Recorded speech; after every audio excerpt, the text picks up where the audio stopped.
All right, here we go. Okay.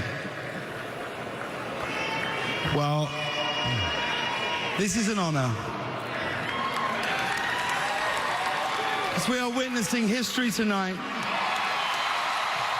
Breaking the record for the most Grammy wins of all time. Be upstanding and show your respect. It's Renaissance, Beyonce. And I'm trying to just receive this night. Thank you, God. I'd like to thank the queer community for your love and for inventing this genre. God bless you. Thank you so much to the Grammys. Thank you. So she ended up surpassing, let me see here. Rick Astley. No, not Rick Astley. I had the information here that she had, it was a composer. Okay. Who had the most. Yes, yeah. Where the hell is that info? I was just reading it this morning. All right, anyhow. So, yeah, she surpassed Quincy Jones earlier in the night with her 29th win. And then with her 32nd, she eclipsed conductor. It was a conductor, not a composer. George Solti. Loser. Who had the most at that point. You loser. You loser.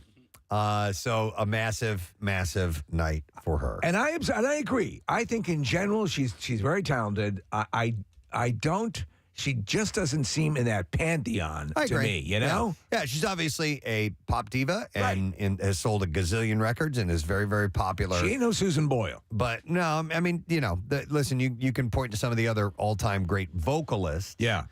Like the Queen of Soul, Aretha Franklin, who is just, and Whitney Houston, whose voices are just amazing, unparalleled. Well, here's the deal. She and any artist that wins these awards, they get up there and they thank a team of people. Yes. She's got the right team. She has her husband alone. Yeah. Like, for instance, like, I love Lauryn Hill, right? And I think Lauryn Hill has just such an amazing voice. I just don't think the people around her wrote her good enough songs. The producer's Tom Sizemore. It's a big mistake. No, that's part of it, Case. Yeah. That's definitely part of it. So going through the awards, Album of the Year went to Harry Styles for Harry's House. Record of the Year went to Lizzo, About Damn Time. That's the name of the song. Yes. Goddamn Time. Song of the Year went to Bonnie Raitt. This was wild because I was Just Like That. I was watching Preston and no one was more shocked than Bonnie Raitt. Oh my God. She thought she was up against super heavy hitters. When she won, it was in the 1990s. I remember watching it. Yeah. When she won like 5 Grammys in one night, it was the same type of thing. Like, this look on her face, same thing. We're watching it right now. It was like, you've got to be kidding me. And for this, at this point in her career. Yeah, she's in her 70s. At this point in career. Yeah. That's unbelievable. It was like when Steely Dan won Album of the Year back in, what was that, 2000? Yeah. People were like, wait, what? What? Yeah. So the best pop duo group performance went to Sam Smith and Kim Petras for Unholy. You got to see the outfit he showed up in, Preston. Yeah. This huge, billowing red thing. And I'm like, is there someone actually in that? Yeah. Because it was enormous. I saw a quick peek of it, and there were some other outrageous outfits that night, too. Yeah. So best rock performance went to Brandi Carlile, Broken Horses. It's a great song. Is it a rock song? She performed it last night. No, I would Nick folk, like sort of like folk country. Okay, I mean, she won best rock performance. She has a lot of rock people in her camp, like Mike McCready of Pearl Jam, and actually Pearl Jam. They're huge Brandi Carlile fans. I'm a fan as well. I just I wouldn't consider like a pure rock kind of an act, you know. In the metal performance, Ozzy and Tony Iommi won for Degradation Rules, which is great. Good for Ozzy. Degradation Rules. Best rock song went to Brandi Carlile for Broken Horses. Best rock album went to Ozzy for Patient Number 9. That's great. Good for him. Best pop solo performance was Adele, Easy on Me. Best rap album went to Kendrick Lamar for Mr. Morale and the Big Steppers. Best country album went to Willie Nelson. That's pretty Beautiful wild. time. So some old schoolers won I last like night. that. That was something I was happy to see last night. And best pop vocal album went to Harry Styles. So Harry was a big winner last night. They were trying mightily to stretch things out. They had a very good in memoriam too, Preston, that went into different genres. They had They had Sheryl Crow and Bonnie Raitt sing Songbird for Christine McVie Oh, from Fleetwood really? Mac. Oh, you Yeah, wanna hear a which I little thought bit was so nice. Yeah. All right, here we go. For you, there'll be no more crying. For you, the sun will be shining,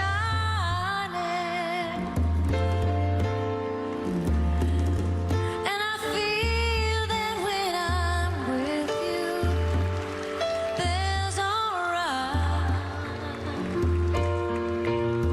I know it's alright. It's Mick Fleetwood playing, and you probably would know the name of the instrument, but it is looks like a conga drum, but it has It's got strings on it that tighten the head. right, yeah. I know what you're talking about, and I've forgotten the name. I think it's either a Latin or Indian instrument, but I know exactly what it is. God, Bonnie Raitt's got an unbelievable voice, man. Hasn't lost any of it. None of it. It's like Kathy. Yeah. Thank you. She just sings effortlessly. Wow, that's amazing. I'll have to go back and watch that whole thing.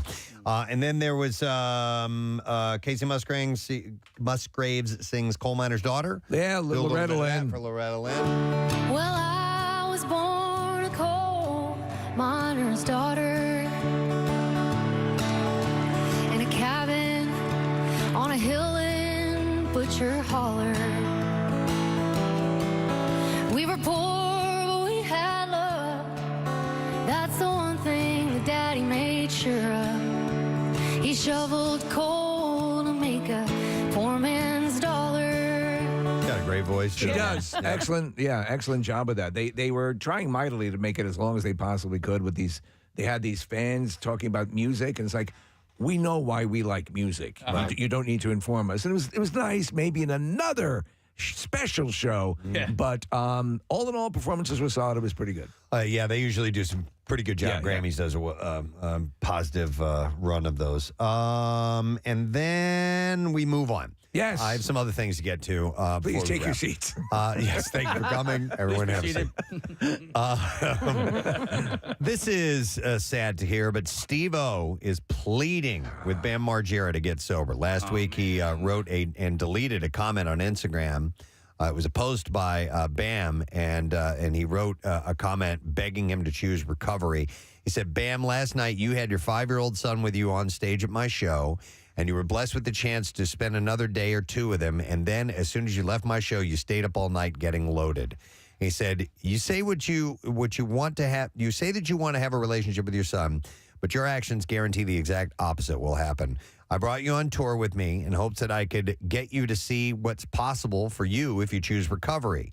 Of course, Steve-O's been sober for 15 years. And he said, I wish you could know how much I've hated feeling braced for news of your death, but you're making it clear that I have no other choice. You're dying, brother, and it sucks that I can't do anything to save you. Oh, that's awful. It was legitimately from the heart, and there were more parts of it. But yeah, that he's basically saying now he's just waiting to hear about Bam's death, Yep. and that's just. Wait, Yep. so is this tour that they were on still going? Is Bam still with him? Not sure. No, he was only there for like a limited run. Okay. Like a handful of shows or something like that. Man, That's sad. Terrible. you can at a certain point though, you can only do so much. Yeah. And you can look on Bam's face. You can just see he's a guy who drinks a lot. Yeah. It's pretty easy to see. Yeah. This very kind of swollen look about his face. It's hard to explain, but No, you just know. I know it when I see it, which is too bad. Veteran actress Melinda Dillon passed away. The Oscar-nominated actress died on January 9th. She was 83, best known for her work in A Christmas Story as the mom, of course. And I've always said that her portrayal. My mom, I was 20, between 21 when my mom passed away, and Melinda Dillon's performance as the mom in A Christmas Story reminds me so much of my own mother. I've always felt a special connection to her because of that. Yeah, and I was wondering why she didn't play herself in the sequel. Right. Julie Haggerty did. Julie Haggerty did, yeah. And maybe she Wasn't in a good way. Yeah. Maybe her cause of death hasn't been revealed, but it seems that's a likely It conclusion. was a boulder hit. Case. Oh, no, I don't man. know about that. But also, she was in more great roles, Close Encounters of the Third Kind and Absence of Malice, among others. In her decades-long career, she carved space in the family industry with her phenomenal work for her role as Julian Geiler in Steven Spielberg's Close Encounters of the Third Kind. She earned an Oscar nomination in Supporting Actress category. And then she received her second nomination for Supporting Actress in Sidney Pollack's Absence of Malice in 1982. Good movie. And Slapshot. And yeah, she's naked in Slapshot. naked in actually. Slapshot. She plays Hanrahan's wife, who then Reggie uses to intimidate the goaltender Yeah, about it because yeah. she was gay or she bisexual. Right, and yeah. so that she had a great role in that movie. In 1963, she received a Tony Award nomination for her Broadway debut of Who's Afraid of Virginia Woolf. She began her career as a comedian and actress and got her first break in 1959. She got a chance to star in the movie The Cry of Jazz. Yeah, she lived to 83, so sad news of her passing. A part of people's holidays for the rest of time. Yeah, So, yeah. what a legacy. There were a couple other unfortunate, untimely deaths. Charles Kimbrough, best known for his portrayal of network anchorman Jim Dial on Murphy Brown, passed away. No cause of death was given by his son. He received a Tony Award nomination in 1971 for Best Feature Actor in a Musical for playing Harry in the original production of Stephen Sondheim's Company. So he had several live theater appearances. He came from that world. He did, and he was basically the Ted Baxter of Murphy Brown, and he was great. Yep, he received a Supporting Comedy Actor Emmy nomination in 1990 for his work on Murphy Brown. He was also the voice of Gargoyle Victor in the animated version of The Hunchback of Notre Dame in his 2002 sequel, and for several video game iterations. But most widely viewed role came as he appeared in every episode of the original run of Murphy Brown until it ended in 1998. I would have thought that the gargoyle voice of Victor would have been the more well-known. But Don't I you guess, think so? yeah. Yeah, no, it wasn't actually. All right, and then also, hang on a second there. I got to jump around a little bit here. There's just so many deaths you don't know who to turn to. There were a few. Deadline reports that Police Academy star George R. Robertson passed away at the age of 89. So he had played Chief Hurst, which is not the many. That was Langley. What was his last name? Oh gosh, George. Oh. But he played Chief Hurst. He was more of a straight character. Right. He was the boss's boss, right? Yeah. And he was in the 6 Police Academy films. All 6? I believe so. He appeared in films such as Airport, Norma Ray, and JFK, and portrayed Vice President Dick Cheney in the ABC miniseries The Path to 9/11, and the fictional U.S. president in National Lampoon's Senior Trip. So he had passed away, too. So sad news all the way around. Oh, and one more little sad piece of news, and it was a follow-up.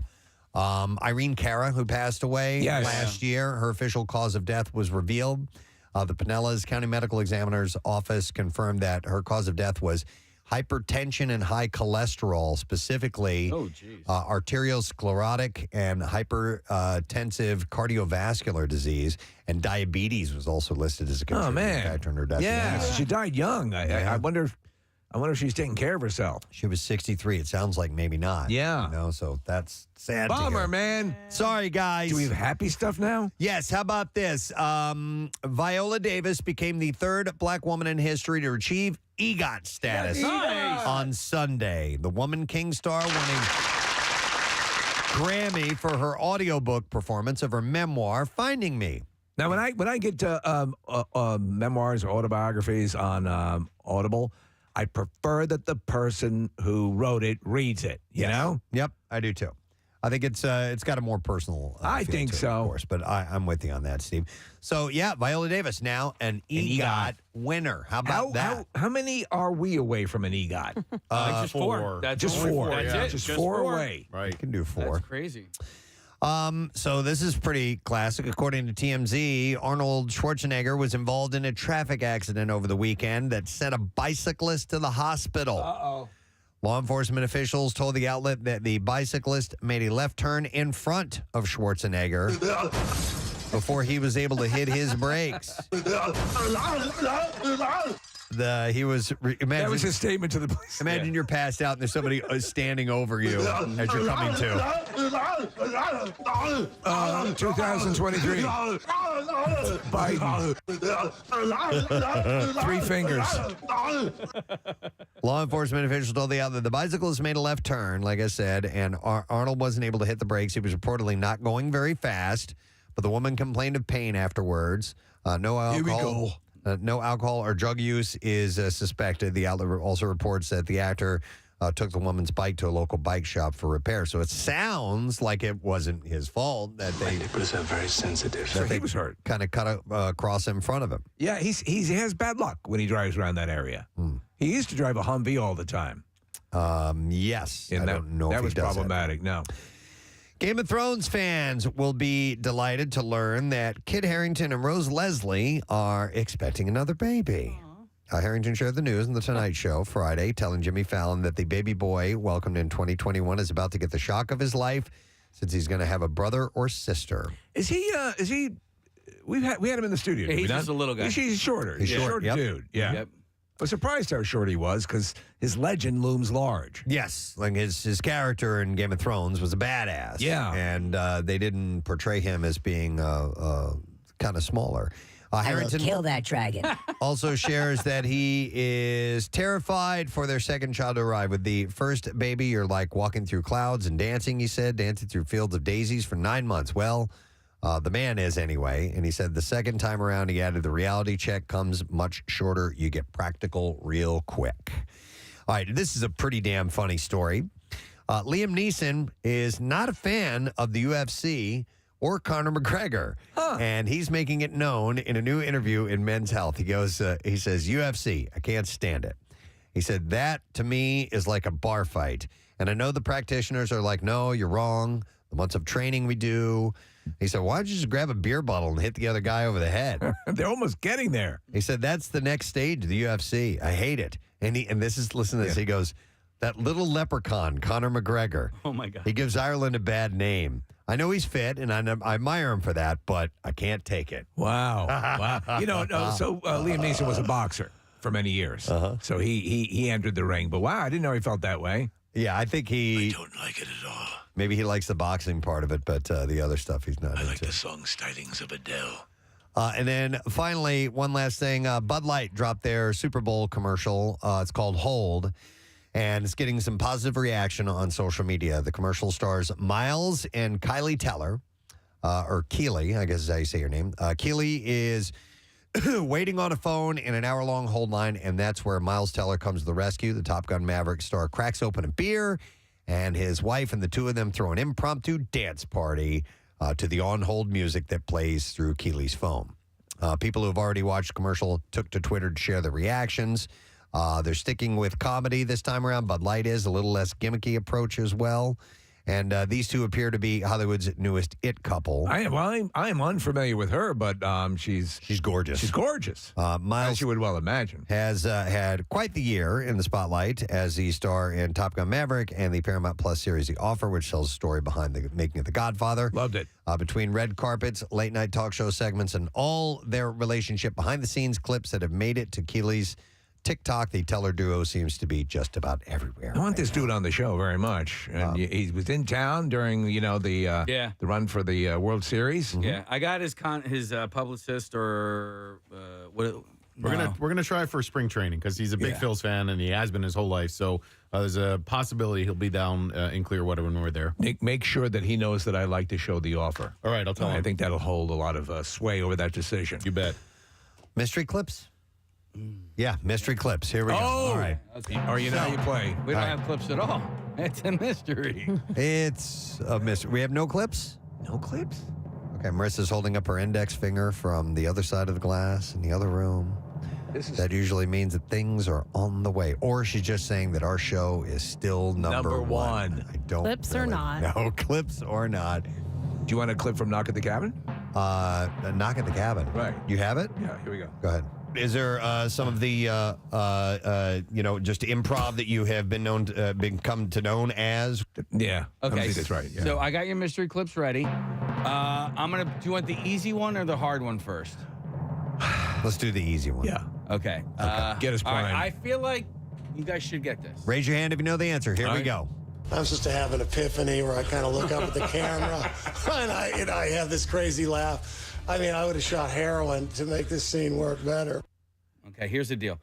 He's dead, and he's been dead for a while. Oh, wow. And then that he took the time to record this says a lot. Yeah, then I never would have guessed it because I never written. Okay, Listen well, to it listen to that again. again. Here we go. I'm supposed to have an epiphany where I kind of look up at the camera and I have this crazy laugh. I mean, I would have shot heroin to make this scene work better. All right, that's Bill Paxton. It is. I It is. got one! And what is he promoting? I have Marissa? no What? idea. Okay, hang on. Marissa? It is the 25th anniversary of Titanic. Titanic. And it is coming wow. back to theaters. So Okay. that's the kind of pull that James Cameron has. Yeah. He can literally raise people from the dead to participate in his documentary. Yeah, they were like, what do you mean he's booked? All right, Dad, I can't do it. all right, you ready? Yeah. Here's the second one. Raise your hand when you know who it is. Here Dead again? is. Oh, yeah, are they alive? I've never even heard Never of this heard of this person. All right, this will be fun. Here we go. Honestly, what was so intriguing and enticing for me as an actor, I was actually reading this script as I was filming Pearl. The script was sent to me, and I actually said originally that I wasn't going to be reading anything at that time, but then this landed, and it had Brandon's name on it, and I had been a big fan of his work. All right. Up, huh? Miss Money Pussy. I don't know. No, Kathy was right. It's Mia Goth. Mia Goth. Yeah. Oh, Wow. Cat. I love Mia Goth. Who is she? Where's she from? So she's in the movie X. She's in that so she's been doing a number of horror movies, and now I think it's Infinity Pool is her latest Okay. horror movie. But With the she is Skarsgård, okay. Yeah, she is. She's a big thing now. Marissa? Yeah, Steve, Infinity Pool is in theaters now. There we go. I got the movie right, but I didn't get the name right. Mia So Golf. yeah, Okay. All right. Very the good. movie X. She's wonderful. Those are the clips for you this morning, friends. So with that, we have a lot to get to. So I want to take a break. We've got Steven Singer coming by. We're going to do a big giveaway with the Gold Dip Roses, and it will be a musical giveaway. Oh yeah, gotta do it This in morning. style. And so we'll have the details on that, so we'll have a chance to win some stuff. Casey's big adventure is headed on the road again. On the road again. And we are going to send the caravan out He's going on the road again. live on the air this morning in the 9 o'clock hour. He is going to be loading up with his buddies, with his fellow compatriots, various Philly things, because that's what it is. It's a Philly thing, this whole setup, this whole drive. And taking them all the way to Phoenix and getting ready for, obviously, the game this weekend. So Can't believe we're doing it again. that leaves today. It's all sponsored by our friends at Duncan, who were stoked to have a part of this adventure again, and Subaru. Our buddy Matt Ritter is going to be here from Subaru to give us the vehicle to use. And who am I forgetting? Hers is a part of this. Oh, and Primo Hoagie. Primo's is stopping by this morning as well. So we have a lot of assistance, which is a Marriott Hotels. And we're going to have the fire truck gauntlet this morning, Preston. We are. That's what Marissa says. I did not know Yeah, that. yeah. All right, so we're gonna have a wonderful send-off as this all is taking place. So let's take a quick break. We will come back in just a moment and maybe get some of the details of that trip. Stay with us. We'll be right back. Preston and Steve. 93.3 WMMR. Hey, it's MMR's Brent Porsche. Join me this Saturday for the annual Cupid's Undy Run at Xfinity Live in South Philly. At Lincoln Financial Field.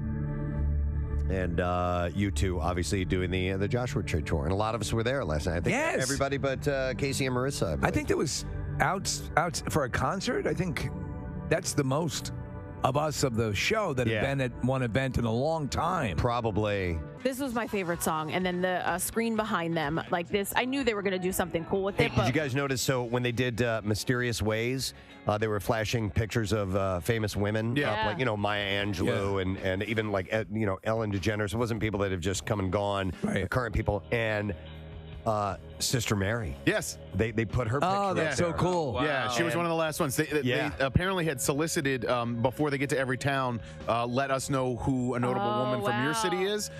So people nominated Sister Mary Scullion, and she was one of the last ones up on the screen, which is great. That's so cool. So I thought that was cool. That's a friend. I'm like, wait, I know her. you know? Yeah. And then This is Kathy Romano, who every morning, Monday through Friday, does the news, relates the stories of the day in succinct order, and then reads the sports from Nick. Always a little verbose, but very informative. Oh, so you heard that too? I did. Yeah. We were walking to Isn't the that car where they, amazing? they were on the way out. God, it was, But it was so impressive, her command of the stories of the day, and a special nod to 6ABC for providing a lot of the influence to that. But also another friend of ours got a shout out, Senator Chris Coons. I know. What? Isn't that great? I was like, wait, I know him. Yeah, he's talking about AIDS relief that the United States has paid for around the world, and it was so Bono went onto a long AIDS. It was really extolling the benefits of and the virtues of the United States and the taxpayers, and He was thanking us. and he was thanking a lot of Americans, and he said Rick Santorum, George W. Bush, and he's here tonight, Senator Chris Coons. Wow. By the way, you may know him because he went out to the Camp Out for Hunger, which is the same show that Kathy Romano I mentioned earlier does the news for. It's a great union of philanthropic people here tonight. It really was amazing. And though you just probably eat it for breakfast, we have a man called Pancake here. Oh man. Let's see. Five Funger Bung Punch. Five Funger Bung Punch. That's close. Funger. It's just a funny sounding word. Great group of new musicians called Five Funger Bung Punch. And they've got a message to tell you. Say, anytime you take a good solid punch to the bung, it's gonna be impactful. Like Nelson Mandela told me one time when he was having a large chocolate chip cookie. He said this thing's huge, but it's not as huge as the love on this earth that we live in. Remember that as you're getting your bung punched.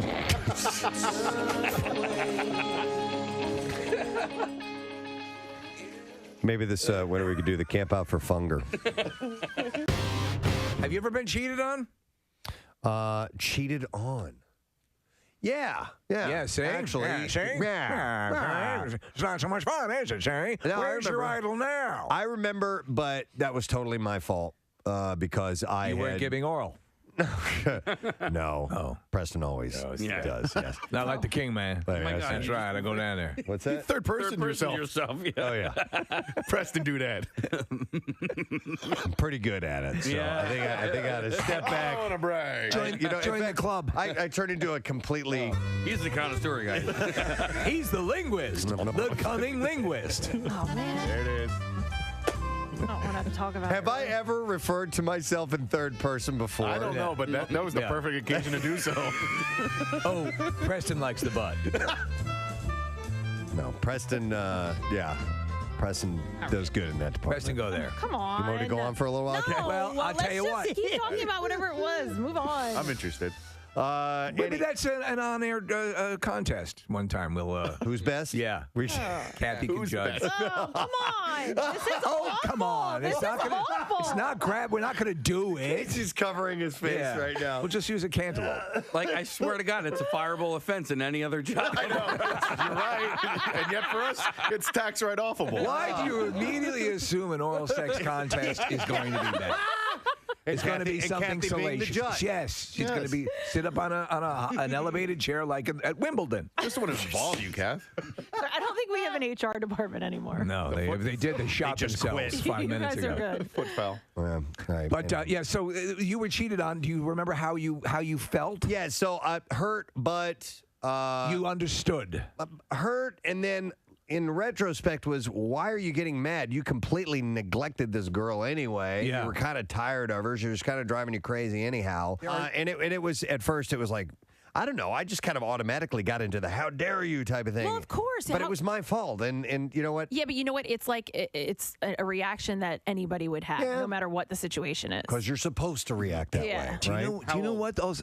I was 17, 18, something like that. You always see, and in movies, a lot of times they've done good examples of how there are little things where your significant other, you think you're getting away with something, they can pick up on it. There's body, as you said, you just had a feeling with this other person. It's just I couldn't deal with this. And you know what you also haven't had to deal with, Steve, is the multiple ways people can cheat too. You know, and that's a relatively recent development over the last 10, 15 years of sexting and Instagram cheating. You are so direct right. message cheating and whatever else. Have you ever been cheated on? Yeah, and it was, and I, like you said earlier, I suspected it, and this was post-divorce. I think there's that interesting delineation, though, between physical and emotional. Yeah. I could see people saying... Yeah. But it's both. Right. Either way, it hurts. Yeah, I don't know if it was a texter or a caller, but yeah, it hurts, and it hurts in degrees. But it really doesn't matter that much. And I knew the guy. I knew the other guy too. Really? Yeah, It was Bill Weston. It was Bill Weston. Oh, I know. Yeah. He was on his way to the Turtle Show, and he was. This is what Bill comes into the bedroom to. Oh, yeah. He's kind of. Who wants to ride the silver pony? Not everyone can take a ride on the Wild Appaloosa.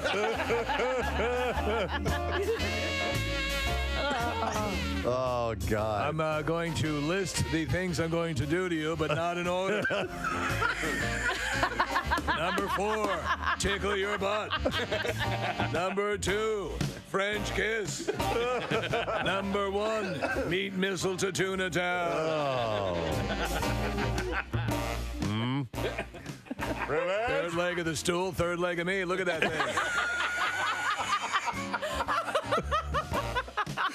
Look at that thing.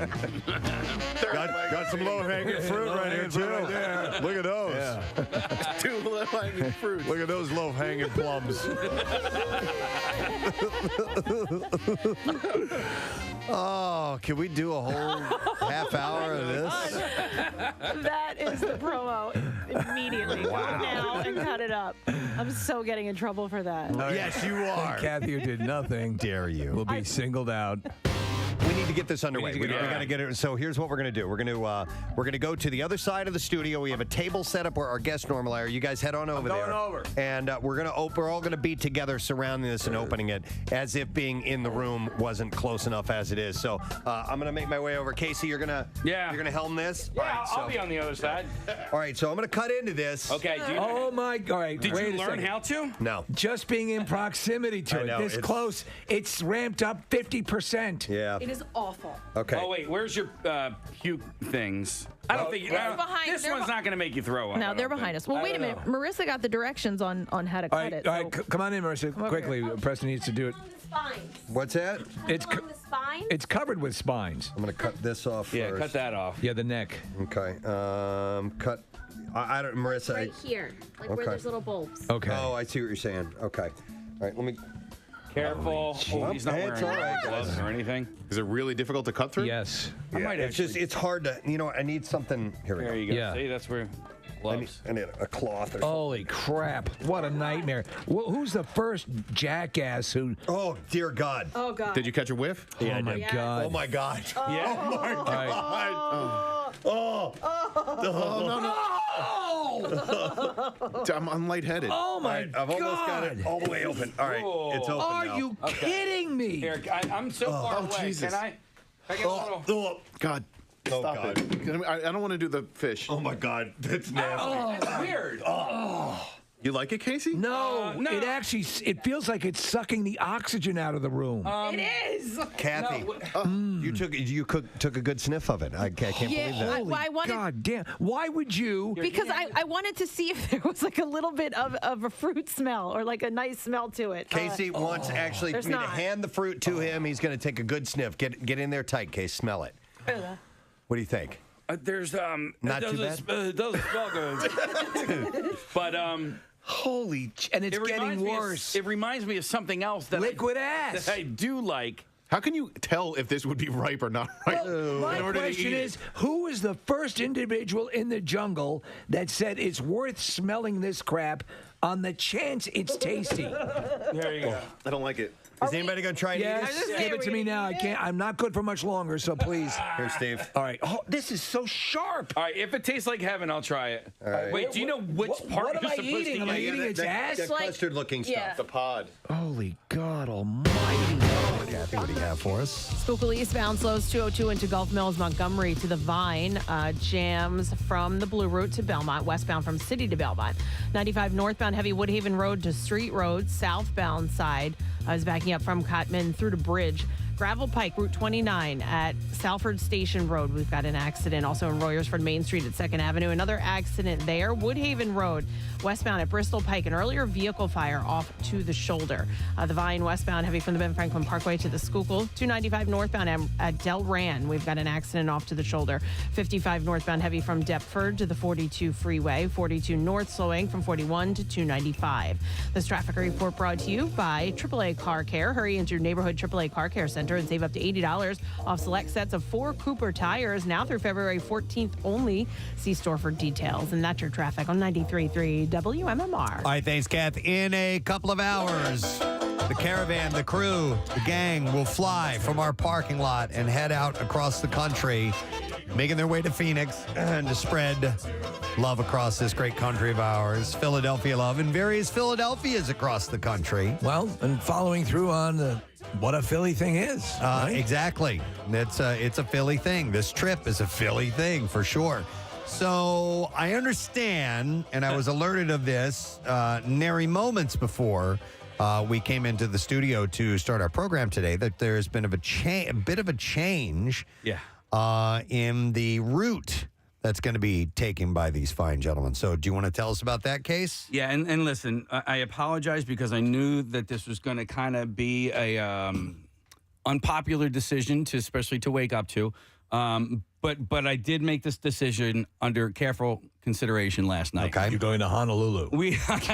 I'm sorry, but not only that, but we're flying first class. They still have the Pro Bowl. They still have the Pro Bowl there? I don't even know. It's the game most people focus on. And I feel like Philadelphia wants the Eagles to win the Super Bowl, and this is the only way to assure that. No, your original trajectory, and it still will happen, is that you're hitting all of our sister and brother Philadelphia's correct on the way to the Super Bowl. Yeah. So, long story short, we kind of pivoted last week and made this a Philadelphia. It's a Philly thing, and we were going to hit a whole bunch of different Philadelphias throughout the United States because there's apparently 12 different Philadelphias in the United States. But I got a message from Cuz last night where he's like, "Are you sure we can't hit this one landmark?" And I was like, "I don't think it just wasn't going to work." And then I took a look at the map of the United States and all the Philadelphias, and it can work. There's just a couple of things that need to happen. What did he suggest? He suggested nothing. I was the one who. He wants to go. He wants to go through Arrowhead. He wants to go to Kansas City and Arrowhead. That's the landmark he wants to hit. That's the one. That's the one request he had, and I felt really bad not accommodating it. Now, initially, when we were planning this, one of our stops was to maybe go through Cleveland Heights, Ohio, which is where Jason Kelsey's from. And if we were to do that, that actually was the sticking point that kind of messed up the rest of the trip. So we had to abandon that and then come up with this Philadelphia excursion. Right. What I discovered last night is not only do we still hit the same amount of Philadelphias throughout the entire country, tomorrow morning, it'll be so much easier. So what we were going to do is we were going to stay in Knoxville, Tennessee tonight, hit Philadelphia, Tennessee tomorrow, Philadelphia, Arkansas, and then be on our way. Instead, we're going to go northern. I checked the weather. We're not going through any ice or snowstorms. All right, you want to avoid that. We're going to avoid that. But there is a Philadelphia in Illinois. There's also a Philadelphia in Missouri. And if we stay in Springfield, Illinois tonight, which, by the way, is a 12-hour drive.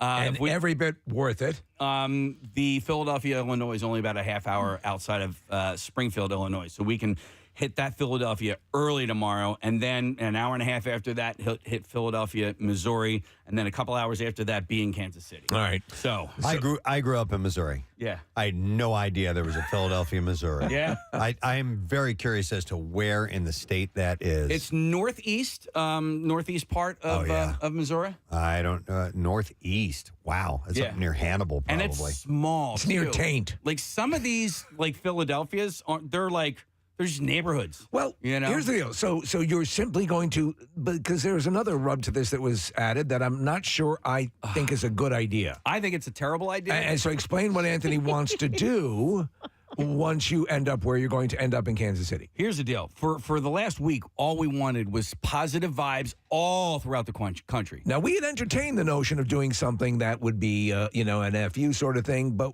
Case? I didn't like it because I've seen what's happened when people do stuff to the Rocky statue. And it doesn't bode well for them. It doesn't bode well for them. So something that Anthony wants to do terribly, that I have to completely wash my hands of. He wants to blow up a daycare center. No. I actually talked him out of that. Okay, and it wasn't all right. that hard. No. He wants to bury a cheesesteak somewhere at or near Arrowhead Stadium. And I think that's inviting bad Well, that juju. is more benign than like taking a dump, in the parking lot there or something. My gut is that you're kind of entering into that putting jersey on Rocky territory. Yeah. And by the know way, what I'm saying? Yeah, and not only that, I will absolutely be opposed to it if he does not get the cheesesteak from Philadelphia. So if he doesn't come here equipped with a cheesesteak to bury, it ain't happening. Because I'm not burying, you know what I mean? Like, yeah. So he better stop at Pat's Geno's or something, some cheesesteak place that's open right now. Anthony's a completely reasonable guy. He knows his deal, and he's completely Philadelphia. So Yes. I got that. Did you talk to him about this? I did. Did you have him talk to your priest? No, I didn't. My priest, he's on a cruise ship now, so I did have a priest come out to my house. What? Priest is on a cruise ship? Yeah. I want to be a priest. I know. Good for Father Steve. But he and I had gone back and forth last night, and what did I say? I said, just so you know, I'm opposed to doing anything negative in Kansas City. And then he said, I agree, but burying a cheesesteak near Arrowhead is not bad. Okay. Well, I don't know if I agree with that. Maybe. So here's the deal. Again, I don't think it's as volatile as defacing something. Right. Which, in a way, putting another team's jersey on the Rocky statue is. Yes. So I can see wiggle room. I just would hate to. If we lose the Super Bowl, how many people will blame Anthony Gargano? I was thinking that. I mean, honestly, all of it's going to fall on his shoulders. Right. And I don't want to be associated with that. I don't think we will be. I think that'll all be on him. Yeah. Or we give him a ride. And it'll be incumbent upon us to encourage people to think that about Andy. Yes, and not us. Even though we love him dearly, we're complete cowards, and we want to do everything to deflect from us. Well, I don't think it's up to us. I think it's up to the pips. And I think, God. I think like a poll or something like that would make total sense. Let's do that. I agree with you. Because I listen, I've answered a lot of questions over this weekend about major exports of Brazil. No. It seems like you've when we first did this, you started with Jackie. Now you've got Jackie and Anthony. Like they're both like the kids. I know. But I think Anthony's going to be a lot harder to wrangle. Jackie just kind of goes with if you use a stern voice, Jackie, we're not going to be able to do this. It's the middle child. Anthony's the middle child. Yeah. Jackie, we can't bury a cheesesteak. All right. Okay, all right. But can we just like eat one? Or The reason why you would at least defer somewhat to Gargano, to Anthony, is that the his sports expertise, the thing that really I thought you guys really synchronized on is the knowledge that you cannot attend the game because the last time you both attended the game, the Eagles lost the Super Bowl. Now, here's something we can and are going to do because I mapped it out, and there are 3 different Dunkin' Donuts is really close to Arrowhead. Donuts Eye.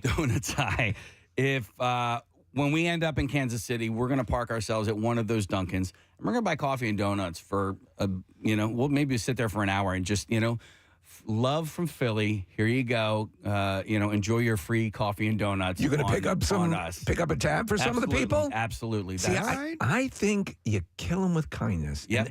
And at the first moment you can, you come up from behind and slit their necks. Yes. Oh, wow. Huh. Ooh. Or It's different. Or maybe we bury the cheesesteak and give each of those people a map.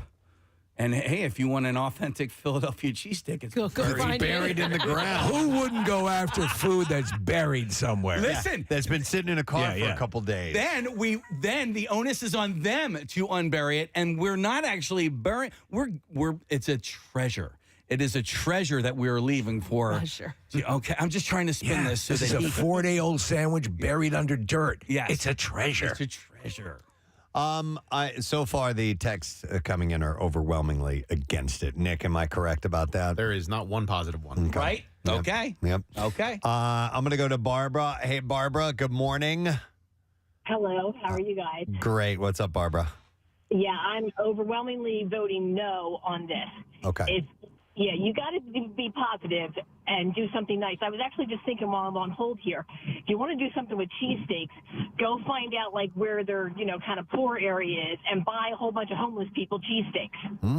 Okay. Share the love that way. I like that. Interesting. Thank you, Barbara. Appreciate that. Sort of passive-aggressive. I like Buying meals for people. I mean, make poor people our pawns in a victory. We are also going out there with hundreds of bags of Hers chips.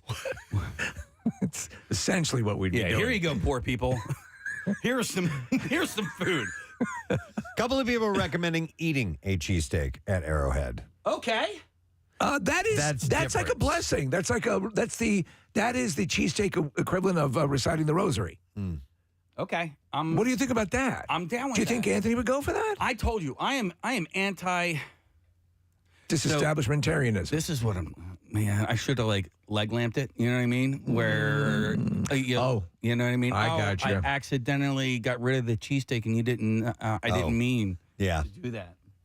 And now we can't bury a. But he's no City dummy. cheesesteak. I don't see what the upside is. I'm trying to find I understand why Anthony.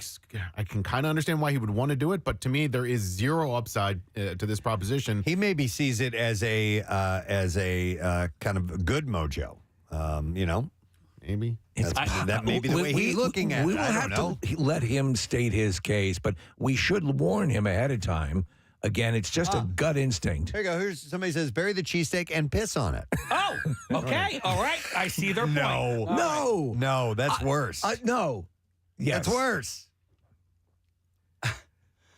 Okay, what if we eat the cheesesteak the day before and then crap it out in the parking lot of Arrowhead? All right. There is probably a porta pot. It's all predicated on do we want to invite. I'm keying off, and we said this before. The original plan was to go there and do something, and then everybody said, "Wait a second." You know what happens? The curse of putting your jersey on the Rocky statue, and it never ends up well for the opposed. Not that we wanted to, but why should we make the same mistake? I have spent the last week bringing nothing but positive vibes. I don't want this undone. I don't want this undone by burying a cheesesteak. Dude, you have no idea. When I got the Schuylkill water, I'm walking along the banks. There was no safe place to walk down to, and I was able to scale down next to a bridge but it was dumb, and I couldn't tell my wife that I did it until after I made sure I did. You said when you looked back, there was only one set of footsteps because the Lord was carrying you. The Lord was carrying me the whole time. And I think if a Chiefs fan were to do something similar to Lincoln Financial Field, we would say that they are bringing negative vibes to Philly. Oh, we'd be angry. Yeah, and so to me, I don't even like the idea of going near Kansas City. I want to avoid It's like Chernobyl. Yeah, well, I mean, look, I'm not nearly as superstitious as Casey, but I would avoid that city entirely. Here you're talking. Nick is very even keel when it comes to this stuff, and you freely admit you're superstitious, and I kind of am in your territory about the things I'm going to implement. But you're the master of this, And so we've said from the beginning we defer to you on all these issues. Your gut says you don't like this, but if you were to eat it, would that be okay? I'd be okay with that. I'm all about going through Kansas City. In fact, that's what I first wanted to do. What about doing something, as people are saying, generous? Or, I wanted to do that. Right. That I wanted to bring good Philadelphia vibes through that city. That's what I wanted to do. What about you guys pull straws while you're in the car, and somebody, when you're going through, someone does an organ donation. Okay. Okay. All right. Yeah.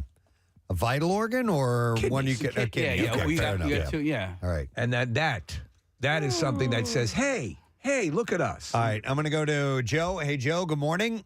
Hey, good morning. You guys rock. Thank you, Joe. What's going on, bud?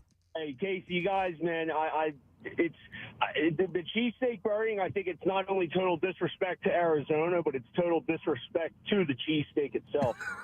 You mean to Kansas City, not Arizona. On it, No. then it'd be fine, but a plain cheesesteak, you just can't bury one of them. Can't do Okay. it. All right. Disrespectful to the cheesesteak and to Kansas City. All right. Yeah, thank you, I Joe. don't want to Appreciate waste the cheesesteak. That guy's got a great point. My wife goes, she just texts me, I can't believe that you're going to be the adult in the car.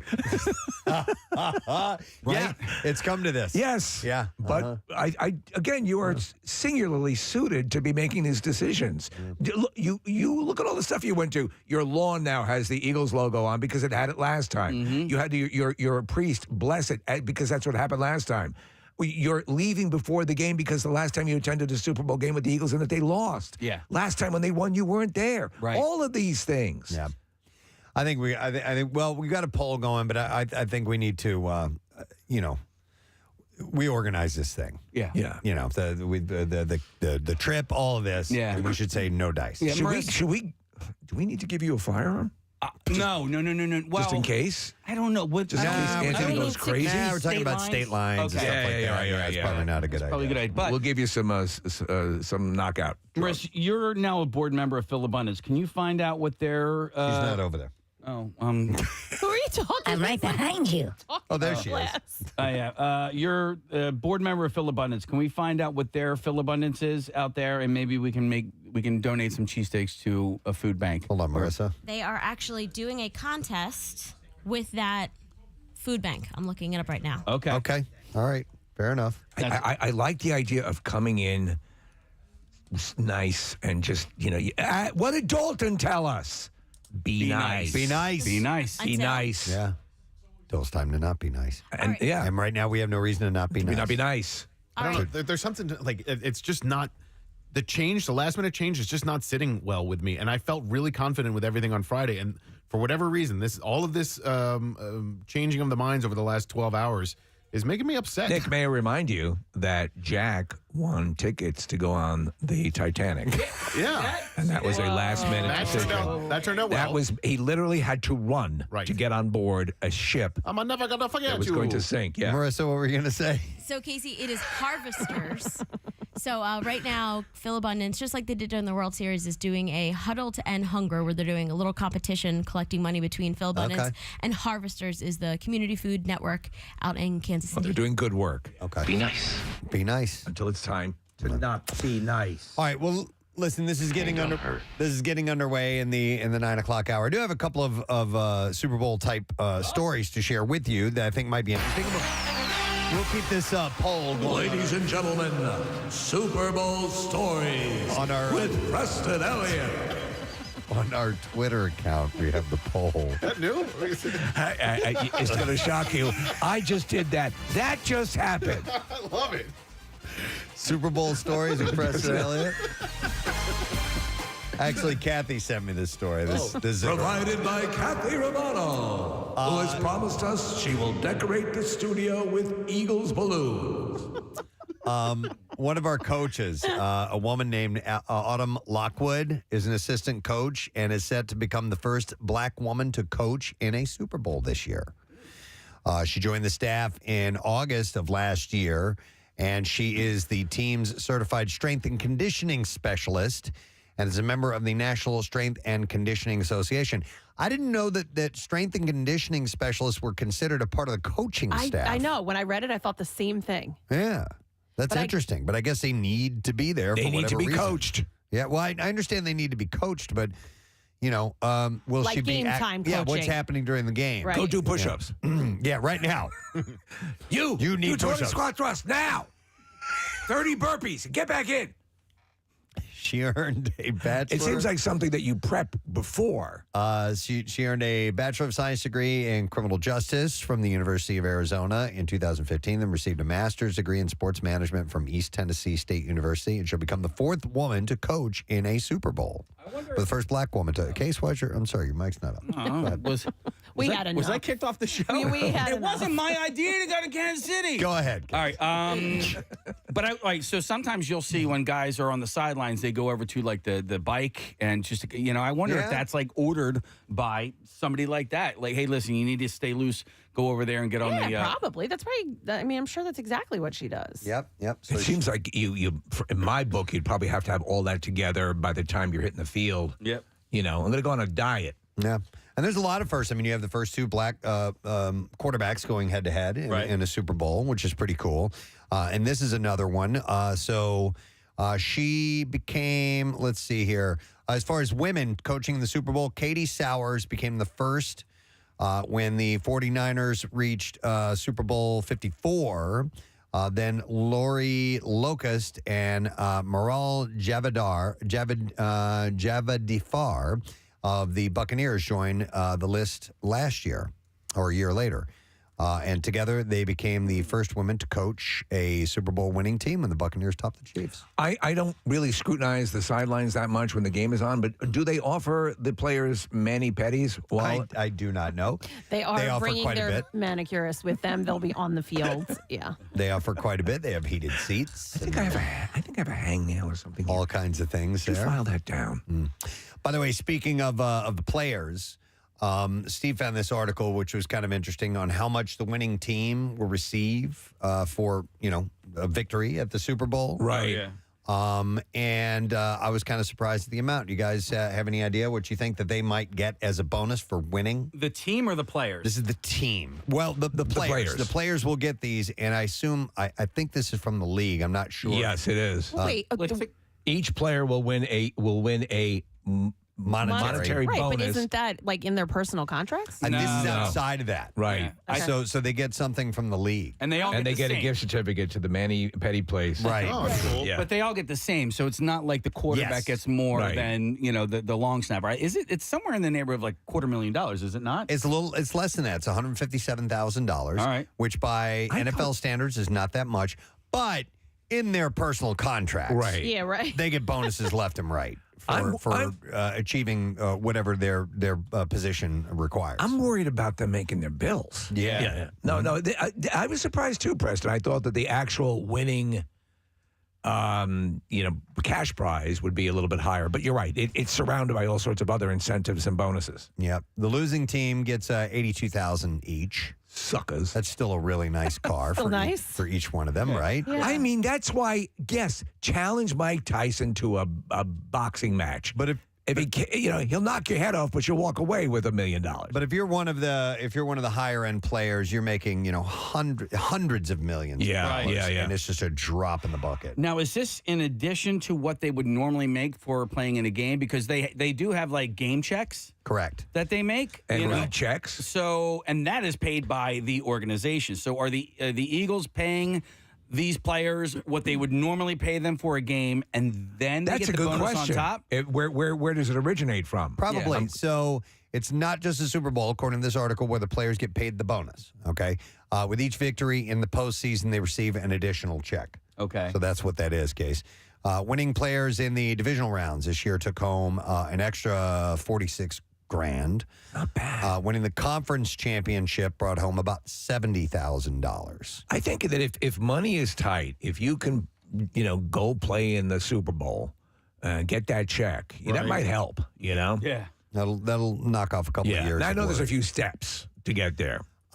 In the NFL collective bargaining agreement that was signed in 2020, there's an outline for payment to Super Bowl winners through 2030. So next season, a member of the winning Super Bowl 58 team will receive $164,000, followed by $171 in 2024, and then $178 in 2025. And from then, it will increase by $10,000 each year till 2030. In 2030, the winner will take home $238,000, and the loser claiming $153,000. So I just looked this up because I didn't know, but I was curious what the minimum salaries for the 4 majors are. And for Major League Baseball, it's $570,000. For the NHL, it's $750,000. For the NBA, which is the highest, it's $925,000. And for the NFL, the highest, the minimum salary if you're in the NFL is $705,000.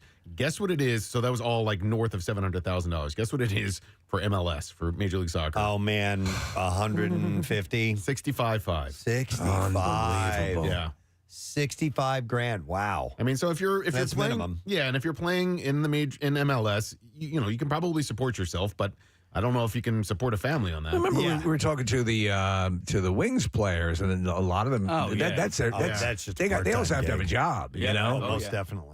Yeah, they're not going to make anywhere near that. No. Does it have anything like the WNBA in there at all? I saw a women's soccer league case. Let me look up WNBA as well. Well, what I'm curious about personally is what the professional cornholers are going to Oh make. my God, dude! Because apparently there is an expansion, and there's going to be a Philadelphia team, and they're called the Philadelphia Bell Ringers. So Kathy and I went and did an event. It was at Auto Lenders, right, Kathy? Yes. And so, there's going to be a cornhole thing going on. Okay, so I figured there's going to be like two, the standard like that you pull out of the tool shed and you play cornhole. There was about, what would you say, 30, 40 games going on simultaneously? At least. And what we learned there is that there is a circuit, and people will go around the weekend and go to 3 or 4 of them and make pretty good money. Some of them were sponsored, had like their own tent set the up. whole thing. This is a real deal. Yeah. Have you guys watched this? I've watched these I've watched things on it on ESPN. I told you. I mean, I'm sitting there and I was cursing myself, but I couldn't tear myself away because that is some precision cornhole. And so that's the thing. If you watch darts on TV or bowling, like these guys, they just have that muscle memory down. And I've played plenty of cornhole. I'm not like the worst, but there's no way I could compete with these guys. I mean, these guys They are make blocking. pro bowlers look like gymnasts in their fitness level. I mean, but listen, they're good. But what I like about it, though, is men and women are in the same league. It's not like they have a women's league and a men's league, because I watched this woman clean up against these guys. Okay. It was awesome. By the way, it's a new league, and it's called the Major League Cornhole. And you are a Major League Cornhole, dude. Brought you over from the butthole division.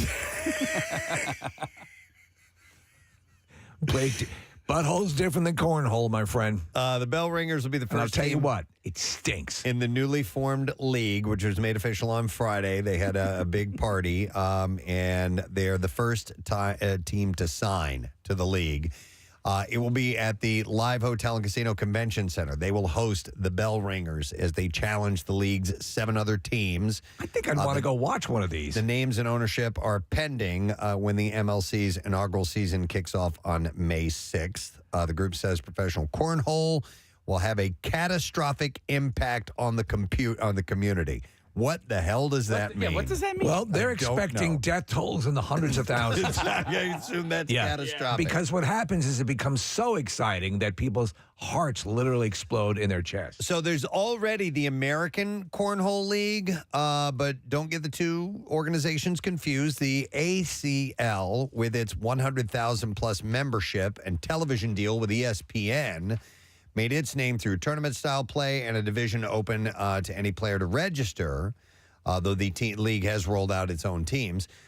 This league's mission, the Professional Cornhole League, is less focused on the individual tournament player and more on building teams and regional fan bases. So I tried to sign up for one of these teams. I signed up for the JDL, and then I realized that was the Jewish Defense League. Oh, so, yeah. But you got to watch your letters. So the Bell Ringers will have a partner with local businesses for local sponsorship deals, and the team will license and sell merchandise. Gear is going to be available and all that stuff. So they are going to be having a combine for people who want to try out for the teams. What's your cornhole game like, Case? Well, so I actually play Bago, so the board is different. The board is plastic, and the bags are a little bit different. But I prefer that just because I'm lazy and I can leave the board out overnight, and it's not going to get rained on and warped and all that. But I think the wood really helps though because it's obviously the way they slide. I mean, in the cornhole pros. So I can't believe I'm saying that. So this spring, they're going to have the positions on the roster open to men and women ages 18 and up. Players will be paid a salary per game plus travel costs and for away games as well. So they're having a combine this spring. Who here has a good cornhole game? I'm not okay at terrible. it. I wouldn't be decent. able to compete at that. Yeah. No, these guys are another level. Do you play, Kathy? No, I'm not like this type of game person. Okay. I get bored. No. Yeah, I get bored. Like not even on the beach, like, any of those types of beach games? Did you ever do like bocce or no, don't bother me. Okay. No. All right. What about leave me alone? Press. Drinking my wine, I'm just relaxing. Yes. Yeah, I have a book and a glass of wine or a book and a beer. Like, just get away from me. With stupid That's games. not as competitive. I'm going to say it now. I don't like cornhole. I used to enjoy it. I thought it was kind of a fun game, and then it got really, Kathy, it got boring to me. Yeah. There's just not much to it for me. What games of that backyard ilk do you like? Casey turned me on to an amazing game. The nickname is called Polish Horseshoes. Okay, so you throw the whole horse. No, you don't. It's I forgot what the there's product names that they have for this, Right. And I forgot which one we have. You and I have the same one, right? Yeah, The essentially, same- it's a game you play at the beach. It's these two poles that are about 5 feet tall. I've you seen put this. a bottle up on top of it, and you have a frisbee. It looks fun. It is so much fun because And that's called Polish. Okay. That's what Casey calls Okay. it. But anyhow, the reason I like it is because there's offense and defense as opposed to cornhole, which is just offense. You're just you try to block each other. But anyhow, there's throwing and catching, which I like, and you don't have to be physically, in great shape to do it or anything like that. You don't have to be like a full-on athlete. It's a game. It's a game. It's And you fun. also But I could play that for a long time. It's a good time. Pole-ish. Pole. That's nothing to do with the country or anything. I didn't So- get it until just now. Yeah. But and I'm still working on it. As teammates, you have to devise a plan, right? Because if the frisbee's coming, it's like, okay, I get the frisbee, you get the bottle. Because if they knock the bottle off and you catch it, they don't get a point for that. If you catch the frisbee, you can actually score points on defense. And you know what else I love about this is clearly this came from some drunk people in a backyard trying to cure their boredom, and they decided to use they had a frisbee and they had bottles. Yep. And like, what if we put the bottle on that fence post over there and try and knock it off? And then they've turned it into this. Think about and it's a great game. Basketball was what? Yeah. Like a peach basket. Yeah, a peach basket. Yeah, that's stuck what up they on used. Yeah. Yeah. So that of those games, I'm not really into ladder ball. I used to play, I guess we called it washers, but quoits, I guess, is another name for it. Yeah. I thought that was kind of fun. I love badminton. I used to love lawn darts. I thought that was a lot of fun. Are you not allowed to do that anymore? They don't have the ones with the actual points. Yeah, What about bocce? Are you down with bocce? Bocce's actually pretty fun. I played it a couple times. I'm sure I was playing it completely wrong, but it seems fun. It has sort of that shuffleboard kind of feel to it. Yeah. So when I'm sitting on the beach, I get bored of sitting. And I need to do something, right? So I need to have a football catch, or I can play Polish horseshoes or bago or cornhole, whatever you want to call it. But I need something. It's not like I have to do that all day long. But after sitting for a while, you get restless. Have you ever just gotten up and tried to run to California? Do a gump? Gump? I couldn't do that. But I just felt like running. Don't like cornhole. Wow. Okay, but that's a fun game. That absolutely is. But now if they do a league, I'll get on board for that. All right. Polish Horseshoes League. Yes. Yeah. Have you ever done a bowling league at all, ever? No. That was fun. Yeah. You dug that. Yeah. You had a lot of fun. And in fact, I was getting into it, and then my wrist got effed up. Yeah. Which, screws up your workout. So I think I have to take better precautions. But I do love bowling. I did, and what I loved about it is you can compete with really good bowlers because they have, handicapping. Yeah. And I had a lot of fun doing that. It's just, a matter of finding 3 teammates that can, commit to, I don't know, every Thursday or Tuesday night or something. I'm always the wild card and things like that. Like I'm always the one that's not gonna be able to make it, and I don't want to do that to other people. Yeah.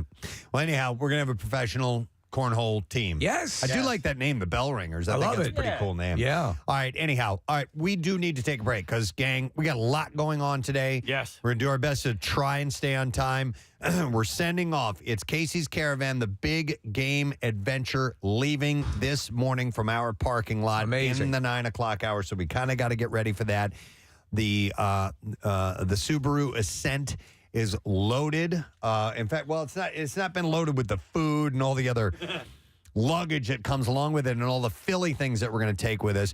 But it is loaded with a camera array where Kyle's going to be able to switch cameras.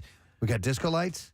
We have disco lights. Excellent. Yes. Well, you know, because all 4 seats are going to be, as opposed to the other time, it's just Kyle in the back. Yeah. You know, depending on who's riding, either Jackie or Anthony's going to be in the back as well. We got to cover them. Yeah. Yep. And we are, Birdbot will be represented. Yes. On this trip as well. Yeah, I'm going to start loading stuff in right now, just to kind of see what sort of room we have to play with. We do have a shell on top of the car. I love from that. our friends at Quadratech. They hooked us up with a shell that I'm just going to leave out there in Arizona, maybe give to an Eagles fan while I'm out there. But Yeah, it's tremendous. Yeah, so hopefully that will give us a little bit more foot room and storage room in the back of the actual car. And if someone gets a little unruly and insists that you do something to defile Kansas City, put them up in that. Put them in the roof rack. Could do that. Yep. All right, so they're getting underway today, hitting Philadelphia's across this great land of ours with a mission in mind, and that is to take some Philly things to get some Philly love in Phoenix. So we're going to take a break. We're going to come back. Steven Singer is here. We're going to do some giveaways with him in anticipation of Valentine's Day, and we'll get the bizarre file. I got some interesting stories to pass along to you. As always, stay with us. Preston and Steve on 93.3 WMMR. For 2 years, it disappeared, but now All right, I love you. Just sample it. All right, it's in his mouth. He's eating Does it taste like heaven? Steve? It's horrible! I can't imagine something that smells like this is going to taste good. Water now! Water! We forgot about water. We forgot to have water. Here you go. Here comes your water. Thank you, Maria. It tastes like it smells. Oh my God. Yeah. That's not good. What culture embraces that as food? It's even worse now that he ate it? Yeah, let me stir some of that up. Oh, yeah. Oh, no, don't stir it up. That's what we need. Oh, no, it's not good. The way you would figure it tastes, take the smell and convert that to a taste. Oh, look at that piece, Preston. And that's it. Preston, you eat that piece right there. I ain't eating. Oh, you're not tasting it? Preston, No. I had a piece caught in my meat tooth. Oh no! Do you want a? What is that? Oh, so that's like the pit in it, or I think they might call it a stone, but I read that they actually roast them and people eat them. It looks like an embryo. Listen, wherever the people that listen, God bless you if you enjoy it, but I never want to meet you. I never want to see you. Okay. Are you going to try it, Nick? You said you were. No, yeah, I lied. Do not. Get away! No! Kathy's trying to force feed it to him. I'm gonna, Are you going to try it? Preston's pretty adventurous, but I'm going to tell you flat out. I'm not going to eat it. Take the smell and convert it to taste. I'll try it. All right, Casey's going to try it. Wow. Just put it on the thing there. Yeah. Really? Okay. Case, and I'm please. not. You took a big bite. All right, back me up. Let's do it. 1, 2, 3, go. I'm just. Come on. Taste it. Choo-choo train. Peanut butter. Open wide. What do you think? What do you think, Case? It's horrible. Did you taste it? It's horrible. I'll tell you what. You're insane. The aftertaste is not that great. Now, listen, I just took a little baby bite. You're insane. All right, so I don't. I'll eat that. Okay. Yeah, eat it. Eat this Go part. for That's enough. Any amount is go. All right, he's got it in his mouth. He's tasting it, and All right. he's kind of has a confused look on his face. Now he's got a disgusting look on his face, and now he looks like he wants to ask a question. Okay, hang on. Okay. Hang on. Yeah. Nope. No. It's not good. No, but it's almost good. Okay. It's if you like, it has the texture of avocado. I don't like the texture. Like it's almost like I ate snot. It's like you're eating someone's bunghole. It looks like snot. It feels like snot. But Okay. All right, seal this sucker off. It's got like simultaneous flavors. I will tell you this: they were not lying about the sharpness of the spikes on this thing. If you were to slam this against someone, you would hurt them.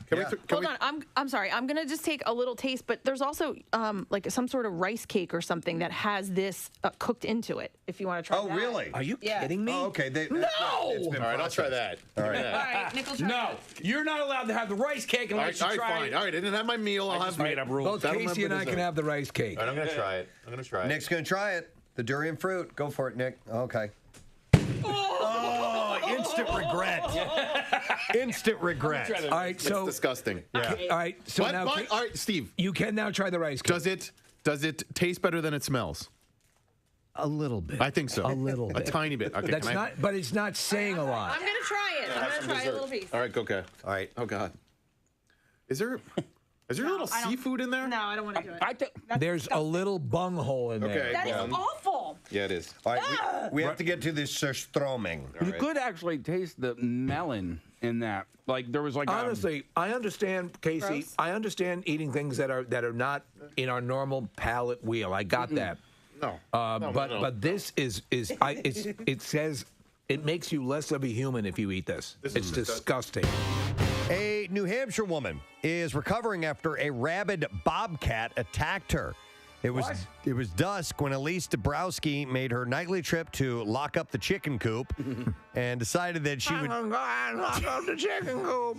I'm just doing what I do every.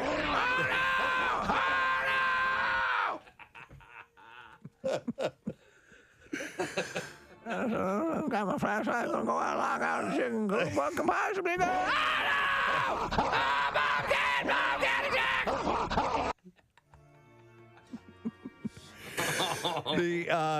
She was while she was locking up the chicken coop, she decided she'd do a little bit of weeding in the garden. There's goddamn weeds all over the place.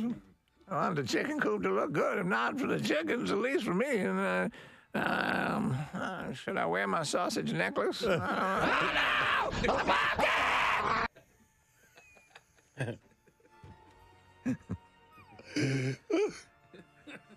The 80-year-old grandmother was hacking weeds near her rose bush with her sickle when the bobcat pounced. My goddamn sickle. And the bobcat. Look behind him at a chicken coop. What was that? Bobcat! I just like how you have these different developments in this story. So anyway, she was hacking the weeds near the rose bush with her sickle when the bobcat pounced on her and sunk its teeth into her face. Yeah, they go for the head. They go for headshots. The neck and the head. She said, all I kept thinking is, why? Why is he doing this? Why is this? Why? I have so many more days to live. Why is this stupid cat attacking me? She said. Mother effing bobcat. He's back for more. You want more? You want a piece of me? Son of a bitch. Now she's just pissed. Yeah. She's fighting back. Yeah. We're going out together, you bitch. Yeah, come at me. I'll dice you up. Cut your head off.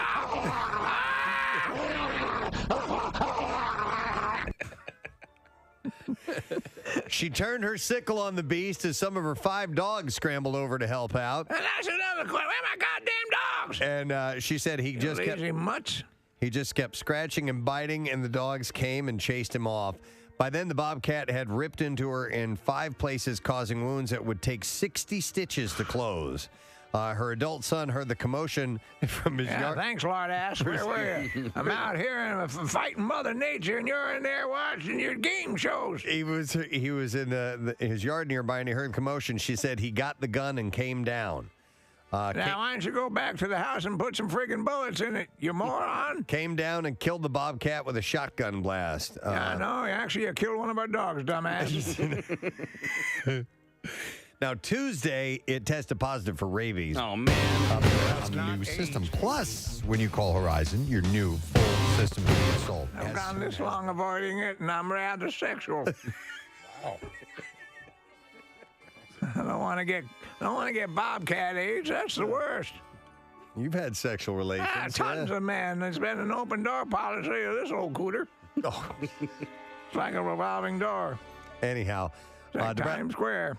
But Dabrowski considers herself lucky. I'm very lucky having that Bobcat tear my face off. She said, it could have got my eye, could have got my jugular, could have got anything. I feel very, very fortunate.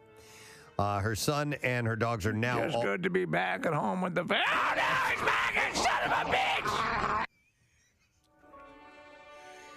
They're all getting rabies shots. But I hear that they've gotten less... What, the stomach painful? shots? Yeah, the rabies shots. They modified because it used to be a series of shots in your stomach, as you said. But anyhow, she harbors no ill will toward the Bobcat, which already had a face full of porcupine quills before it attacked her. So it had already been having a rough day. So yeah. Good to see you, Dr. Smithers. I'll just go out and wait in the waiting room. I mean, oh no! Oh, Bobcat! The Bobcat will not give up. It's a battle royale. You know what? Just relax. Take a bath. Yeah, I'm going a little Mr. Bubble. Light some candles. Put on a little Yanni and... oh, no! What the hell? Get out of the... No, you son of a bitch! Where's my loofah? Where's my loofah? You're going to use that to fight the Bobcat off with? I got, whatever you have, you got to go for it. I don't bathe with a sickle. Let me go to Carrie. Hi, Carrie. Good morning. Good morning. Hey, what's up, Carrie? Not much. But yeah, so we had, my father was an organist for over 50 years, and he passed away 5 years ago, and he had an organ in the house. Now, his organ was an organ that some churches had smaller ones than this one. But your dad had a large organ? He had, yes, thank you. I have seen my dad's organ. Yeah. Anyway, it was like a full pedal and it was 3 manuals, so it had 3 keyboards. Oh. And then 4 rather large speakers along with it. And 2 years ago, we found a church in York County to take it. And because it was a huge weight around my mother, you know, like to see it, like he. Yeah, it was a constant reminder. Yeah, exactly. So the church that was taking it sent the movers. Well, they told the movers it was a small organ. It was not a small organ. So they asked, you know, did it come through the front door? Yes, it came through the front door with a lot of difficulty. So my dad actually had the back of the house, instead of a slider for the deck, he put in French doors so that if eventually he moved or it needed to be moved, it would be more easily taken out. Okay. And even wider steps on the deck. Well, of course, I'm a woman, so of course I didn't know what I was talking about. So after like 20 tries to go through the front door, taking the door off the hinges, etc., I finally was like, would you please go out the back door? And so all this time this is happening, you have full French doors in the back of the house and basically a ramp built to accommodate the organ that you didn't even consider. Right. I told them from the beginning. And they're like, well, did it come through the front door? Yes, it did, but with a lot of difficulty, you Nimrod. Did they eventually go out the back door, Carrie? Yes, thankfully. Yeah. After much difficulty. I mean, to be honest, your dad's big organ was meant for the back door. Oh, my God. Dude. Yeah. And we'll Just leave a you fact, with right? that, Thank you. Carrie. Thank you very much. The whole Thank phone you. call was worth it for that line alone. Bed, and then I was going to back sell, disarm, and all that stuff. But you know, things are happening. Yeah, things are happening, and therefore we get right into traffic. I was even going to do a giveaway right before then. Kathy, what's going on this morning? We've got an accident north 95, and it looks like it's a pretty bad one. So we'll keep you updated throughout the morning. But right now, all we know is there's 5 vehicles involved northbound on 95. You're stopped between Allegheny and Cotman. Southbound side of 95 jams Cotman through the bridge and then the Betsy Ross Bridge to the Vine Expressway. The Vine, westbound heavy the length. Schuylkill Expressway eastbound. Jams from the Blue Route into Belmont, and then Montgomery to South Street, where there's an accident in the left lane, westbound side. Bear Avenue to South Street, City to Belmont, and then again from Gladwin out to Conshohocken. Blue Route northbound slowing 95 to the Media Bypass southbound from Broomall to Media. Pennsylvania Turnpike westbound. We're slow Fort Washington to the Mid-County tolls. That's an accident. 30 bypass eastbound, so it's 340 to 113. 422 eastbound, another accident here at 29. Vehicles off to both shoulders. There was debris in the roadway. That's been cleared off, but it is causing some slow traffic. 42 north slowing Lower Landing Road to 295. 55 northbound jam Stepford to 42. This traffic report brought to you by Whole Foods Market. Up your appetizer game at Whole Foods Market 365. By Whole Foods Market, breaded shrimp appetizers are 28% off with Prime through February 7th. While supplies last, shop in-store or online. Terms apply. And that's your traffic on 93.3 WMMR. Poor Marissa. I'm looking at her next to me here. Casey's out of the studio. He's down getting ready to pack things up. But I just turned to him. I'm like, you ready to be my right-hand guy again?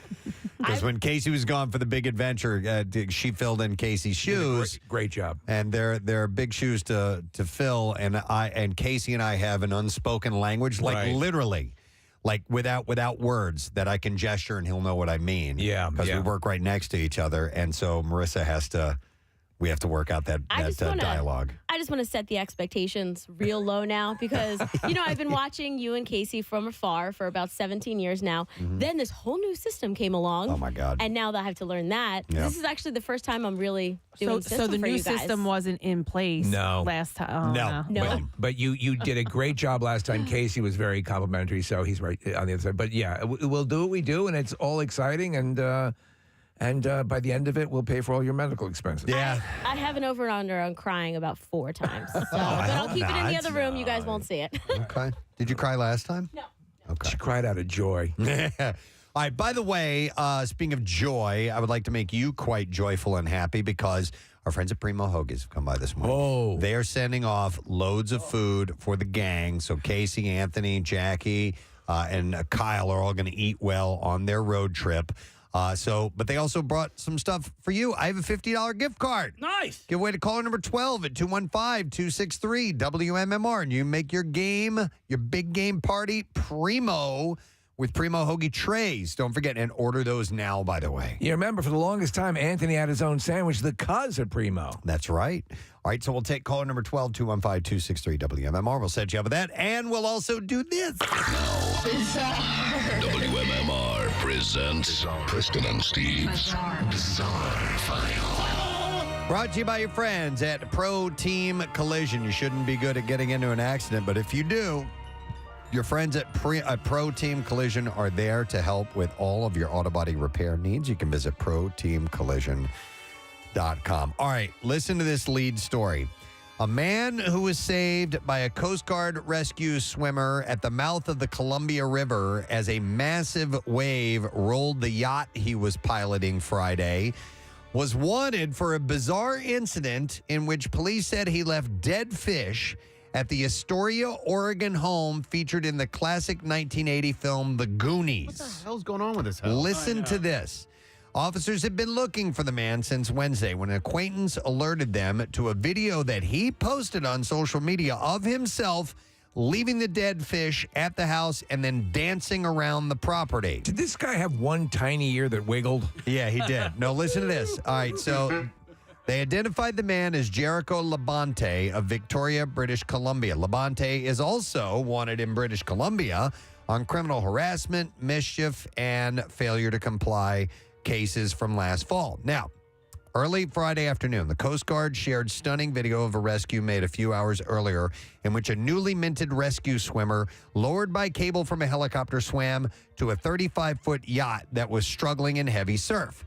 As the swimmer approached the vessel, a large wave slammed into it, rolling the boat over and then threw the man, later identified as Labonte, into the water. The swimmer, Petty Officer First Class Branch Walton, reached Labonte, pulled him to safety. The helicopter crew flew him to the Coast Guard base at Astoria, where medics treated him. He had mild hypothermia, transported him to a hospital. The yacht's owner, who lives in nearby Warrenton, Oregon, reported the vessel stolen later Friday. Yeah, wow. The hospital had already released Labonte when police saw the Coast Guard photos and video and realized it was the same person who they said covered over security cameras at the Goonies house and left dead fish on the porch.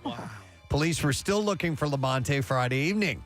The police chief, Kelly, didn't know what kind of fish it was, but said police believed it was caught locally because after the video started circulating, another person reported having taken Labonte fishing. He said it's been a really odd 48 hours. The mouth of the Columbia, by the way, and we're looking at the video of this thing getting knocked over. It's insane. The largest North American river flowing into the Pacific Ocean is known as the Graveyard of the Pacific for its notoriously rough seas. The Coast Guard received the yacht's Mayday call around 10 a.m. Friday while conducting trainings nearby, and they got in and got the guy. But it's the same dude that was leaving dead fish on the Goonies house front porch. There even the slightest indication as to why he was leaving the fish? They have no idea. That was the least of his concerns. There will be a follow-up on this story. I promise you that, man. All right. An Iowa care facility is facing fines totaling $10,000 after mistakenly pronouncing a 66-year-old resident dead and having her transported to a funeral home where she woke up gasping for air. Can you freak? That's like an Edgar Allan Poe nightmare. The unidentified resident, who had been at the Glen Oaks Alzheimer's Special Care Center since December 2021, was moved into hospice care at the facility December 28th of last year because of senile degeneration of the brain. While in hospice care, comfort measures were taken. Over the course of several days, staff members recorded occurrences of diminished lung sounds and minor seizures. And then on January 3rd of this year, the woman was pronounced dead at 6 a.m. after an employee identified as Staff C said that she did not feel a pulse and found the resident was not breathing at that time. I think they need to employ that Pope hammer thing. Yeah, they hit him on the forehead. Yeah.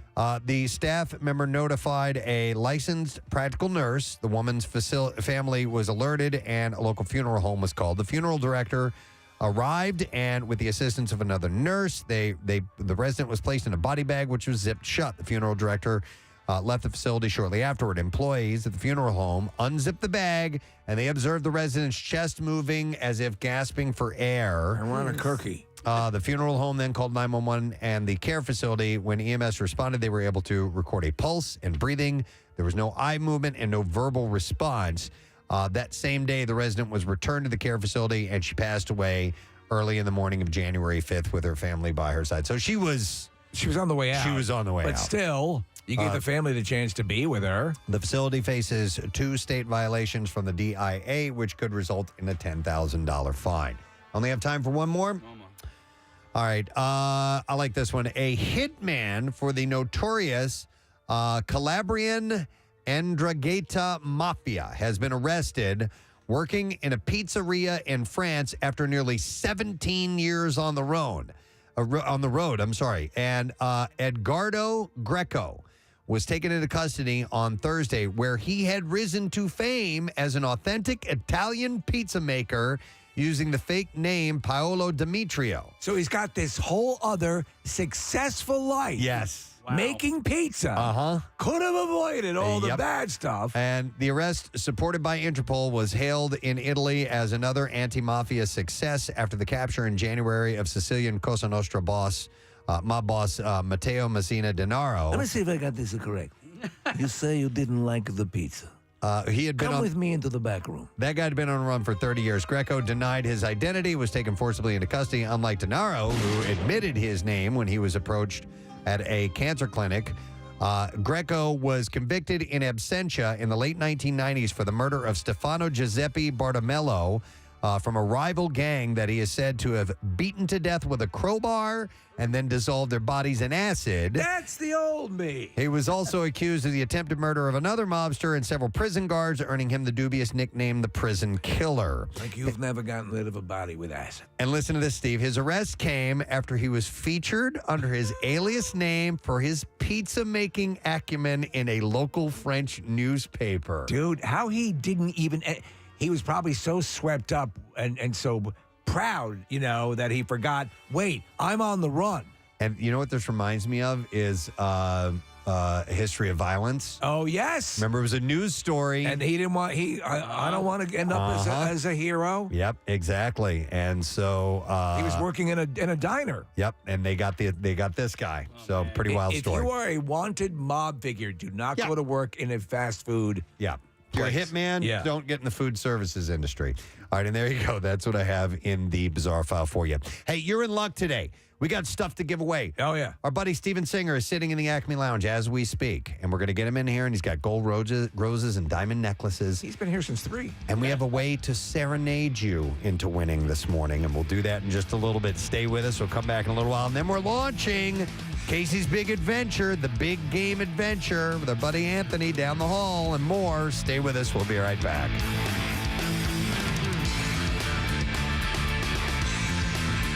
Preston and Steve on 93.3 WMMR. The MMR Rock Yesterday was just perfect weather. It was fantastic.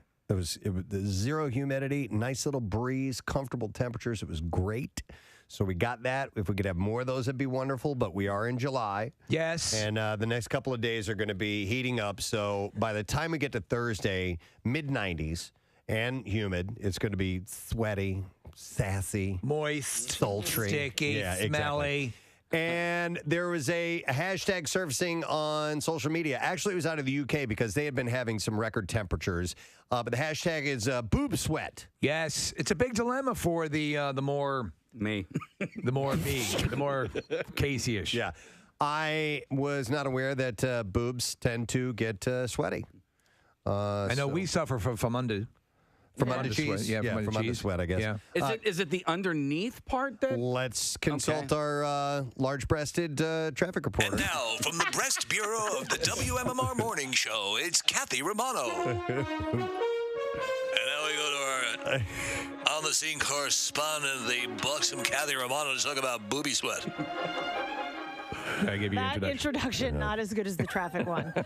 Okay, so what is your question? Does it happen or where? Yeah, is that something you have to be ready for when you're heading out and it's going to be really hot, or boobs? One of the things you got to worry about getting all sweaty. Yes, my boobs sweat, but I think it depends on. I mean, I can't speak for girls with smaller boobs, but I mean, yes, like I have an underneath part and also my cleavage. Really? Oh yeah. So it's where there's close proximity. Skin on skin. Now you're not gonna see it. It's not gonna drip through my clothes. Oh my God! Like Are you kidding me? It looks like you've been shot in the chest twice every time it's warm outside. No, but you don't see it. But you're in air condition when we see you. Yeah, and also if you if I were to work out in a cotton sports bra or a cotton shirt, you would see it. You would see it there. You'd see, almost like pits, but with but a T. T. Yeah. Well, boobs are the new pits, Preston. I wish you could have said it. Knockers are the new pits instead of. Why can't we say that word? I know it's so innocuous. It sounds so friendly too. In fact, there are birds that are called tits. Yes, So yeah, there, I said it. absolutely. Mm-hmm. Titmouse. All right. Let's just talk about the birds. Well, it was quiet Wednesday evening in Blue Springs, Missouri, when the police radio crackled with word that a holdup alarm had been triggered at Cerilia's local adult novelty emporium. When the store manager spoke with police dispatchers, he provided a physical description of the tattooed man who stole $90 in merchandise. They call it cash. The suspect fled on foot and was running to the grocery store with he said, quote, running north to the grocery store with 2 of the biggest dongs I sell. Dude, now I sell some big dongs, but he took 2 of the bigger ones. An officer described the suspect as a white male shaved head tattoo on his neck who stole 2 dildos and a bottle of lotion. Yeah, he stole one of them there lurches, which are huge, and one of them Sasquatches. The manager recalled swiped a $47 11-inch All-American Ultra Whoppers curved dong intended for use in a strap-on device. Yes, I'm curious. Do you have the ultra-wide curved dong? It's the American Ultra Whopper. Put it aside for me. That's ROMANO. That is the Ultra American Super Curved Dong. Is it not? What is the vein situation like with that? Oh, very good. The vein situation. The thief also stole Would you say there's the end of it? What is that like? Is it wide? Is it wider? Well, I'll come in and see. And is it online? I want to take a look at it. What's the return policy on that, too?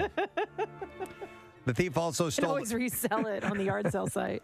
Yes, on your Facebook site. Kathy actually Ladies. saw resale on a dildo. Yeah. It was Are you kidding me? It was a glass dildo. A woman sent it to me, and I emailed her back. I'm like, is this for real? She goes, I promise you, I saw it. And she said, like, a few hours later, it was taken down. That is crazy. Now, the thief also stole a 10-inch dildo and a 4-ounce bottle of Doc Johnson's Joy Juice lubricant. Hi, I'm Doc Johnson. You have trouble in the sack? Think you get a little chafed? With more than 60 stores, Cerullia's, where romance finds fantasy, describes itself as one of the nation's largest and fastest-growing specialty retail chains. Oh, Surströmming, where romance finds fantasy. May I help you? Yeah, we got about 50 different types of dildos. Come on in. It's romantic. Yeah, we have this thing. It's a dildo attached to a jackhammer. Very romantic. Founded in 1992. You'll be whisked away on this piece of hardware. It's going to tear your bunghole out. Romance is the name of the game here. It really is.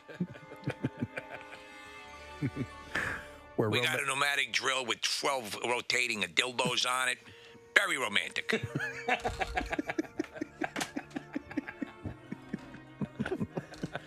It doesn't sound that romantic. Paris is springtime. It's where romance Have you finds. walked along the Champs-Elysees? It's where romance You ever finds. see American in Paris with Gene Kelly and Leslie Caron? Very much like that. What is it? Oh, it's a bazooka that shoots dildos.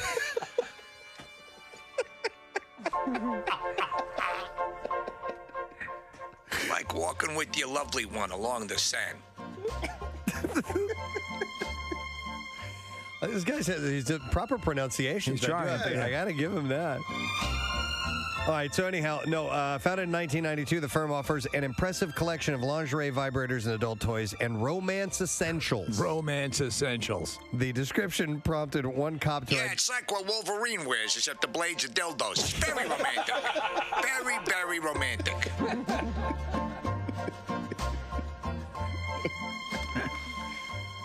The description prompted one cop to identify a possible subject by name and suggest that a fellow officer sit by the man's residence. He said, if he shows up, quote, you'll be looking for 2 dildos and a bottle of lotion. Raven Simone and Annalise Vanderpool, who have been great friends since meeting on the set of That's So Raven, returned to the sequel series, Raven's Home. Raven's Hole? At Raven's Home, Oh, sorry. H-O-M-E. Because I would have watched the first one. Bold new step on the Disney Channel. Raven's Hole. Tonight after 11 p.m., Raven's Hole. Disney After Dark. A lesbian unchained. That's so Raven.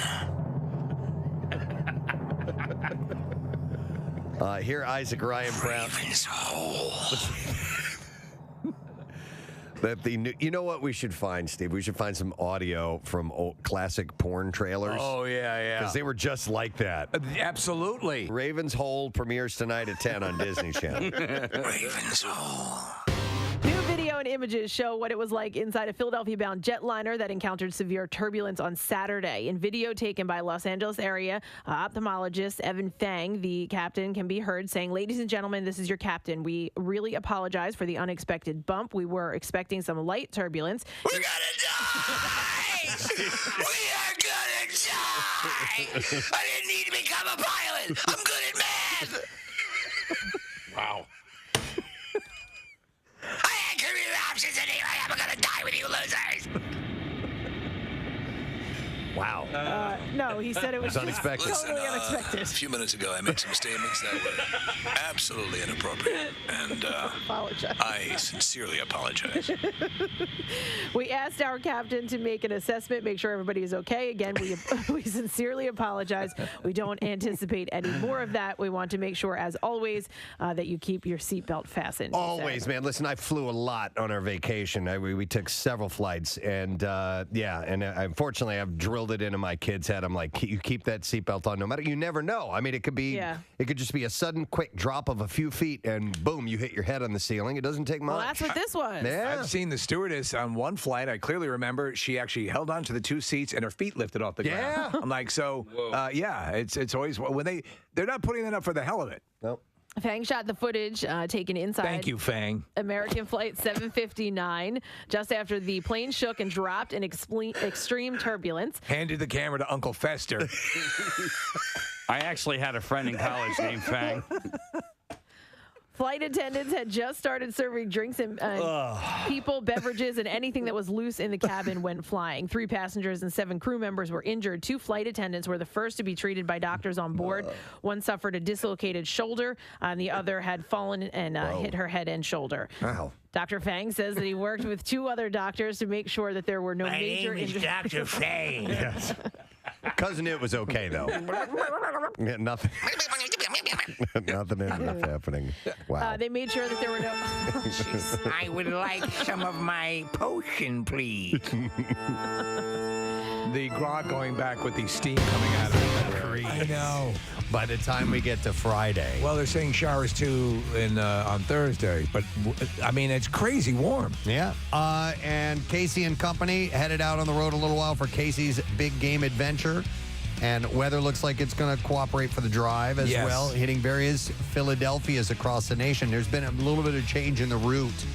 They'll now be headed to Philadelphia, Illinois, Philadelphia, Missouri, which I had no idea there even was. That's where you're from. And Philadelphia, Arkansas, and Philadelphia, No, Philadelphia, New Mexico. And Philadelphia, New Mexico. Yep. There's been a change.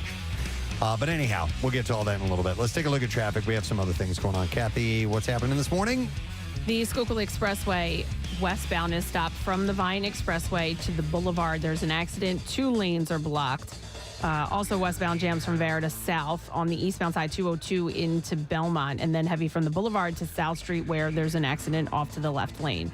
95 northbound stopped Allegheny to Cotman. They've got that accident that was involving numerous vehicles just blocking the right lane, so you can pass by it, but a lot of delays out there this morning because of it. South on 95, heavy from Cotman to Bridge, the Betsy Ross Bridge to Girard, westbound on the Vine, heavy the length 95 to the Schuylkill Expressway. Blue Road northbound slowing 95 to the Media Bypass.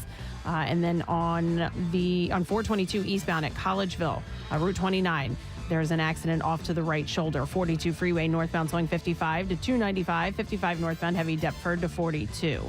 This traffic report brought to you by Whole Foods. Think Whole Foods Market for a sizzling Valentine's Day with sales on premium meats and more from February 1st through the 14th. Find more delicious desires at your local store. And that's your traffic on 93.3 WMMR. Thank you very much, Kathy. Okay, so we're gonna try something out. We're gonna do something today in preparation for Valentine's Day arriving, and there's a reason we're doing it on this very day because we're of course launching Casey's big game adventure. And we're going to be losing one of our staff members along with Casey from the morning show while he's headed across. And he was integral to this particular contest that we wanted to do. Yeah. So we are going to play a game in honor of Valentine's Day, which is all about love, of course. Yes. Sweet mystery of life, at last I found thee. I could have been an opera singer. So what we are going to do is a game called Steve and a Singer. Yes. Because we have Steven Singer. Yeah! Good morning, guys. Somebody was asking me about this contest, and I said, if this comes out good, it's going to be good. Yeah. If it comes out bad, it's going to be fantastic. And I said, most of the things we do are usually fantastic. Oh, yeah. The truth of the matter is that we know us, and we know that we're inclined to fail at everything we do. So once you embrace that, that's when the goodness can come through. Right. Yes. I'm still looking for the doll, the sex doll. What do we used to call that? Launching of the badge. The badge, yes. And now that's all you have is balloons in the sky. That's it. This is it. I was thinking of that with the Chinese balloon. This is great. I said, we invented this years ago, way before the Chinese. We could do the Chinese balloon, there you Preston. go. We thought about doing it, but then, they might shoot it down with a missile, and then, we got the problem. So we decided to go with Steven and a Singer. So this is the way it's going to work, and I'll so we can go ahead and get callers on the line now. You are going to have to identify a love song being sung to you live here in the studio this morning. There's a little twist on that, so you have to keep that in mind. You call in at 215-263-WMMR. And performing this morning, the reason we need to do this today is because Kyle Mack is going to sing for you. Kyle's been singing for us for a long time. For years. Just not live. Yeah. And Kyle will be headed on the road with Casey and company, so we need to do this morning. And Kyle has brought some live accompaniment from Kyle's band, which is the FM band. Michael Ian is here today. And Michael will be playing guitar. Sorry, I had the microphone down by your I got you. Thank guitar. you. Thank you. And how long have you guys been in a band together, Michael? Well, Kyle just joined us, within the past year, right? I joined in May of last year. I didn't know that. Yeah. I thought you'd been in the band longer. No, I was in a different band before, and they scooped me up. Yeah. All right. They headhunted me. So I'll explain what they're going to be doing. So Ian's going to be playing on the guitar, and then Kyle is going to be singing. We'll explain how you have to identify these songs in a little bit. But before all of that, what are we going to be giving away this morning, Stephen? Well, we are going to give away the brand new 24-karat gold dip periwinkle rose and the all wrapped up in love diamond necklace. What? I didn't know that. It's a beautiful twisted necklace with a beautiful heart in the center, and you can get that in all silver. You can get it in yellow and silver or rose gold and silver. Fantastic. Yes. Okay. I just thought it was like the rose, and here we go. Oh no, we're going big time here, baby. And big I time. think the way this is going to work. So we have 5 of the roses and 2 of the necklaces, and Marissa had an idea of. How about each time we get a winner on the line, Stephen will reach in and we have on sheets of paper what the prize is. So he'll draw them randomly. Very fair. As to what you're going to get. Now, by the way, you guys, how long, when can people order the roses and still get them for Valentine's They can Day? up till 2 o'clock this Friday. Okay. They can play chicken up to $155, I guess, and get the guaranteed free shipping. Now, we'll still ship it, after that, but then they'd be dumb and have to pay overnight or second-day shipping because I think Valentine's Day this year, correct me, Steve, if I'm not mistaken, is it on the 14th? Yes, it's on the 14th. I think it's the 14th. That's my anniversary, actually. Yes, I'm well aware of it. And so that's going to be on Tuesday. So up till Friday at 2 p.m. Eastern Standard Time, we will get your beautiful rose and or wrapped up in love necklace or any piece of diamond or gold jewelry. Of course, you can always show up, too, if you need to. We will absolutely be open, and we'll have our lovely staff will be happy to help everybody on any day they want it, on Monday or Tuesday if they get stuck. And can I just tell you one other thing? By all means. Special? Yeah.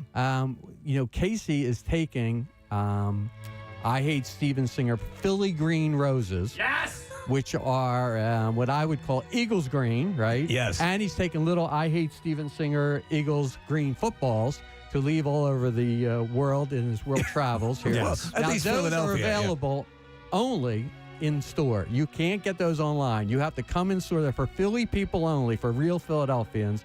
They can get the Philly Green Roses in store. All right. And you have any of the footballs as well? Oh, we give footballs out for free. All They come right, in, anybody comes in the store, they can get a football for free. All right. Yeah. All right, so we have all of this up for grabs, and we're excited to get this underway. So this is the way this is going to work. I have challenged Kyle to perform some well-known love songs, but instead of singing the lyrics that you normally may hear in that love song, he has replaced all of the lyrics with Steven and Singer. And those will be the only words sung to the tune of very famous love songs. Think of this as a romantic version of Sucking on a Chili Dog. Okay. Yeah. Right? That's a very good way to put it. That's exactly what it's going to be like. So you have to identify the love song, and we'll let you... sing like 10 seconds of it, something like that. Okay. And I think we 15 to 30 seconds. Is that too long? Why are I'll you're just kinda give you killing us? All right, cool. I'll just kind of we'll play it by ear and we'll see how it works out. Okay. But you guys ready to give this a shot? This is either going to be really good or really weird. So Yeah, it's going to be both. let's go. All right, we're going to go first off to Scott. Hey, Scott. Good morning. Hey, Gadzooks. Gadzooks, buddy. All right, so Scott, we are going to have these guys play a song. It's a well-known love song. Only the lyrics have just been changed to Steven and or Singer, and you have to identify it from the melody. You ready to try this? Let's go. All right, I'm going to put you on hold, and let's get our first Steven and a Singer song when you guys are ready.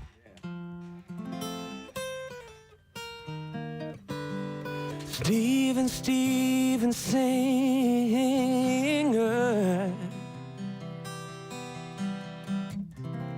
Steven Singer. Steven Singer. Steven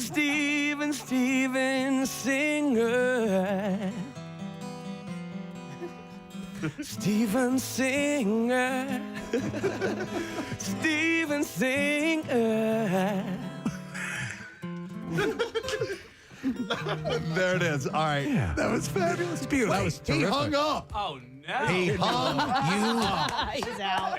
Now I'll tell you why he's crying so hard because it was so beautiful. All right, then I have to go to Kevin, and hopefully Kevin heard that. Kevin, are you there? I'm here. All right. Let's put it in nooch. Put it in nooch. Oh, put it in nooch, brother. I love it. I love you for saying that. All right, Kevin, did you hear the song? I heard it. Can you play it for me again? Oh my God, you're killing me. This is you're killing us here. One more time, okay? Here we go. All right, hang on, Kevin. Whenever you guys are ready, go for it. Steven Singer. Steven Singer.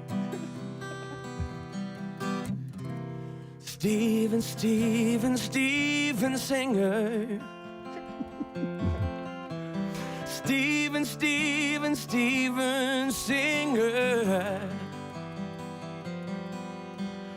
Steven Singer. Steven Singer.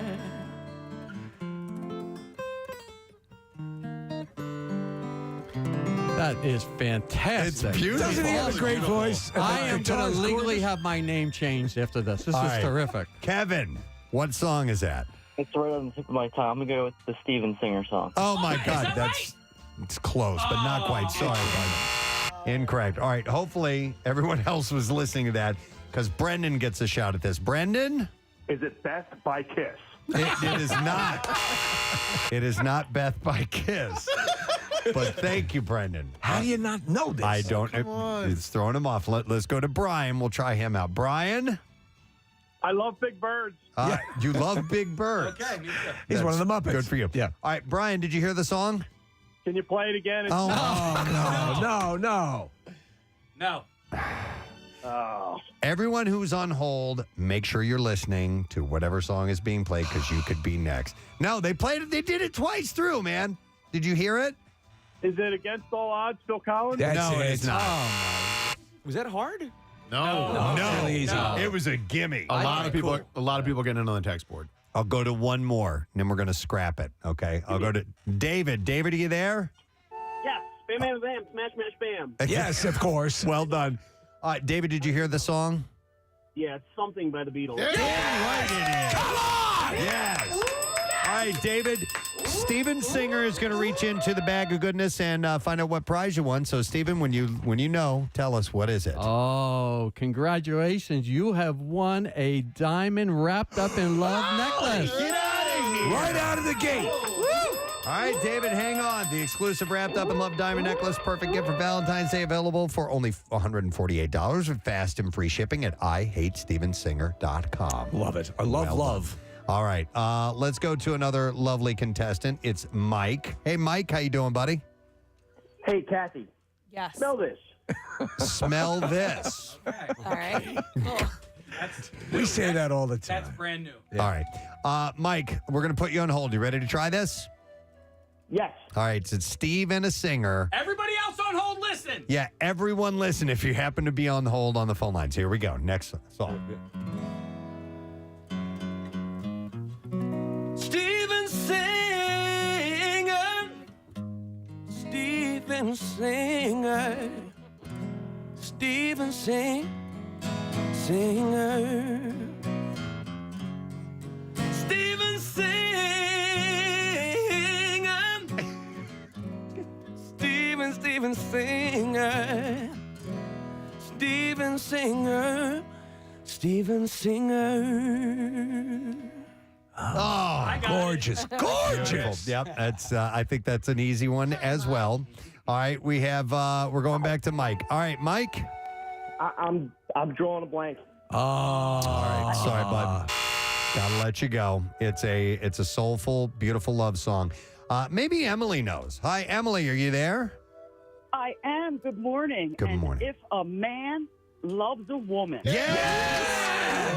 a man loves a woman, but we'll give you that. Absolutely. Beautiful rendition, Emily. And let's see what Steven Singer pulls out of the bag. All right, Steven, what are we giving away now? You have won a 24-karat gold dip periwinkle rose. Hey! Excellent. And it's gorgeous. And Stephen, I'll remind you, we actually have a camera that's on you right now while Yes. you're choosing while those prizes. While I'm making the noise. shaking it up. While you're Well, this pretending is like a you're theater drunk. of the mind here. You know, I'm trying to. Yeah, I got I you. told you if it was bad, it'd be great. By the way, the 24-karat periwinkle gold dip rose from Steven Singer Jewelers will take her breath away with the perfect addition to the collection, only available at IHateStevenSinger.com. All right, new song, new contestant. We'll go to Al. Al, good morning.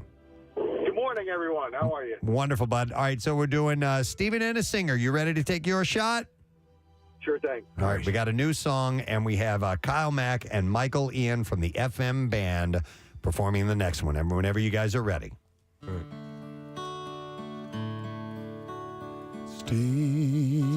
Steven Singer. Yes. Steven Singer.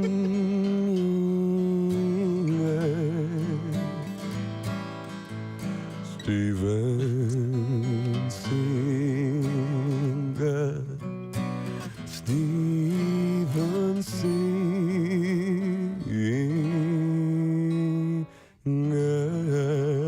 Oh, that was, yes. How can you not applaud after that? I feel like I'm at the Grammys. This is terrific. Yeah. All right, Al, what song was that? Yeah. That's the king, baby. Can't help falling in love. That's right, man. That's right. Look out, man. Look out. We got a winner right now. Only And- two kinds of people know Steven Singer. Yeah. All right, Steven, what's he got? A 24-karat gold dip periwinkle rose. Through IHateStevenSinger.com, exclusively, Al. That's what you win. Hang on the line. We'll get your information, and we will set you up. By the way, I want to mention Kyle and Michael will be playing. Their next gig with FM Band will be at Renault Winery, Saturday, noon to 4. And you can follow the FM Band on Facebook, fmbandmusic.com, as well as their website. Full band. Really cool Oh, my sound. God, yeah. How many people? Like 8 people? 9? 11, actually. 11 people. Yeah. Full forehead babies. I mean, just a fat sound. The horns, the whole thing that you're looking for. All right, let's go to Lisa next. Hey, Lisa. Good morning, it. Good morning. Good morning, it. Lisa, we're playing Steven and a singer. You ready to try this? I am. All right, I'm going to put you on hold. Remember, everyone, make sure you're listening if you're on hold, because you may be next if she doesn't get it right. When you guys are ready, here we go. Steven Singer. Steven Singer. Steven Singer. Steven Singer. Steven Singer. Steven Singer. Singer. Oh. Steven Singer, Steven Singer, Steven Singer, Steven Singer. Sometimes you just have to lob it in there. Crowbar that in there. I love it. There we go. All right, Lisa, any idea what song that is? Stand by me. Well, Yes! That's how you do it. absolutely. Casey's Lisa. favorite movie. Yes, it is. That means you win a prize. Steven Singer, what's she going to get? I don't know if it's these guys are so talented and so good, but these are all gimmies. I mean, they're Yeah. just. Yes, they're- sir. You just but have a they're beautiful funny. name. Oh my God! Can I get a tape of this isolated so I can give this to my wife for Valentine's Day? Because I think she would absolutely go crazy. Absolutely. Oh, yeah. He's going to get a lady boner. This could be the Oh. music that you play in the background while you make love. Oh, that'd be terrific. Lady You kidding me? Yeah. I was just getting a visual of that. That's nice. That's what I can see her lower back stamp or tramp stamp. I hate Steven Singer tattoo and play this music. Oh, It'd be my great. God. At any rate, you've won a wrapped up in love diamond necklace. Wow. Nice. And can I mention they all have an adjustable chain so you can wear it any length you like and it'll fit everyone. Yeah, because some people have huge necks. That's right. And available for $148, huge neck or not, with fast and free shipping at IHateStevenSinger.com. All right, we still have we have more roses to give away, so let's go to Joe. Good morning, Joe. Morning. All right, Joe, we are playing Steven and a singer. You ready to do this? Yeah, good. All right, All right, let me put good. you on hold. Kyle and Michael, when you're ready. All right, here we go.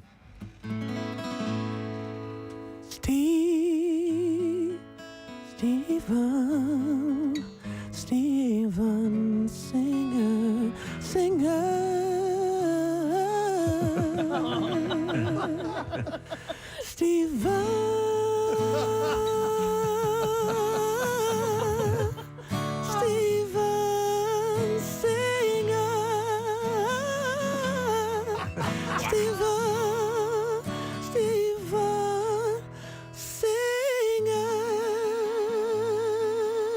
Wow. Dude, your voice has such range, man. Yeah, you do. Hit it out of the park. Damn. All right. It's kind of hard at 8:30 in the morning. But All right, Joe. And Whitney didn't have a beard. Joe, can you give us the title of that song?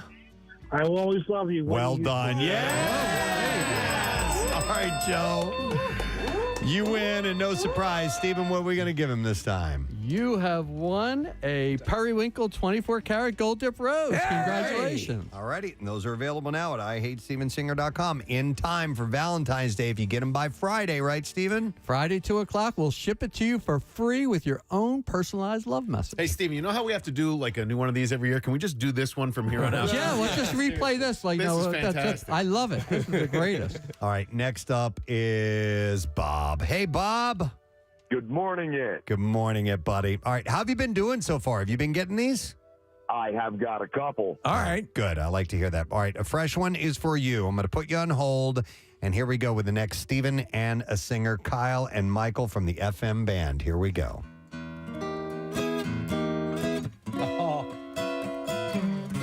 Oh, Steven Singer, Steven Singer, Steven Singer, Steven Singer, Steven Singer, Steven Singer,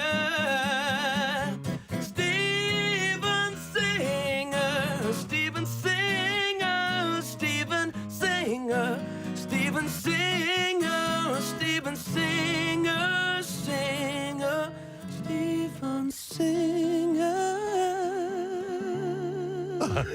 So sweet. All So right. wonderful. This is so good for my ego. Can you just play this music every time I come in the studio? I love it. Yeah. All right, Bob. Do you know what it is? Is it at long last? It is not at long last. I'm sorry, Bob. That is incorrect. All right. Hopefully, everyone else was listening along. We'll go to Matt. Matt P. We got two Matts on the line here. All right, Matt. What's up, guys? Bud. All right. So, what song was that? I love you, baby. That is not the title of the song. That is a refrain in the song. He knows it. But He that just is doesn't know not this title. the title of the song. I'm sorry, Bud. We got to let you go. All right. We'll go next to Matt. All right, Matt. Hey, guys, good morning. That would be Mr. Frankie Valli. Can't take my eyes off you. And while the refrain does go, I love you, baby, the title is Can't Take My Eyes Off of You. All right, so Matt is a winner, and Steven Singer, what's he getting? You are getting La La a Land. Periwinkle 24-karat gold dip rose. Hey, nice. Is that it? We got one more All here. Oh, yeah. We should have, let me see. But listen, we can do as many as you want. Like I said, you pick it. You pick with anybody you want to do it. What time is it? Because I'm having fun doing this. This I is love really it. good. Time for one more. Yes. Well, because we've got a big journey to start. I know. All right, let's get our next caller on the line. It is Amanda. Hi there, Amanda. Hey, guys. Good morning. All right, good morning, Amanda. We're playing Stephen and a singer. You ready to try this? I am. All right, hold on the line. Everyone else listen too. Here's the next one from Kyle and Michael when you're ready. Steven Singer, Steven sings, Steven Singer, Steven sings, Steven Singer, Steven Singer, Steven Singer, Steven Singer, Steven sings, Steven sing, Steven Singer. Steven Singer, Steven Singer. Wow. It's one of my favorite songs. That is fantastic. Can we change their name from the FM band to the I Hate Steven Singer Singers? You can sponsor us. Talk off. You got it, man. You guys are awesome. All right, Amanda is next. Hi there, Amanda. Hey, is it oh my gosh, how deep is your love? Yeah! Deep is your love on the BJs. Absolutely correct. Steven Singer, reach into that bag and get a prize. She has won a Periwinkle 24-karat gold dip rose. There it Congratulations. is. Outstanding. All right, we're going to set Amanda up with that. By the way, the brand new Periwinkle 24-karat gold dip rose from Steven Singer Jewelers. Take her breath away with a perfect addition to her collection. Only available at IHateStevenSinger.com. And as Steven said, by 2 o'clock on Friday, you still get free shipping. You have latitude, but you're running out of time. If you do that, you will get it. And I know you guys, you learned like 5 or 6 more of them, right? Yes, we did. Yeah. But we don't have time, unfortunately, to get to We'll them. do it again. Yeah, we will definitely Next do it. FM Band, by the way, performing at Renault Winery Saturday, noon to 4. And you can check out their website at fmbandmusic.com. Follow them on FM Band on Facebook as well. And thank you so much, guys. Great job. Yes. Michael, great work. Thanks, guys. Lovely playing. Appreciate it. Kyle, we love you. And you're not done singing. You're done singing today. Yeah. You're singing more on the road trip. Absolutely. Definitely doing that. Steven, do it. anything else you want to mention before No, we wrap? thank you so much for having me in, guys. Fantastic job. It was great. It's great to see everybody. Happy Valentine's Day. Let's spread some love. Absolutely. And go Birds. There you go. Steven Singer. Gang. Thank you for being here. We're going to take a break. When we come back,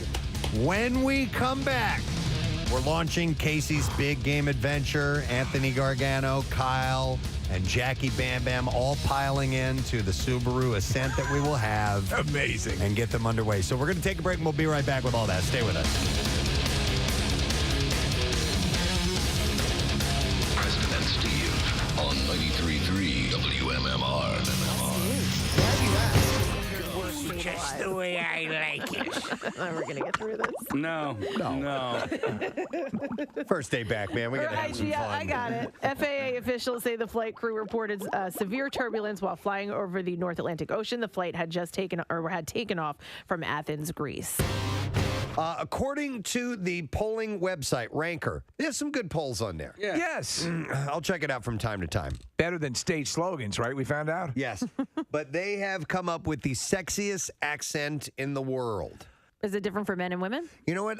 I was trying to figure that out. I didn't see anything about gender So it's just one. breakdown. So, yeah. Okay. Because I think it might make a difference between men and women. Yeah. It's in general, yeah. The accent that I find, one of the accents I find sexiest is not so. I wouldn't see it being so for men, but women, I find this accent sexy. So anyhow, all right. What do you find, Kathy? Is there a certain accent that you find attractive if you hear it? Man. That's just kind of like ooh. You know what? I like them all. Like I do like Australian. I like you know like that. It's sort of very. To me, it always seems difficult to be Australian and talks like. If you talk like us, it'd be a lot easier. And then maybe an Italian man speaking English with his, yes, with penis his Italian out. accent. No, with his penis out. Hey, take a look at this. It's a Johnson. It's right there for you to touch, eh? According to this website, number one sexiest accent in the world is the Irish accent. Oh, wow. I love a British accent as well. So in that general area, British, Scottish, Irish, though there is certainly distinct differences. Mm-hmm. I'll tell you what. I have a few friends that are Irish from Ireland, and sometimes it is hard to understand what they're saying. We were just listening to Sinead O'Connor. Yeah. And obviously she was in a desperate state when we were listening to her audio back and trying to determine what she was saying. But while talking to these guys, sometimes there's a pause in the conversation as my mind is trying to process what they. I'm like, okay, all right, yes. The answer is yes. Yeah. Okay. Yeah. No, I know what you mean. Yeah, and especially flying squirrels in the Poconos. I'm sorry, I wasn't listening. What were you saying? The second sexiest is a Spanish accent. Yeah. I like that. I almost said Spanish. Now, too. I don't know if that means Latino. My Spanish professor in college, I love the way she talked when she spoke English because she was from Madrid, but she had an English accent because she had learned her. Was it sexy? Oh, yeah. Oh, yeah. Oh, dear God. Ooh, your gym shorts are muy bueno. Nick, I have a question Did for you just come from playing one of your sports? I love the little boy sweat on you. Sounds kind of manly. You look like a little girl. Into little diving shorts with your not yet formed body hair. But actually, I wouldn't mind hearing from people who do have accents. It might be transplants or have never been able to shake that accent. Give me your sexiest accent, to right? Give us a call at 215-263-WMMR, and let's hear you speak a little bit, and let's see how that sounds, and especially if there's any Scottish ladies listening. I do want to hear that. Or Spanish. Preston, I'm sitting here on my speaker when you talk. Vibrating my lady bits. So the third place, so you have Irish is first, according to Ranker, sexiest accent in the world. Irish is first, followed by Spanish, then Aussies, Kathy. So the Australians, and then Italians. So that's right where you lie. Yeah. Oh, you're betting 1,000. In sixth place is the former champion, the French accent. And so like Sebastian Letou, who used to come in here. Mm-hmm. He has the very French accent. And would you find that For me, not as much as the others, yeah. All right. I'm going to make a pee-pee in the bed. Right after that, in seventh place is the Swedish accent. Where I just got back from Sweden. And we think of it very much like, very lyrical. In fact, I couldn't really give you a good representation of what there are subtleties. It's more like, right. It's a lot like that. Yeah, exactly. In casual conversation,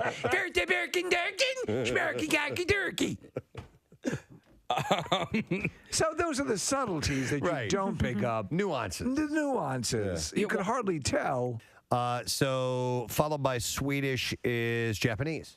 In eighth place for sexiest.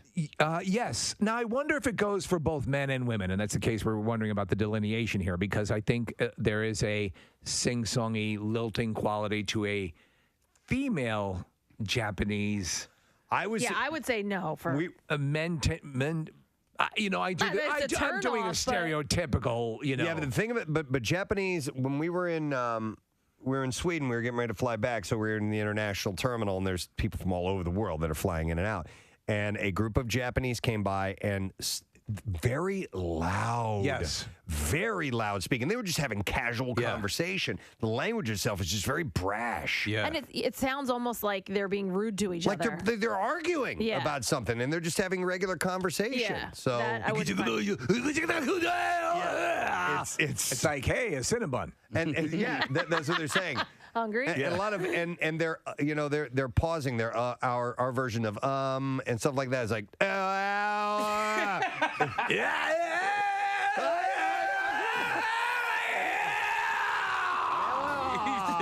Thinking. I can't think of the words. Hey, Fong, do you want to go to the Cinnabon?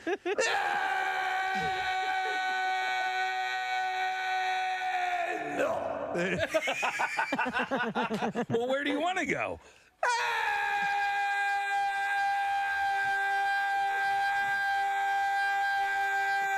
Chickies and Pete's. Oh my God! Hang on, let me get I have an accented individual on the line. I can't say your name. What is your name? Vincenza. Vincenza. Oh my God! Right there. Okay, and tell us a little bit about yourself so we can hear some of your accent. Where are you from? What do you do? Stuff like that. Well, I'm from Sicily, Palermo, and I came here about 15 years ago. About 15 years ago. Do you get complimented on your accent? Yeah, a lot. I used to be a waitress, and I had some people saying, like, when you're at the table, you say the daily special. Yeah. And some people will be like, oh, what a nice accent. Can you say it again? Well, you know what? my wife and I were at an Italian restaurant recently, and the waitress was directly from Italy, spoke very, very good English. But I agree, when she rolled out the specials of the day, it made them sound that much more enticing. Yeah. It definitely, you're in an Italian restaurant, it sounds very authentic. Vincenza, can you maybe recite a couple of the menu items in Italian? I'd love to hear you speak in Italian. Pappardelle bolognese. The pasta bolognese. Yeah. It already tastes better. It does. Say SpaghettiOs. No way. Some nice spaghetti. I like it. Can you do me a favor? It says here Jenny is born in Albania. I'd be curious to hear what that accent's like. Hi, Jenny. Good morning. Hi, I'm sorry. I'm driving. 1 second, please. That's okay. 1 second, please. Good morning. Hey, good morning. So you're born in Albania? Yes, I am, and I was. Okay. And then I moved to Greece when I was 20. I lived there for a good 7 years. Where's Shakira from? Is she Colombian? Shakira. Oh. She has a sexy accent. Yes, and I look like her a little. Good for you. I want that bathtub photo, too. Jenny, what is your compliment? What is your real name, though? Yes, my name is not Jenny. It's Nejmia. Najia. It's a pleasure listening to you speak. Yeah, thanks, Jenny. We appreciate it. No, thank you. When I worked for a year, we live in Springfield. Go Delco. Oh, my God. Oh, let's get classic for some Delco. pizza. She has a classic Delco accent. That's right. Yeah. I'll take you out for some water ice. She's got to come in and visit us. Can you come in the studio sometime? Oh, that would be amazing. All right. Well, hang on. We'll get your information. We'll tell you how to do that, okay? Okay, thank you so Hold on much. just a second. No problem. We need to get a lot of accent, Kim. And I think it should just be exclusively women with sexy accents. Yeah. But get a lot of different accents in there sometimes. We should like United Nations Day. International Day. Yeah. Exactly. I like it. Our next guest is back in town. We love having him here in our studio. He's going to be at Helium Comedy Club tonight and then through the weekend. You know him, of course, from years at Saturday Night Live and a gazillion different movies. And from this particular clip, please welcome John Lovitz to the show. Thank you. Thank you. Wonderful to see you again, sir. Welcome back. Really. Oh, yeah. This is a picture. Did you post this recently? Is it what is this from? We saw they put this up on our monitor earlier. It's you in sunglasses, and you look. Yeah, like that's in Hawaii at the Royal Hawaiian. Oh. I was very happy. Oh, I love Hawaii, and I'm laying on the beach. So I just took a picture. And Well, you brought your dog with you today. That's pretty. You travel with your dog? Yeah, his name's Jerry Bruckheimer III.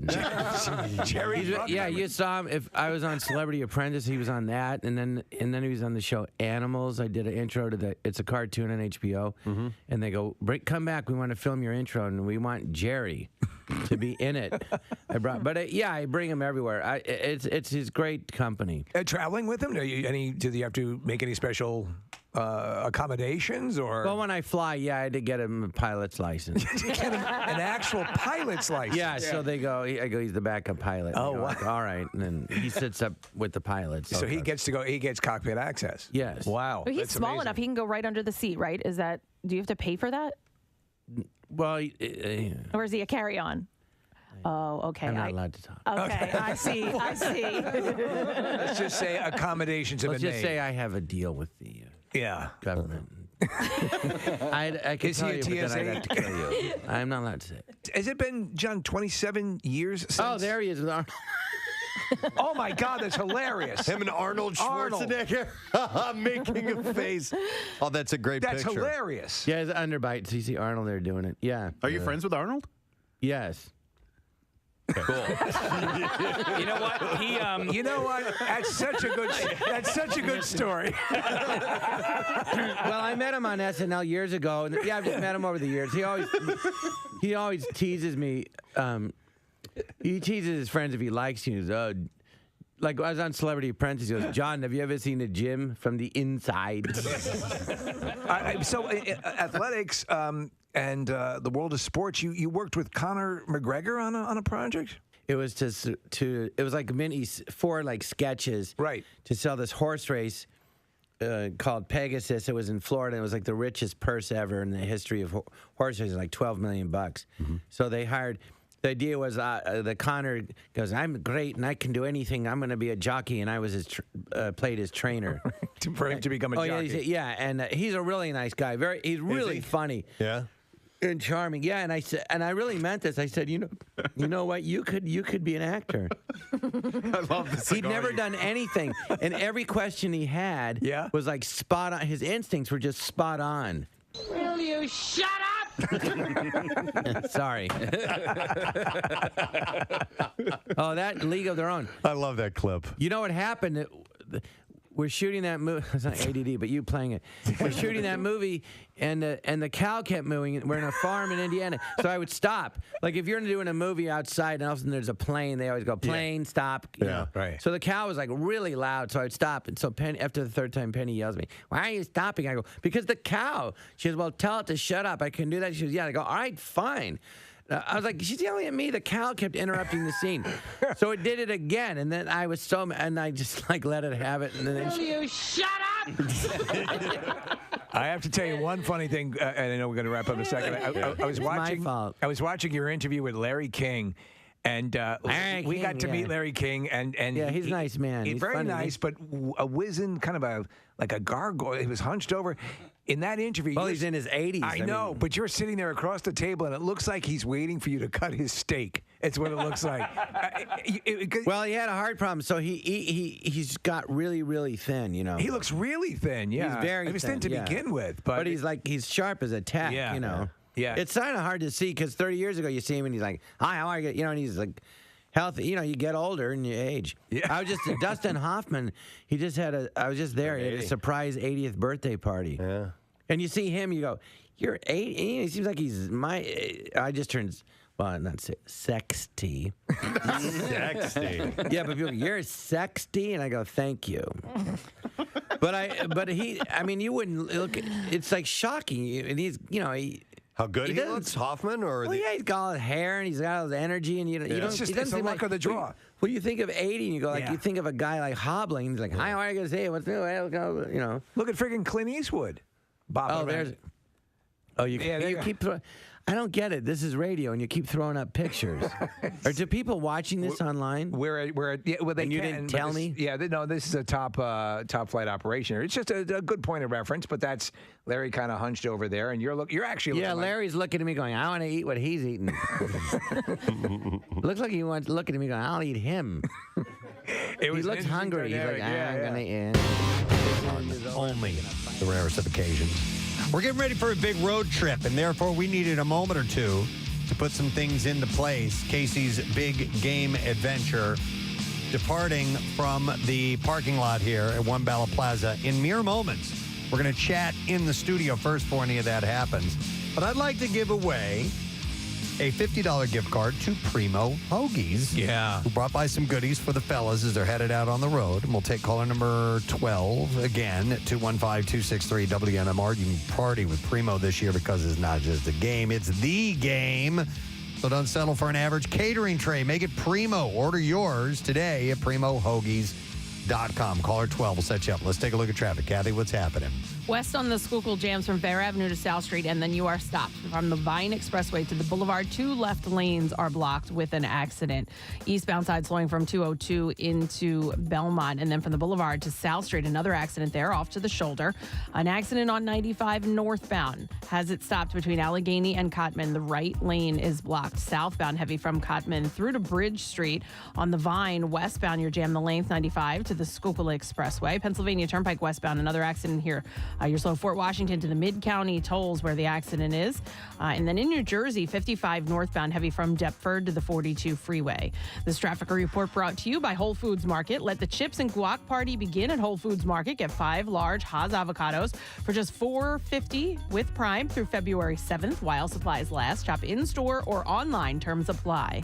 And that's your traffic on 93.3 WMMR. Ladies and gentlemen, in mere moments, there will be a carload of people leaving our parking lot, spreading good cheer across this nation in preparation for a sporting event this weekend that has been in the making for quite some time. And we want to spread the love, stopping in Philadelphia's throughout this great nation of ours on the way to Phoenix, Arizona, as the Eagles battle the Chiefs. Now, we've got things in place. We have a vehicle downstairs loaded up, ready to go. Loaded with cameras, loaded with food and supplies, and all the Philly things that we want to bring.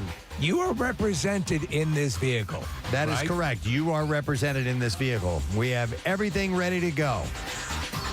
Except one thing. Well, today's the day we find out how fast somebody can run. Anthony Gargano is not here. He has not arrived. He knew we were leaving at 9, right? Yeah, so He had to drop his kids off at school. Okay. So you can't argue with parental responsibilities. But did he know we were starting at 9? Yeah, so here's the deal. I texted him last night, just reminding, hey, be here at 8:15, 8:30 tomorrow. And the problem is we then shared 1,000 different text messages. And that got lost. And what he said back got lost.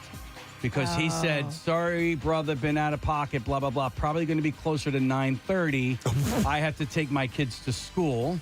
And then what I saw was no way we can squeeze in KC. And then that put everything else in motion. So that is how I missed him saying that he would be here at 9:30. Wait, so are we going back to the original route? No.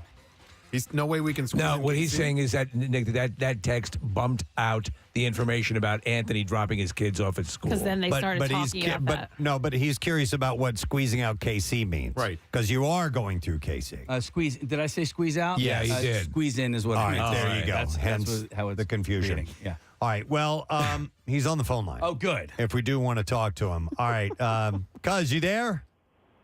What's up, boys? Yeah, I had to squeeze it out, too. You had to squeeze one out real quick? Uh-huh. Just squeeze it or rub it. Yeah. I had to squeeze out 2 children. Yeah, I gotcha. Hey, Because so originally it was going to be Tuesday. So my wife had a procedure on Friday. okay. So now I'm daddy doing everything all weekend. I'm trying to make sure that I get, all things clear on the home front so I can leave with a clear head and do my EAGLES with our fellas. Yeah, I was doing the same thing, except I was also gathering Schuylkill water, gathering a shell to put on top of the car, putting the shell on top of the car, making sure that all of our things that we're bringing along were... You've been a tornado. Yeah, and then I also, coached basketball, went to another basketball game. I had a lot on my plate. I coach basketball. I had 3 games this week. Oh, yeah? But did you lose by 50 points like we did? 50. Of course not. I won. It was actually all more right, than so 50. before we do get this started, though, I'm actually a sports guy. Yeah. You do realize that we will be conducting a morning show on the road live while you guys are headed out. So there are some time things you are going to have to be beholding to. Just so you know, and you boys, I think you get the idea. Like, I'm on Anthony time. You know what I'm saying? It's like, Anthony time is just like, hey, what's up, brothers? Not this week, brother. No, yeah, and it's not going to be that way. So, because Anthony time is, how come we didn't hear Anthony all week time? Yeah. And so people, that's right. That's Anthony Boss is going, where was Anthony on that broadcast time? All right, so you're en route, right? I'm en route, yes. All right. I am all clear at home, and I'm ready to rock it. We're going to have a great time. Oh, my, I can't wait. We're going to have so much fun. All right. We are. So here's the deal. We're going to spread brotherly love. You're damn straight. Throughout this country. Yes. All right? We're going to let everybody know that Philadelphians are great people. All right? We love our teams, and we love everybody, and it's all about brotherly love. All right? That's what it is. Jackie Bam Bam's on board. I'm here, Ant. I'm here. Yeah, Jackie's here. I'm here, cuz. I know you are. We go back a long ways, my man and I. So this is a great crew. You guys used to buy your stretch pants together, right? That's right, baby. Yeah. All right. We'll get here, and then we'll get things underway. We got a couple other things we're going to cover in the meantime. All right, brother? All right, boys. Thanks. We'll see you in a bit. Anthony's on his way. You know what's funny? There was a mistext. Right, yeah. Mistext, but, I mean, regardless, we wanted to be on the road by now because we have literally a 13-hour drive ahead of us. So. Today? Yeah. Wow. Yeah. All right, You're going to be in the Central Time Zone tonight, right? Yeah. Where are you staying tonight? We're hopefully going to be in Springfield, Illinois. Or a truck stop or somewhere with else. lot lizards pounding on the glass. You know what's so funny is, and I sort of felt this way at the NFC Championship game when I saw a whole bunch of Eagles fans like talking to 49ers fans after the game, after we bludgeoned them, going, hey, man, tell everybody, like, we were nice to you guys, and I almost feel like we're North Korea, right? When you have somebody visit, you're like, hey, let everybody know that we're like, pretty cool. Right. Right. Desperately trying to get the word out. Desperately, so that's what we're going to do all week long is we're going to spread Philadelphia love all throughout the country. We were going to talk to Anthony if he was on premises about this whole conundrum over the cheesesteak and what we're going to do as far as, his thing, and which was initially, if you didn't hear earlier, Anthony wants to bury a cheesesteak, correct, Case? Yeah. Explain what he wanted exactly. He wants to bury a cheesesteak at or somewhere near Arrowhead. I'm wholeheartedly against it. But we may have come to a compromise if you guys eat a cheesesteak while you're there. It might not. It might be a moot point because if he does not show up here with a Philadelphia born and made cheesesteak, it ain't happening regardless. Okay. We're not doing that with Missouri slop. You know what I'm saying? I'm with you, and I'm from Missouri. I know what you mean. Yeah, it doesn't count. It All does of not count.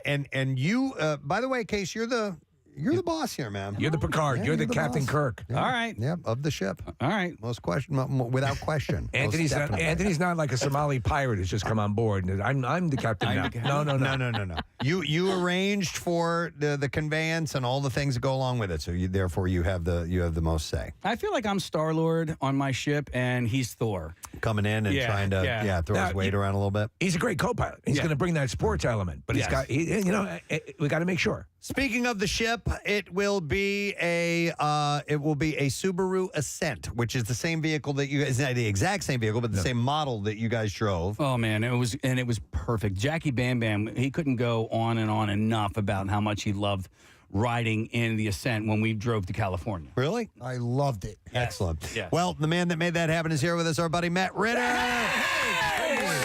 Subaru of America. How you doing, man? I could not be better. Thanks again for choosing us as your trusted transportation provider for all your random road trips that you come up with. This is awesome. Somebody was texting earlier saying, how's the Subaru getting back here to Philadelphia? And it really isn't, is it? It isn't. Nothing like logistical nightmare for us to solve. But listen, we're happy to do this. Just like the last road trips, they're deadheading, right? This is a one-way trip. Yeah. And this is the key here.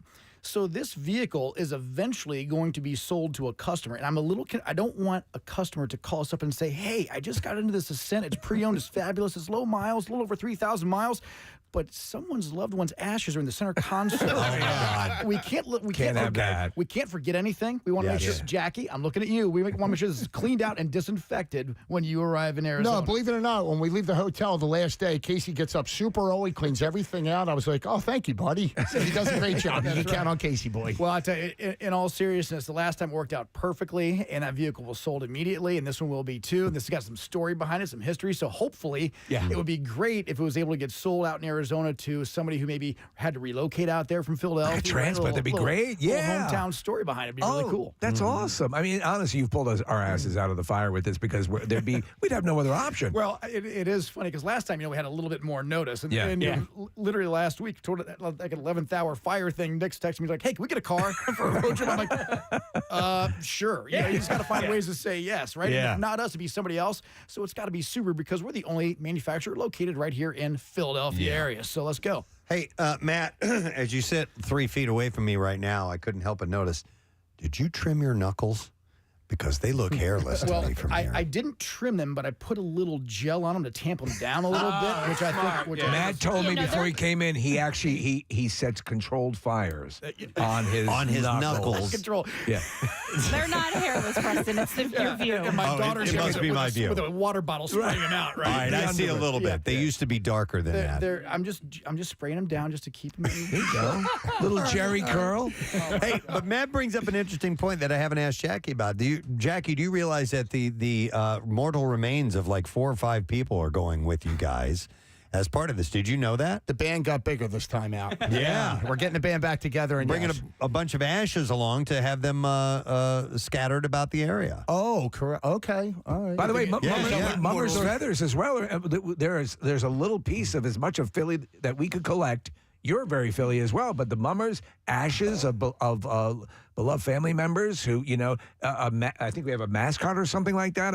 All that stuff is going out there. There's a lot of, emotion and sentiment on this trip. So you know, there's a lot of good luck charms, and thank you to everybody who dropped some off last week. Right, I was like, Matt, where are we putting this in the Subaru? But Kathy was like, it could be the size of a baseball cap and smaller. But you mentioned mummers. I just want to get this in here real quickly. My good luck charm is a mummer, and he's a blind little boy.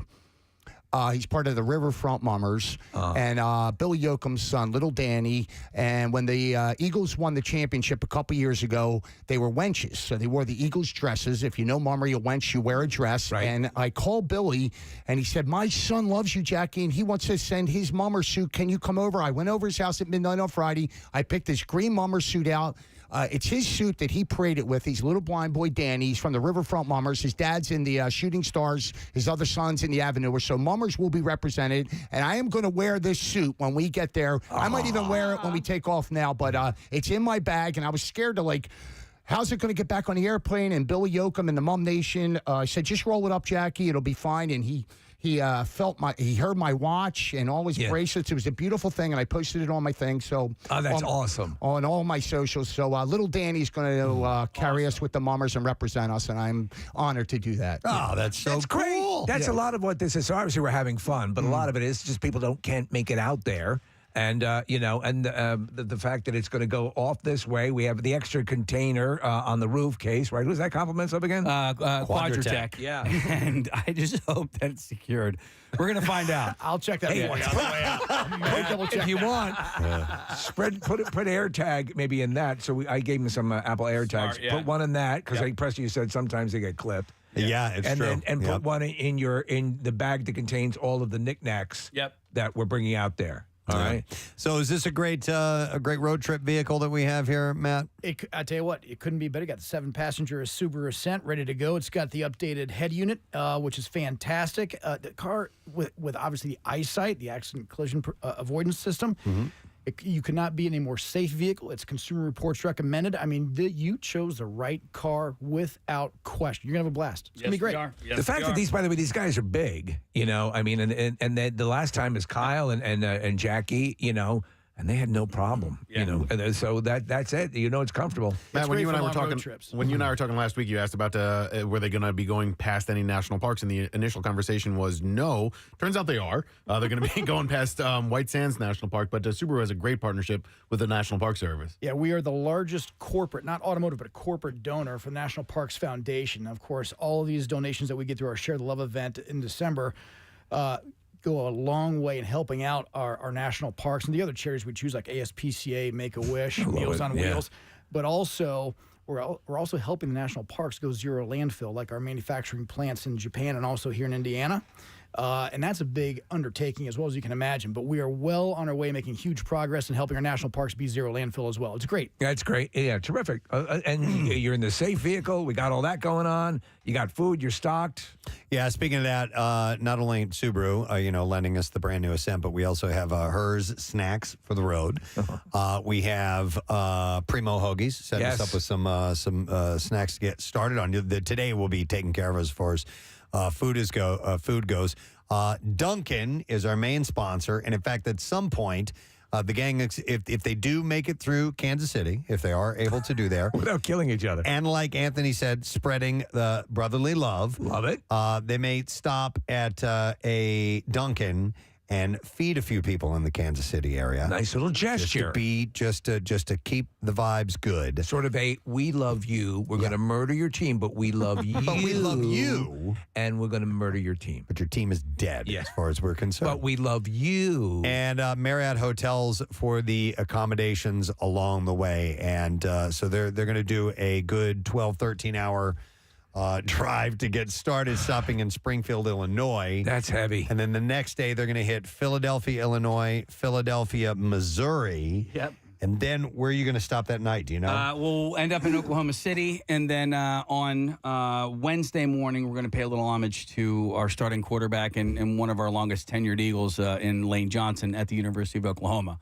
Okay. And so we will plant a green rose on the campus of University of Oklahoma. And then we'll make our way to White Sands in Philadelphia, New Mexico. Planting green gold roses, the Eagles green gold roses. And anointing them with a little bit of Schuylkill River water. Yes. Which has legitimately been blessed by a priest. Casey had that set up. Yeah, Father Steve hooked it up. Father Steve was asking if I was going to have my logo on my lawn, painted, and if I did, would he come out and bless it? And he did. He came out on Friday afternoon. I had already gotten the Schuylkill River water, and he blessed both. And we're... Just for purists, the water is blessed, but it's still radioactive. It's still radioactive. We can't drink it. And the Philly things that are being taken along the way include, like we said, several people gave us ashes. Yeah. There are bits and pieces of Mummers outfits. There is a chunk of the Philadelphia Airport Control Tower. There is a chunk of the Battleship New Jersey that is going along. The teak deck, there are green footballs. What else is going along? We have a pennant that has been signed. We have a Delco flag that has been signed. We have, so there was a lanyard. There was a woman who worked at the link, worked right? at the link for a number of years. She passed away, and we have her work lanyard that we're going to be bringing with us as well. A sock for some reason. A sock. Yeah, a sock. Okay. You never not bring a sock to a Super Bowl. Did anybody grab anything from Tasty Cakes or anything like that? Or No, I mean we've got loads of Hershey chips. We have peanut chews. Okay. I bought a Kelly Green suitcase. Everything is packed into this suitcase. And for you, for the stupid station part of you, do you feel we're on point right now? I do. Okay. I'm feeling really, really good about, I would say 99.9% of the things. We all know what that 0.1% is that I don't feel great about, but I'm hoping it's not going to be an issue. Also, there's a couple, we all know who Swoop is, right? Yeah. Yeah. Well, we're taking a couple of mascots with us that you might be unaware of. Oh, okay. Yeah. Who are they? Well, Swunt is one. Swunt is one. Swunt is our answer to Swoop. Yeah. Okay. And then a slightly sweatier, more odoriferous version. Yeah, and then the other one, I don't know what his or her name is just yet. But Did you see my recommendation? I like it. Swak. Okay. Yeah. Yeah. Swunt and Swak. Yeah. And then Queef. Swak? Yeah. So we have Swunt and Swak. Fair enough. Whatever. Okay. Casey has these eagle outfits, and they will be worn They're at various spectacular. stages. Yeah. Yes. And you might be rescued by the Audubon Society. And are you taking the mask that I gave you? Yes. And then, so, Kathy, you got a luchador and Eagles. And by the way, I'm keeping that. I'm taking it out there with me, but that is coming, did they want me to leave it there? No. He gave it to me, Okay. and I figured I would bring it in for you because I think it best suits you. What does it look like? It's a luchadora mask. It's- like it's Right. Like an Kelly Eagles mask? Green. But is and- it an eagle? It's Yep, there's an eagle on it. Oh, Yeah. awesome. It's great. It's Yeah. great. And by the way, guys, an eagle flew over my car in Delaware County the other day. It was great. I think he was leaving a halfway house, but There you go. there's. Oh man, but if you have, I need to see this luchadora mask. I'll put it on. And I'll wear you it. have to go caw.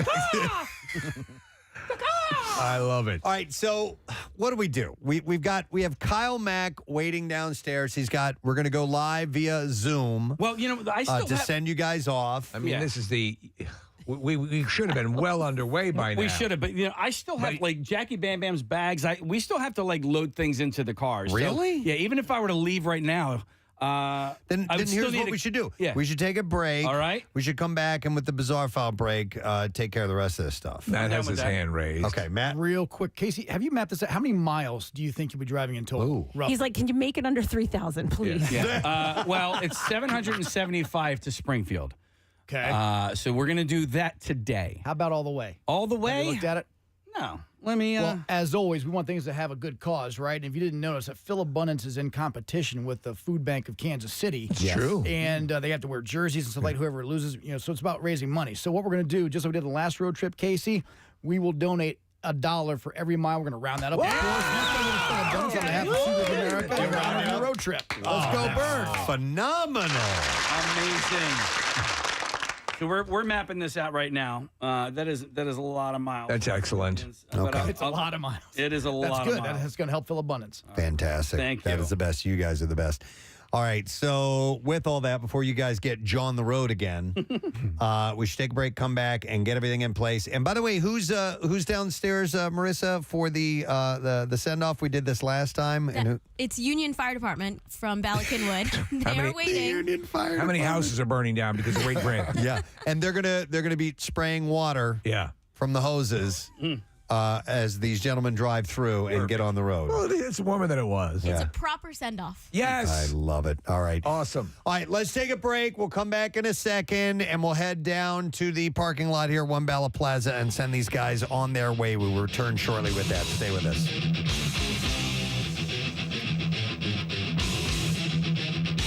Preston and Steve on 93.3. You're welcome. Thanks for having me. You bet. John Lovitz. And last birthday is novelist Danielle Steele. Oh, my God. Another one who ruled the world for a while. Yeah. What were some of the... Oh, they're all titles like A Love Forgotten, Swept on the Wind. Yeah. Eat My Butt. I don't think she had That's that when one. she got her. She started to lose it there a little bit. Suck my ass. Suck my That's when her contract renegotiation wasn't going well. Suck my ass. A novel by Danielle Steele. New to the bookshelves, a novel by Danielle Steele. Suck my ass. His name was Lance Trace. She was Velma.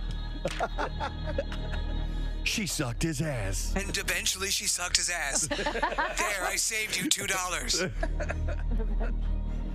But her books were made into countless mini-series with people like Joan Collins and, does she still write? I don't know. She's 70 years old today, so happy birthday. Yesterday, I'd mentioned that there was something personal and slightly embarrassing that I might share with you guys, a little story. In the long and short of it, I got busted spanking it the other night.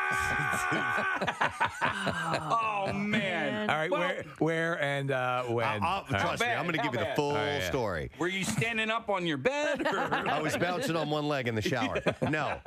So let me set the stage here. So this is... It was cheer practice. This is Friday. I played a golf outing that day right after work.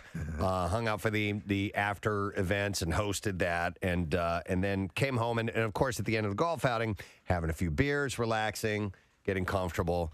Go home, continue to have a few beers. Right. And my wife and I sleep in different bedrooms because of our sleeping habits are so completely polar opposite of each other. The same. She likes TV on. I can't sleep with the TV on. I like a fan on. She doesn't like the fan on. Blah, blah, blah, so on. We should sleep together. I know you and I should sleep together.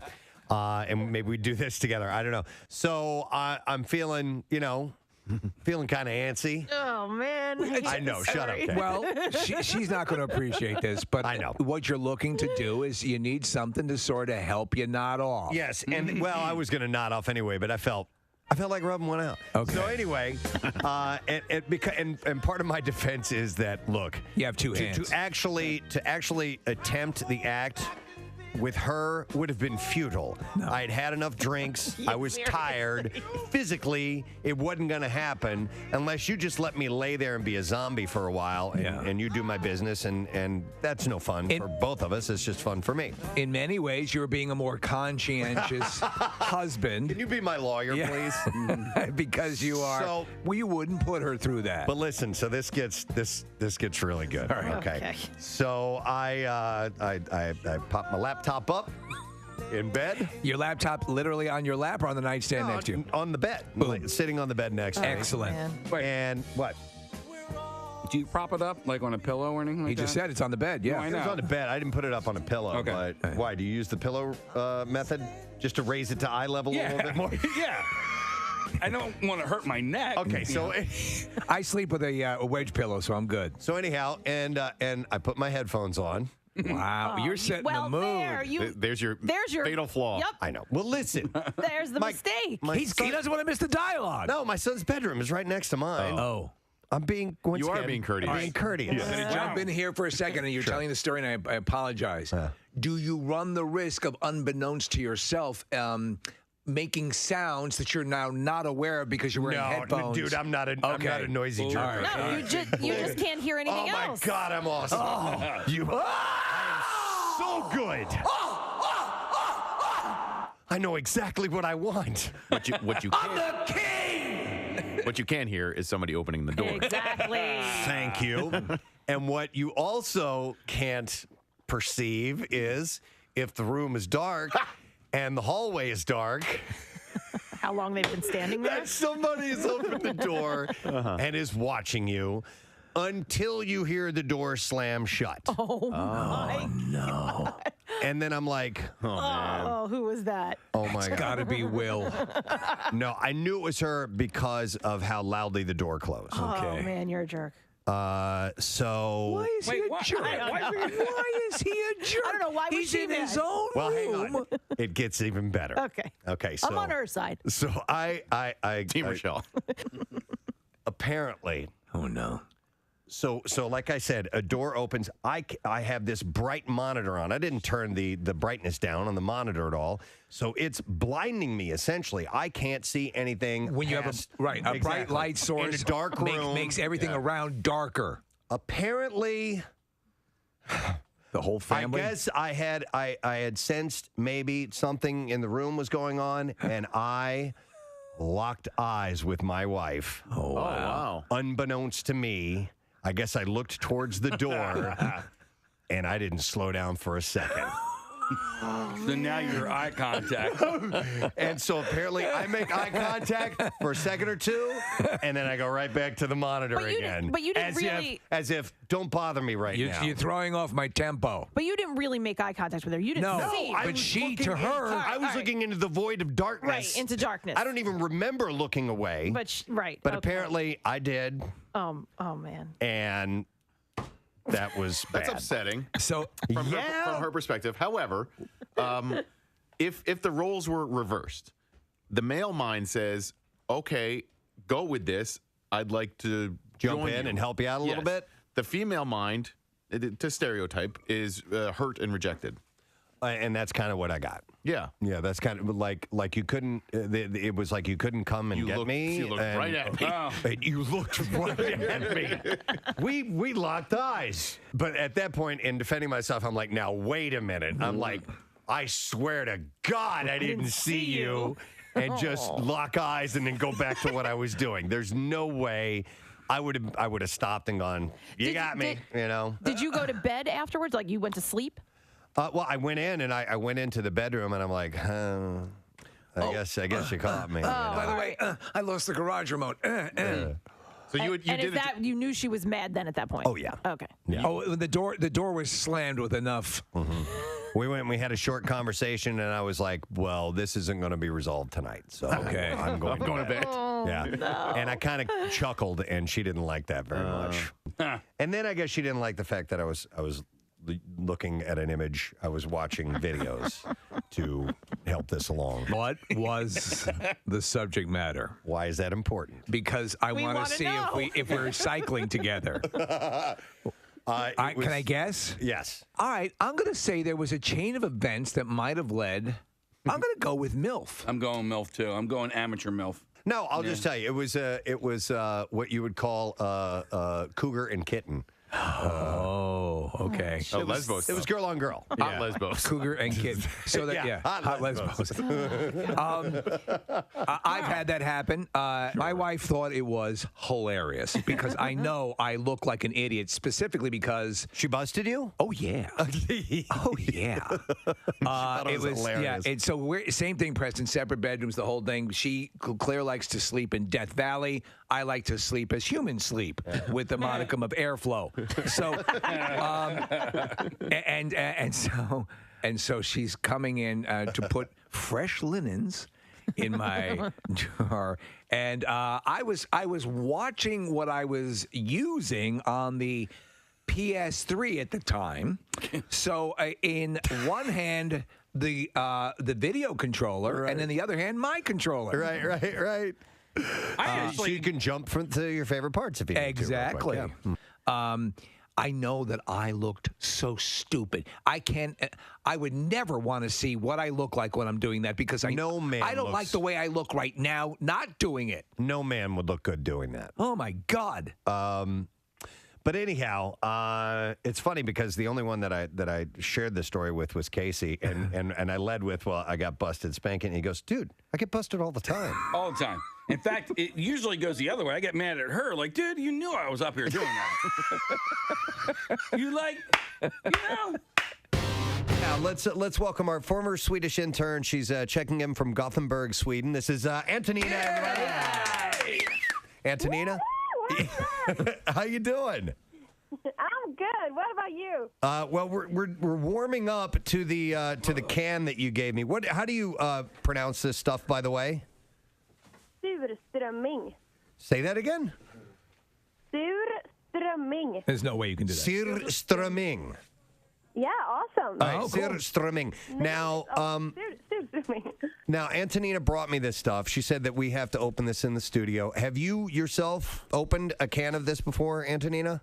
I haven't. Well, then why are we doing it? No! You have an authentic Swede who's, see, he was lulled by your, he's like, so Antonina says, and Antonina says this, and so we're figuring, well, she's done it before. Right. It's something she's done. It's going to be good on-air stuff. It turns out you've never done it. You said, by the way, that when I open this, it kind of sprays out, and I have to be careful, right? Yeah. Do you have glasses on? We actually, we have goggles that we're wearing. So, Steve, hold this. All right. Right here. Nick, hold this over that in case so we get we're a spray. shielding it. All right. Okay. Wait a second. You guys have your humming gagging already. You got your puke buckets ready? Yeah. Well, they're behind us here. They're right behind us. I may need it right here because, listen, the smell of anything dead flesh rotting will make me vomit. And if you vomit, I might vomit. Oh, so you're a chain vomiter. Well, guess what? We're going to daisy chain then because I am as well. I really do hope somebody throws up, but not me. All right. And Bill really needs to be in here for this. I know, but he won't. He won't do it. Oh, God. Okay, I don't know. I am scared crapless. The durian fruit smell. I know. Yeah. And we're about to dive. Everyone has to take a Wait. big, what do you say? Breathe in, like. Oh, yeah. All right. We will. Inhale. We will inhale. Kathy's high. All right, I'm going to hold it down low. I'm going to start to open this. Okay. All right. Here we go. I'm doing it slowly so it doesn't explode. But I'm going to bring the mic down here. Here we go. Hang on. Here we go. Okay. All right. Oh, God! It's spraying everywhere. Did it get on the floor? No, but it's like a Viking, an excited Behind Viking. you, Preston. Behind you. Are you going to throw up? Oh my God. He's gagging. Have you guys breathed in yet? Yes. I can't do this. Thank God I can't smell it. This is the worst thing ever. Oh my God. Oh my God. Please stop it. Can we end? We have to end the segment. Oh my God. I can't even smell it. This is Casey. Don't ever come over here. Move this. Don't move this. No. Oh God, Preston. No. No. It's horrible. Terrible. Are you going? This is so. Oh my God, it's getting worse. It's getting. You know what? I'm now nostalgic for the durian fruit. I can't. This is the. Preston is throwing up. I can't work here. He's gonna go. You remember Preston? Preston almost vomited when we drank mother's milk. I can't work here. I can. It's not even the smell that's making me gag. It's Preston gagging. What are they doing down at Ben? Come over here. No, I'm not gonna come over there. Come on over. I'm gonna work it. All right. He hasn't even opened it all. All right. So I'm gonna do it. All right. I'm gonna complete it. No, don't! Dude, it's. I don't think you I'm need doing it. Look at my eyes. Stop it, dude! Stop! You sprayed it all over the studio. Shot in the face! Oh, I got shot in the face. Literally just It's like a Viking.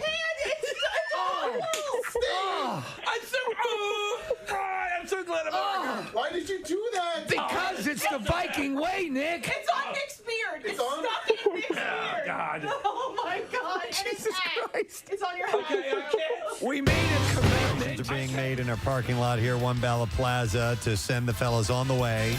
I want to do a check-in and see what the status of things are now. So Kyle is, I think this is going to go to Kyle's phone because he is zooming this whole thing. Kyle, can you hear me, man? I can hear you. Can you hear Beautiful. me? And we hear you wonderfully. That's fantastic. All right, so What's the status from down there? Kyle, I see the Union Fire Department is ready to send you guys off in fine fashion. The Union Fire Department, they are here. They are anxiously waiting for us to leave. Yes. They can go about this. I assume they would be. Fires. Yes. How about packing the vehicle and all that? Is it loaded and ready? Yes. Well, everyone except for the obvious missing person has been loaded. We have our stuff loaded in the shell. My bag, Jackie's bag, all the things that belong to Case are up here. Yes. So. All right, very good. So, but for those of you who do watch on our YouTube channel and stream, you can see all of this right now. I believe you can see all of this right now. Yes, I have no idea. Should be. Yeah, I'm getting assigned. You guys know Okay. we have some students from Neumann coming in to help us while Kyle is away. Fantastic. Yeah. Excellent. Where's Casey in all of this right now? I believe he's in the bathroom. Oh, no. Here he is. There he is. There he is. Hey, Case. Hi, guys. How's it going? You know, there's a lot of activity going on right now. You see, And I am. I see some anger under those eyes. What are you doing up here? Oh, wait a minute. second. Somebody just arrived. Hang on. Yo, it's Cuz. Oh, my God. He's hugging Preston. Can you tell him he's in the wrong place? Hey, right over here. Put these headphones All right, put on. them on bud. quickly. And then Anthony, all right. step up to the microphone. Ladies and gentlemen, Anthony Gargano. What's up, guys? How you doing, man? So you guys look great. Thanks, Thank man. you. You two look all wonderful. shaven and everything. Look I at look you. good for a Casey boy. You have to. Wearing your Eagles hoodie. This is your traveling clothes. You're ready? Yeah, we're ready to go. We're gonna spread brotherly love everywhere. I got to tell you, you should probably get down there now. You think so? They're gonna. He really wants to get going, and Yeah. you got a 13-hour drive. Look at him on the screen up there. Can you see? Oh my God, Casey is wearing his lucha mask. I love it. That's Casey. He That's looks awesome. outstanding. Oh I love my it. God, I love it. That's fabulous. All right, so you excited for this, man? I can't wait. Seriously, this Okay. is so cool. First of all, being with you guys too, and I mean, I love it. You guys know how I feel about you guys. You know, guys are likewise. awesome. We love having you in the building. I'm It's honored awesome. that Casey boy would actually want me in this whole trip as a suitcase. Well, you guys sync up. You guys sync up on all the matters. We had a little bit of a cheese steak controversy, which I think has been worked out. Casey will talk to you about that. But I think right now, paramount is that we get you down there as quickly as we can. All right, I gotta come back and give you guys a hug. Thank you, brother. I appreciate it. All right, Good luck, man. Good luck. go get him. Yeah. He's headed out of here right now. Cuz By the way, Anthony gives good back rubs. leaving the studio and headed downstairs. I often say, my 11-year-old son, there's no rush for anything. Like, he doesn't know how to, like, hurry up. Like, we're late. I'm like, hurry, come on, we have to go. Like, there's no sense of urgency. I get that same feeling with Gargano. And there's going to be some early days. The next few days are very early days of them getting up on the road. And I'm wondering how he's going to take that. Casey Anthony's on his way down there right now. Thank God. Well, so great. So he's on his way down here, but like now I have to wrangle this fool right here. Oh, my God, Jackie's on it. Jackie's on the Union Fire Department ladder. He's climbing up the ladder of the ladder truck right now. Oh, my God. It is really unbelievable that with this group, Casey is like the dad. Casey is the father figure, and now he's left with the task of corralling cats. You know, we should clarify. All of this was Casey's idea. Yeah. To do it again. Yeah. And last time was such a success. This time, nothing but abject failure. And everyone's been Casey especially busting collective asses to get this done. But it'll happen. You know what? I think this bodes well. Yeah. You have the pain at the beginning and the glory at the end. That's a great way to put it, Steve. All right, so Jackie's up on the ladder. Anthony's in the elevator on his way down there right now. Kyle is in place because he was handling the camera duty, but Imagine you're in a high rise that's having a smoke issue, and up comes the ladder, and Jackie crawls through your window. Oh my God. Did you have an oil fire in the kitchen or something? I can't imagine. Oh my God. So you all right, Case? Yeah, and the guy wearing the luchador mask is the adult in the room. Yep, exactly. All right. Well, what we're going to do is we're going to send you guys off here in just a second, hitting the road because you're already 45 minutes late. The Union Fire Department is going to be spraying water as you drive through, like a like a curtain to go through. A gauntlet of goodness. Beginning the first act of this multi-act trip. Bless you. Bless you. By the way, that was Casey sneezing. And by the way, our arrival time tonight is 10:03. So every second it takes, Bam Bam to come down the ladder or Gargano, that's just going to get later. Do you know what, Case? Let Jackie drive, and you'll be there by 6 o'clock tonight. Yep, you'll make up a little time. Jackie, unbeknownst to us, we found out the last road trip apparently drives like a demon. Great. Sits like in the dashboard. Hey, there's shots from the last trip where it looked like a bird of prey swooping down on an unsuspecting rabbit. Mm-hmm. All right, so we're still. How long does it take to get downstairs?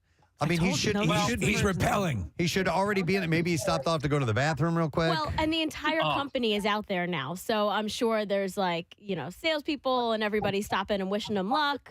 It's not like the Eagles where they just kept everybody back behind a fence and let them walk through. Marissa, this didn't happen with Apollo 11. Right, Preston? No, not that I remember. Subaru is lending us the brand new Subaru Ascent to drive. Marriott Hotels are supplying accommodations for the gentlemen as they stop in various spots along the way. Hers has given us bags and bags and bags of chips and snacks. Now that's Philly. Plenty to go along. Like we said, Primo Hoagies has set them up with lunch and dinner for the day, so they're good to go. You don't have to stop for that. And then Steven Singer has given the Philly Green gold dip roses that will be planted in various Philadelphia cities named Philadelphia across the country: Philadelphia, Illinois, Philadelphia, Missouri, and Philadelphia, New Mexico, and a few other stops will take place. What? We're better off just taking a break right now and then coming back and sending us off because it's not going to happen anytime soon. Should we take a break and do Bizarre File? Well, we have to do the Bizarre File, so we're going to do that, okay? Yeah. Go ahead and do that. All right. We've been given word from Casey. Producing from the car. Testing his patience. Here we go. WMMR presents Preston and Steve's Bizarre File. All right, the Bizarre File this morning is brought to you by Miller Lite, and they present Bird Bowl 2023 at Brooklyn Bowl, Philadelphia, with VIP bowling experiences, food and drink specials, and more. Head to brooklynbowl.com to make your big game plans now. So a Minnesota woman was jailed yesterday for domestic assault after allegedly clobbering her boyfriend in the head with a whole chicken. According to police, who reported that the victim, quote, still had some chicken residue in his hair. Got a little chicken in your hair there. When they responded to his 911 call for assistance, the victim told police that he was driving home to the residence that he shares with Natalie Broomer when he was attacked. The man, who had been at a bar with Broomer, said she was hitting him and spitting in his face as they were en route home. Was it it's a whole chicken? It was a whole chicken. Upon arriving at the residence, the man alleged that Broomer hit him with a whole chicken in the back of his head. The victim, quote, still had some chicken residue in his hair. When cops sought to place Broomer under arrest, she struggled with him and began pulling her hands away from the officers. Drop the chicken. Multiple attempts to get her handcuffed. When being escorted from the home, Broomer reportedly continued to yell, attempted to pull her arms away from the officers, and she kicked her legs around. Walk towards the car, drop the chicken. Charged with domestic assault and obstructing police, both misdemeanors, Broomer was booked into the county jail. She was arrested in December of 2021, by the way, for assaulting the same man identified as the victim in the other incident. She's done this type of thing for sans chicken. Right, it was a salmon the last time. A Southern California doctor, this is messed up, was killed Wednesday during a violent encounter in which he was hit from behind by a vehicle while cycling and then attacked by the driver. Dr. Michael Mamone was riding a bicycle on scenic Pacific Coast Highway when a Lexus struck him from behind. The driver got out of the car, identified as Van Roy Evans Smith. He struck the man and then got out of the vehicle and attacked him with a knife. When deputies arrived, they found Mamone lying in an intersection with severe injuries. Witnesses said the suspect struck the bicyclist, proceeded to stab the victim at least once in the back, and then allegedly pull out a gun and fired multiple rounds before he was disarmed by two passersby. It's completely unhinged. Smith was detained by bystanders until authorities arrived. He was arrested on suspicion of murder. A knife believed to have been used in the attack was found at the scene. An investigator said there was no known connection between Smith and Mamone. Mamone was a doctor at the Providence Mission Hospital, Laguna Beach, where he practiced emergency medicine. That is just horrible to hear that happened. All right, this is interesting and kind of in our area. The Altoona-based Sheetz convenience store. Right. Said it has discontinued its controversial smile policy that said people with visible dental issues would not be hired. Oh, my God. What is that? In late January, Business Insider reported that the employee handbook says applicants with obvious missing, broken, or badly discolored teeth unrelated to a disability are not qualified to be employed with Sheetz. What? Yesterday, Sheetz said the policy discontinued effective immediately. You can smile with your mouth closed. The executive vice president said, our culture at Sheetz has always been centered on respect and putting our employees, customers, and community first. And as a family-owned and operated company, nothing is more important than creating an environment that is inclusive and supportive of all of our employees. Recently, through employee feedback, we've learned that the smile policy is not aligned with these values from their perspective. And effective immediately, the policy has been discontinued. So I'd never heard of that before. But yeah. Chipped or discolored teeth. It seems really bizarre because when I walk into Sheetz, they do the jutting tongue between the two fingers. Okay. That's the Yeah, and you need a decent mouth to do that. All right, and let's see. What else do we have here? Police are seeking the public's help in identifying the man who brought a human jawbone into a San Bernardino police station, and just left it there. The man entered the police station on Thursday and approached the public counter with what appeared to be an animal remains and an unknown lower jawbone. Officers attempted to locate the man after he left, but were unsuccessful. The coroner later determined the jawbone was, in fact, human. And so just dropping it off. Anyone with information is asked to call authorities if they know what that is all about. Is there like an Uber Eats version of body parts or bones or something like that?Maybe. Don't know. All right, this is a really weird story. A Chicago woman has been charged after her 96-year-old mother's body was discovered inside a freezer at a home. Eva Brachter, 69 years old, Grandmom, is charged with concealing the death of Regina Michalski. Oh, she was dead. Whose body was found inside the home. Yes, she wasn't alive in the freezer. Why did you put me in there? Sabrina Watson said that she was the one who called Chicago police to check on her grandmother, telling them that she had a gut feeling something wasn't right. It started off with a wellness check, and it ended with someone being found in the freezer. No one has seen Michalski in years, not her family or her next-door neighbors. Well, she was right in the freezer. Watson called police from her home in Kentucky to check on her grandmother, from whom she had been estranged. She was living in an apartment building with Watson's mother. I said, I can't really explain it. Call it intuition. When police performed a well-being check, they found her grandmother's body in a freezer.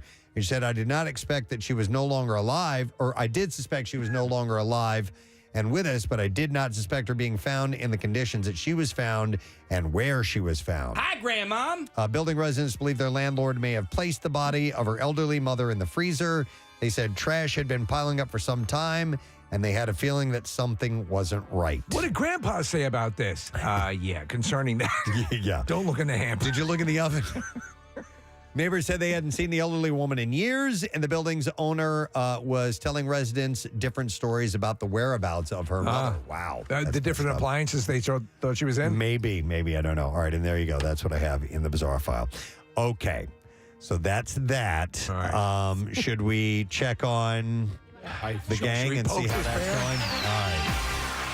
Let's go back down to the parking lot, and I can see Kyle Mack is on camera now. Hey, Kyle, how you doing? Good. We're just loading up. Anthony finally got down here. Oh, my God. Okay. Yeah, we having a lot of conversations along the way. All right. But we're loading up the bags. I think Jackie looks generally confused. Well, what all is Anthony bringing? I know he had a big case of Ulta Cosmetics with him. Yeah, so who wants to talk to... Oh, look, there we go. Jackie is hugging Casey's leg as he's trying to load bags. I don't know what's happening here. We're watching... You can see the video. Casey is standing up on the side of the vehicle. He's trying to, Oh my gosh.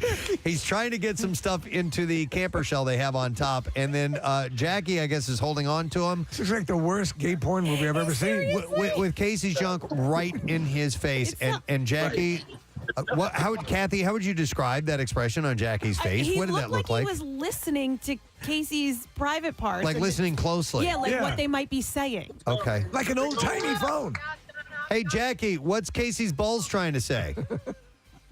He said they want to know what Casey's balls are trying to say, Jackie. He's like Swoop, they don't talk. It's like Swoop, they don't talk. This is going to be a week. Yeah, it is. God, these people. I'm going to step in here. He showered, though. I know that, Preston. You were close enough to tell.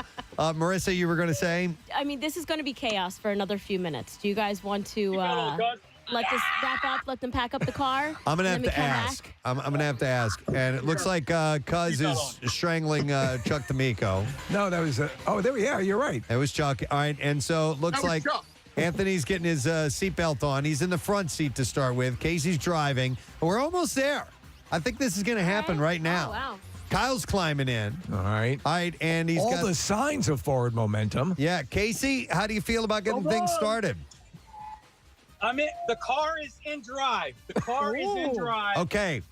Now we need to alert the Union Fire Department to shower down upon you guys, to give you guys the golden shower. Give you guys the golden shower and baptize you as we begin. And then everybody who's underneath the truck should probably move. Everyone who's underneath the truck should move. 3, 2, 1. All right, you guys getting started? On the road to victory. Yes. Eagles fly, score a touchdown, 1, 2, 1, 2, 3. Hit 'em low, hit 'em high, and watch our Eagles fly. They're going through the water. Fly, Eagles fly, on the road to victory. E-A-G-L-E-S, Eagles! And they are on their way! Headed out of Belliconwood, Pennsylvania to hit the road, with the destination being Phoenix, Arizona, and the Union Fire Department showering down upon them. And Steve, it's happening. It is happening. Casey, you guys are really doing it, man. You're really doing it. I don't think you can hear me. All right, now, what I have to see is whether or not this, here we go. Oh, is that thing still on? We're going to keep this thing open the whole time, the little sunroof thingy, so we can see if the luggage container is actually secure, because that's what I'm most fearful of. So you're most concerned that the luggage container on the top of the vehicle flying off? Yeah, I'm a little scared of that. So Well, don't they sell them with a promise that in most cases it will stay on top of the vehicle? they say most of the time. All right, so I think you're good. Oh, great, guys. The fuzz is behind us. Hang on a second. You've already got a cop on your tail? Already got a You got a Smokey. Smokey on our tail. Smokey, yeah. You got to call up Jerry Reed so he can run interference. All right. Okay, so you guys are officially moving now, so we can therefore take a break and come back and check in and see how things are going. Yeah, we'll probably be in Pennsylvania at that point when you guys check back in. Yeah. Probably be in Pennsylvania, most likely. Yeah, you'll probably be near Harrisburg by the time we come back to you. The audio went down, but yeah. All right, anyhow, we'll let these guys go. It has started, gang. On the road again. The fellas have begun their sojourn. He's going on the road again. What's that? Could not been more flawless. No, it's perfect. It's absolutely perfect. It's right in line with what we do here on the Preston and Steve Show. All right, with the guys on the road, we can now take a break and come back in a second, and we'll get the lesson question, trash, and music news when we return. So stay with us because we will not be gone. And why is my music not started? There it is. We won't be gone long. We'll be back in just a moment. Stay there.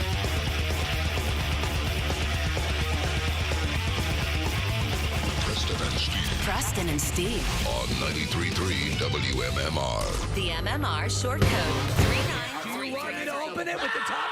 No, don't I'll do it anymore. Don't open I it swear anymore. to God, I'll do it. Don't open it anymore, dude. No. I need a bath. Don't open it anymore. I think Nick needs to go go home. I can't believe. Do you know what this smells like? Awesome, All right, right? I'm gonna say it. A really old hooker. She smells better. Oh my God. I'm bizarrely enough.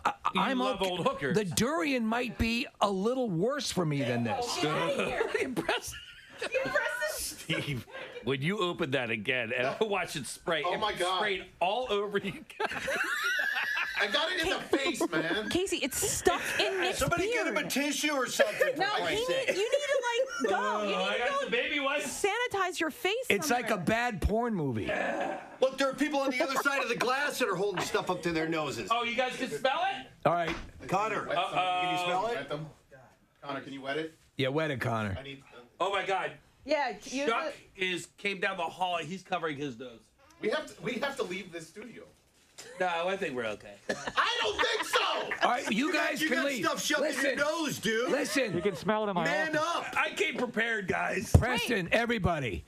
I'm too far gone. You can leave. I'll handle it. There's no hope for me, but save yourselves. Seriously. All right. Get it off my head. Wait, Chuck, you can smell it down the hall. You can smell it in my office. Yeah. Are you kidding? And our doors are shut. Yeah, don't open the door. So let's get this out of here then. We've been. Are we getting this out of here? We're under quarantine now. What did you say, Antonina? Let's eat it. No. Who is eating it? All right, give me a fork. Give me a fork. Let's get this done. Give me a gun. Give me a fork. 'Cause I want to die. Give Steve a fork. Give me a fork. I'll goddamn eat this, but I want it out of here after I do that. Hold on, I'll get you a fork. I have a fork, too. Give me something. I'm not going to lick it off the can. Why not? Oh, God.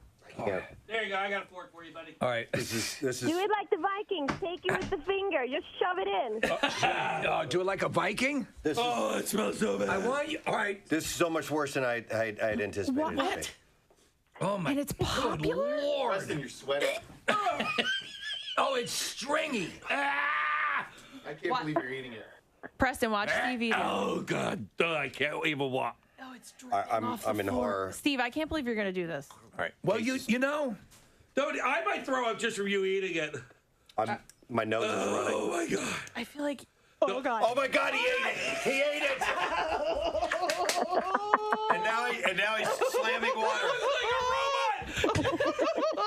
I need a tissue. My nose is running. My nose is running. All right. So you want to know what it's like? You see this booger hanging out of my nose? Oh, yes. This whole thing is so disgusting. It's like having the devil finish in your mouth. Oh, my God. Kind of salty, right? Oh. Yes, insanely salty. God. Oh, my God. Listen to you laughing, you malicious Swede, you. All right. What are we going to do? Like, what are we going to do? We got to get it out of here now. Gotta get it out of here. We got to get it out of here now. You have like a small Give me some shot gloves. glasses so you can take a shot. Oh, get out of here. No, Get there's the hell outta no. here. What we really need to start doing is just like getting hair and burning it and like anything else that Smells bad? That smells bad. There are look on the counter. There are splatter patterns here. Do you see this? Yes. And we gotta clean this up. I'm gonna put this in this baggie now. Thank you. Thank God. Now. Stuck on Nick's beard. I can't believe we did this. This smell is going to linger in here for a month. I know. All right, it is in the baggie. I'm sealing it up. We should try to light matches. Listen to her laugh. We should have done this in Bill's office. It still would have made it down here. Yeah, it would have been. It would have been better, Would have been Steve. better than this. How do you seal this, Preston? Oh, Marissa's starting to spray Fine. the Blue and red anything. make Febreze. purple. Hang on a second. I think you got it. Steve. Oh no, wait. Here we go. Holy God Almighty! That's inhuman. I cannot listen, and I'm telling everyone listening to this, we are not even remotely kidding. Oh my God! It is. It instantly flushed the entire studio with an incredibly powerful, salty, pungent stink. I can't. I have no words to describe that as far as to give you an idea of what it didn't smell like rotting, like like a dead fish out in the sun or anything like that. It's something. It's far more foul. And there's some on this microphone. It's sprayed It's everywhere. right there. Oh. Listen, here's the deal. We're in the studio. We had to open it a little bit more. Did I know it was going to explode in my face? No, I did not know that. At its best, it smelled like rotten tuna fish. All right, so it's worse if than you need that. to clear up, I'll At clean its this. best. But we got to get this out of here. All right, we do, and we got to go live on Fox here in a little bit, right? Yeah. Are we going to take a break and come back, or Let's do this now. I'm going to come around there so we can. So hang on, clean up. I think we need to take a break and come back in like a day or so. Right here. This is awful. I think we just earned some vacation. All right, everyone, let me. I'll take it for you here. I'm absolutely doing? shocked Just remember. that I didn't puke. I came really close You were several times. gagging big time. Oh my God. Okay. Thank you, I guess, Antonina. All right, so when that conversation was wrapping up, Nick, you went, oh. A didgeridoo is a brass instrument. It is? Yeah. Oh. There are some brass instruments made out of wood, like the alphorn, the cornet, the serpent, and the didgeridoo. I know what the serpent is, but I've never heard Coronets are made out of? But cornet. I don't know that one, Steve. I don't think it's a coronet. I think, it's a cornet. It looks like something. Never heard of that. And they were No, neither have also I. text coming through that said that a lot of high school marching band instruments now are made out of plastic, which is way cheaper.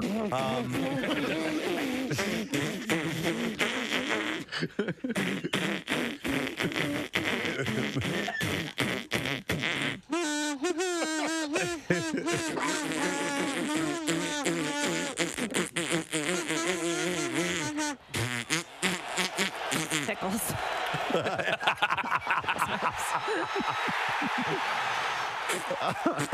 Yeah, I would have been.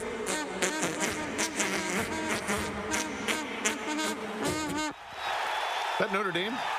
Let's hear Run Around Sue, everybody. I'm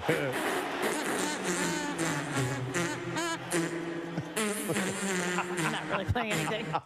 Sure you are.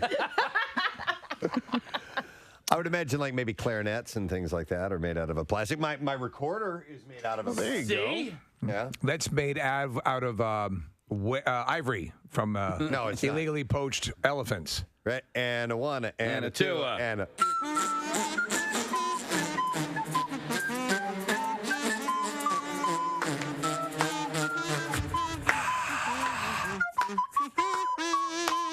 Hey! They don't have drums, they just have hands. Well, how do you Hand make line. Now, Preston, are the drums made out of brass? The drum shells are made out of wood usually, but they have a metal detector. No. Believe we are ready. Is everyone prepared for the ritual? Yes. We are. Let All us right. begin. Welcome, all here today who seek rebirth, to this most sacred celestial event, the solar eclipse. In attendance today are the Council of Elders, being the overlords and lawgivers. They are myself, High Priest Steve, High Priest Preston, High Priest Casey, High Priest Nick, High Priestess Kathy, and High Priestess Marissa. Hi. Hi. And as it was in the ancient times and as decreed by the sacred book, we are joined by semi-naked, semi-virgins, provided by Coven Club Risque. Council of Elders, please provide the proper responses as I read from the sacred text. O mighty Son, known to the ancient Romans as Sol, you are so big. You are so big. You are so bright. You are so bright. You are very hot.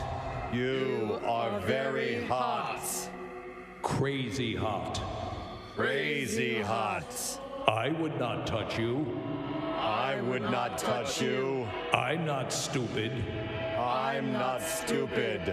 And although you appear close to us, you are very, very far away. Duh. Now, High Priest Preston, would you please join me on my side of the altar where the one microphone with reverb is and prepare us for the cleansing ritual.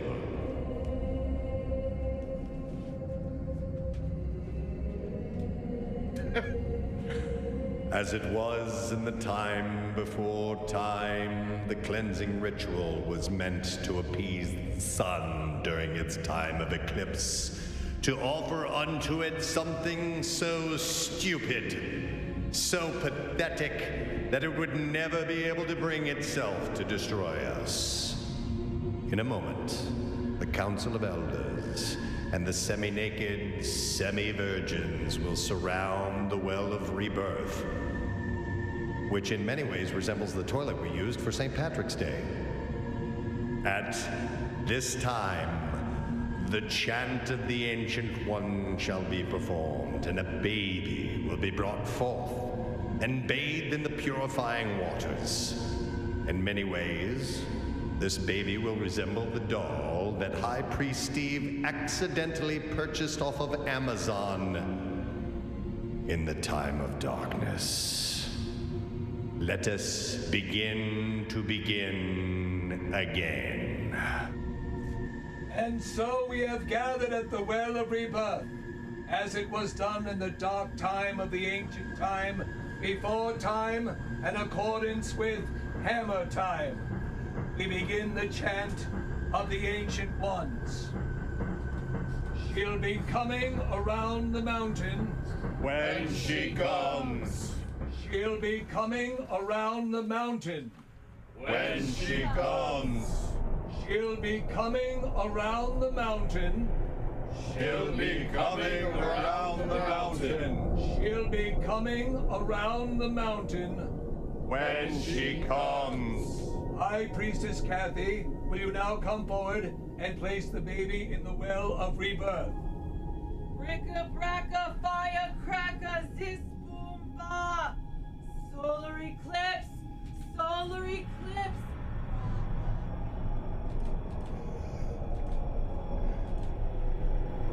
Ra, ra, ra. It is done! I'm born anew. Do you feel it? I feel cleansed and rebirthed, Steve. I feel burnt and a little constipated, but I still feel great. I liked how our semi-clad semi-virgin started to burst into dance. Yes, it was wonderful. At the last moment, at the completion, we had dancing here in the studio. All of us wearing our robes, our cultish robes. I was impressed, honestly. It was great. I feel ready. You were very good, Kathy. Thank you.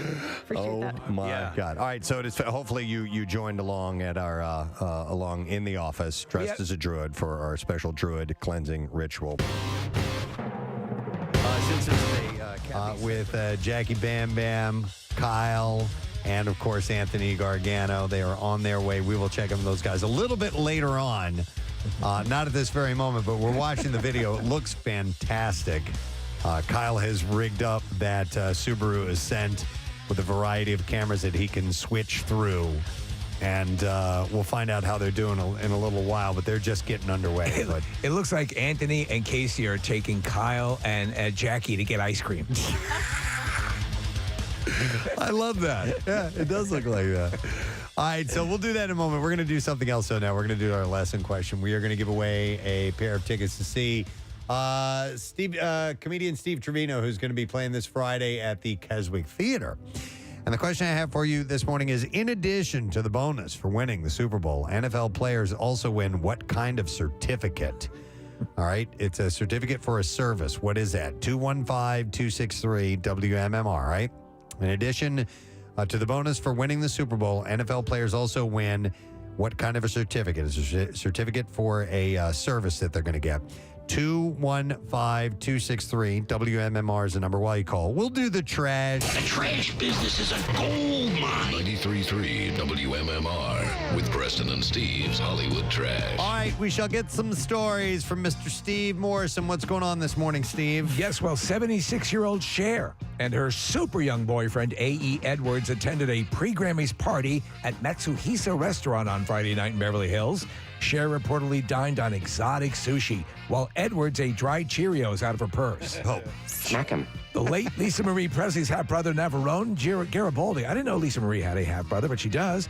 Telling People magazine that he himself almost died a week before Lisa Marie after a freak encounter with a camel. Garibaldi says he's labeling it as freak because the encounter took place in an elevator. So there you go. Oh, my God. And finally, Taylor Lautner opening up about the impact of the Twilight movies on his body image issues. Lautner says playing a wolf over the course of 3 movies left him unable to clean his balls without licking them. Oh, my God. And that's your Hollywood Jeez. All right. All right, we'll see if we can get an answer to today's lesson question. And we're trying to find out, in addition to the bonus for winning the Super Bowl, NFL players also win what kind of a certificate? 215-263 WMMR. I'm going to go to Megan, see if we can get an answer. Hey, Megan, good morning. Good morning. All right, Megan, so what kind of certificate do they win if they win the Super Bowl? They get a manicure and a pedicure. Yeah, mani-pedi. You are correct.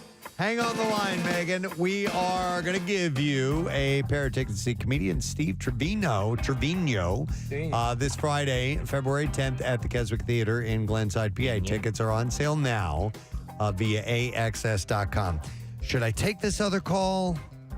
I guess I have to. Yeah, right? why not? Okay. Oh, he just hung up.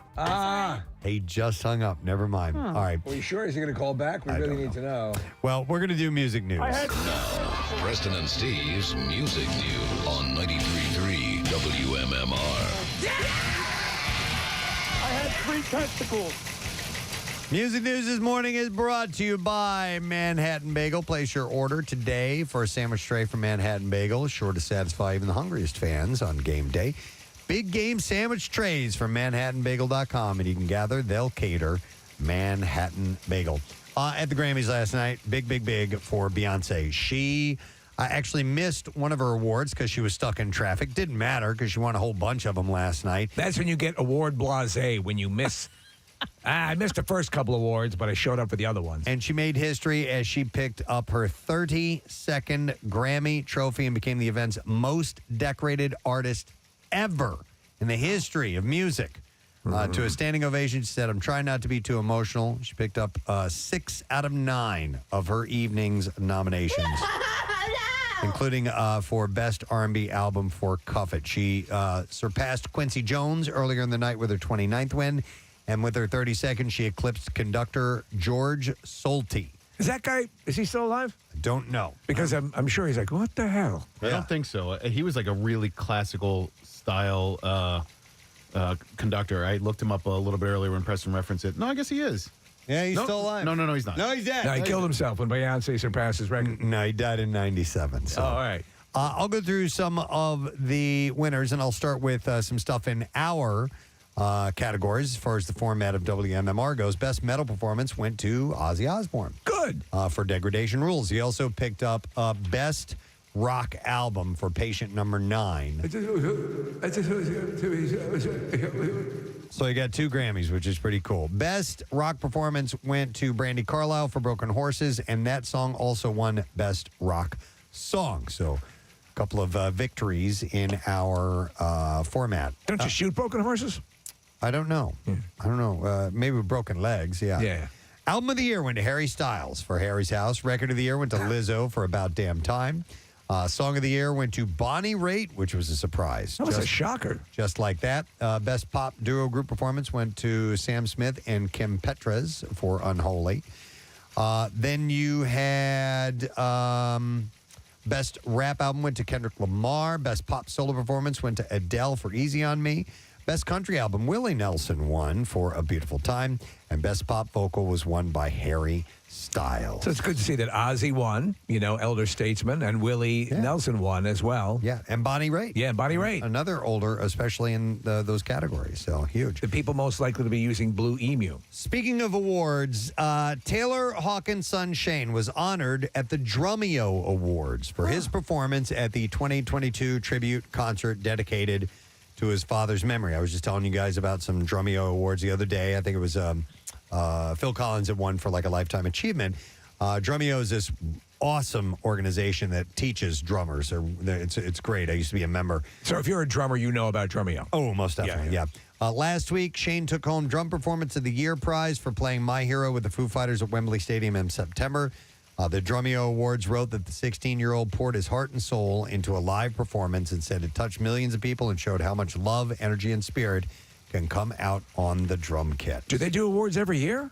They just started doing them a couple years ago. Because I've never heard about them. Yeah, Drumeo's just been growing by leaps and bounds over the past. They've been around for several years, but they've really taken over as far as being an upfront presence for drummers. They've got to look into having a breakfast cereal with that name, right? Drumeos. Yeah.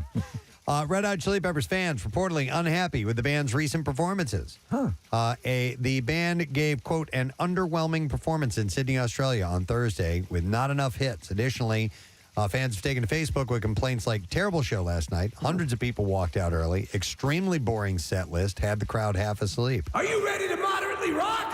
Others jumped to the band's defense, claiming that many older fans just haven't kept up with albums released in the last 20 years. So that could be a point. I think it's part of it is them kind of just veering away from their earlier material, maybe throwing one or two in there, but for the most part, they focus on the more recent stuff. And a lot of people don't like that. That's a liability. Yeah. I listen, I know when I go to see a concert, I don't mind a sprinkling of new stuff. Right. But I do want to see the older stuff. Yeah, and I saw the show over the summer, and it's so visually pleasing, and Is it? there's Yeah. just so high energy that even if you might not know the song, it's still a Chili Peppers show. So I'm surprised. Former Metallica bassist Jason Newsted is returning full throttle with some new metal music. UltimateGuitar.com reported that he's just wrapped production on his debut album from his longtime group, the Chop House Band. He revealed, actually, I spent 6 months of last year putting together the Chop House Band Volume 1 album.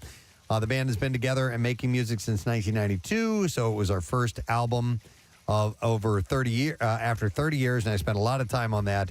And then, once I got that under my belt, I'm kind of stepping back into the heavy now. Kathy, you said you're more of a fan of Chop House than you are Metallica. Right, exactly. He went on to say, so the last couple of weeks, I've been auditioning guitar players for a heavy project. I'm back on bass and singing with a metal drummer, double bass, getting loud again. So I got a couple of irons in the fire. I'm putting 2 new projects together right now, but loud, he said. Speaking of loud, Korn surprised fans by releasing the 5-song EP Requiem Mass on Friday. The album features highlights from the 300-person intimate performance at the Hollywood United Methodist Church in Los Angeles last year, honoring souls that had passed during the COVID-19 pandemic. And then finally, and I like this, Paul McCartney's initial post-Beatles solo career will be the basis of a new major documentary, tentatively titled Man on the Run. The film, which is being spearheaded by McCartney's own MPL Communications, will be directed by Morgan Neville, best known for his work on such critically acclaimed documentaries as The Rolling Stones' Crossfire Hurricane, 20 Feet from Stardom, Keith Richards' Under the Influence, Roadrunner, a film about Anthony Bourdain, and Won't You Be My Neighbor, among others. No Those are release good documentaries. date nor outlet has been announced yet. So, yeah. So I love, especially that right post Beatles solo stuff from Paul McCartney, and a lot of the Wing stuff. I said we occasionally joke about the more poppy stuff, but there's a solid full career's worth of work. Without on question. the solo side. I love Paul McCartney's solo stuff. According to the announcement, Man on the Run, which spotlights Paul's decade leading his solo band Wings, draws an unprecedented access to a never-before-seen archive of Paul and Linda's home videos and photos, as well as new interviews, and is fully financed by MPL and Polygram Entertainment, and presented and produced by MPL, Polygram Entertainment, and Tremolo Productions. Included in this amazing package is my exclusive interview with Kenny Knight. Which he did have, absolutely. He interviewed you? I interviewed him. Oh. But we can call it that if you want. All right, and there you go. That is the last item I have in music news. Yes. We have a concert announcement. Oh, my God. Yes, you're right. I totally 100%. You jump in the pool. I'm sorry about that, Paul. It's been a busy day. There's a lot going on. Taking that here. interview off the collection. All right, so drum roll, please. All right. This is big. That's a different drum roll. That's all right. So MMR presents Disturbed Take Back Your Life Tour. Yeah, baby. With special guests Breaking Benjamin and Ginger, Monday, August 21st at Freedom Mortgage Pavilion. Tickets go on sale this Friday at 10 a.m. via Ticketmaster, and you can listen to Brent Porsche all week because he is going to have your chance to win tickets. So again, MMR presents this show, Disturbed, the Take Back Your Life, with special guest Breaking Benjamin and Ginger. Monday, August 21st at Freedom Mortgage Pavilion. My mortgage. Freedom Mortgage Pavilion. Tickets go on sale this Friday at 10 a.m. via Ticketmaster. I'm not familiar with Ginger. Have you ever heard of them? No. I know there I was. was pretending like I did, but I don't anymore. I'm more a Marianne. I am done pretending. All right. I'm so living a lie. With that, you can listen to Brent Porsche because I do know, and I'm not pretending, he will have your chance to win tickets all He week is a long. huge Ginger fan. Yep. All right, we're going to take a break. We'll come back in a second. We'll check in with the caravan, spreading brotherly love across this great nation of ours in a moment.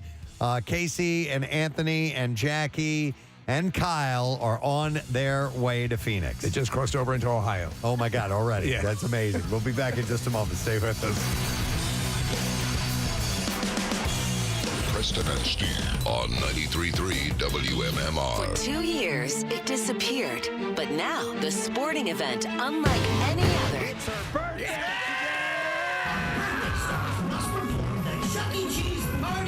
And we've got a special birthday present for you, Kathy. State your name. If everybody is ready, we're gonna get something special in here for you, Kathy. Remember how you said you wanted to just not even acknowledge that it was your birthday thank today you, Preston. and keep things kind of quiet?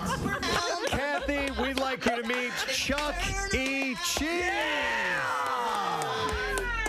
Oh my God! We actually brought Chuck E. Cheese in for Kathy's birthday. Chuck E. Cheese tickets thrown at By the way, this is TV commercial Chuck E. Cheese. That's right. Really? Yeah. This is the one, the TV commercial. Chuck E. Cheese. Here you go, Kathy. We have a medal for you. Wow. We have a special sippy cup for you. That is Look at correct. this. Kathy, a what is party this? pack, Party pack. mazes, balloons, Glasses, whistles, slinkies, a specula, a Twizzler. yeah, very A nice. specula. I don't know, it looked like it. Oh my And now we have also, Did Pancake have anything to do with this?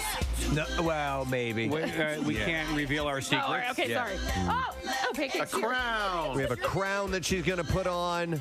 Chucky is actually bowing down to Kathy because it is her birthday today. She is the birthday girl. And who made the cake? You guys put all my favorite things on the cake. Casey had the cake made. Here, put it in front of Kathy so right. she can look at everything. And Okay. And tell us what all you Darth see. Vader, Yep. space, boogies, ew, possums, seagulls, camping, Star Trek, Yeah. a disgusting injury on the foot, an open wound. an open wounds, comics, and I know it's Sarah. Oh, because she's my number one. My Yeah. number one. on my This list. is your cake But of wait. hate. Wait, It's a there's- hate cake. And look just to the bottom right-hand corner of Sarah Did I miss Jessica one? Parker. What's that? Just Oh, a butthole.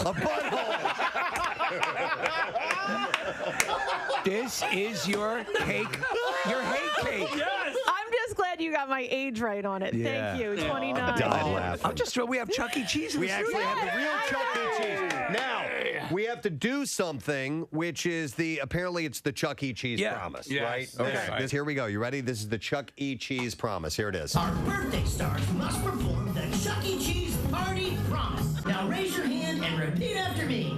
I state your name. I state your name. Very funny. Do hereby promise.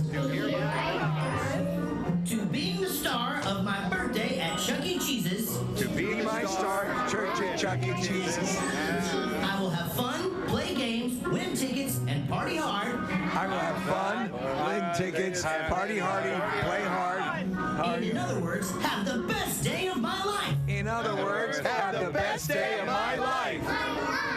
I promise to laugh, smile, sing, dance, clap, jump, hug, high five, and be silly for the rest of the day and not let anything get me down. And if I frown, I will legally change my name to Dr. Droopyface and move away to a cabin in the mountains where I will operate an ostrich farm and sing songs about cats from outer space. Okay. He got us. You don't have to repeat that last part. Just say, let's party!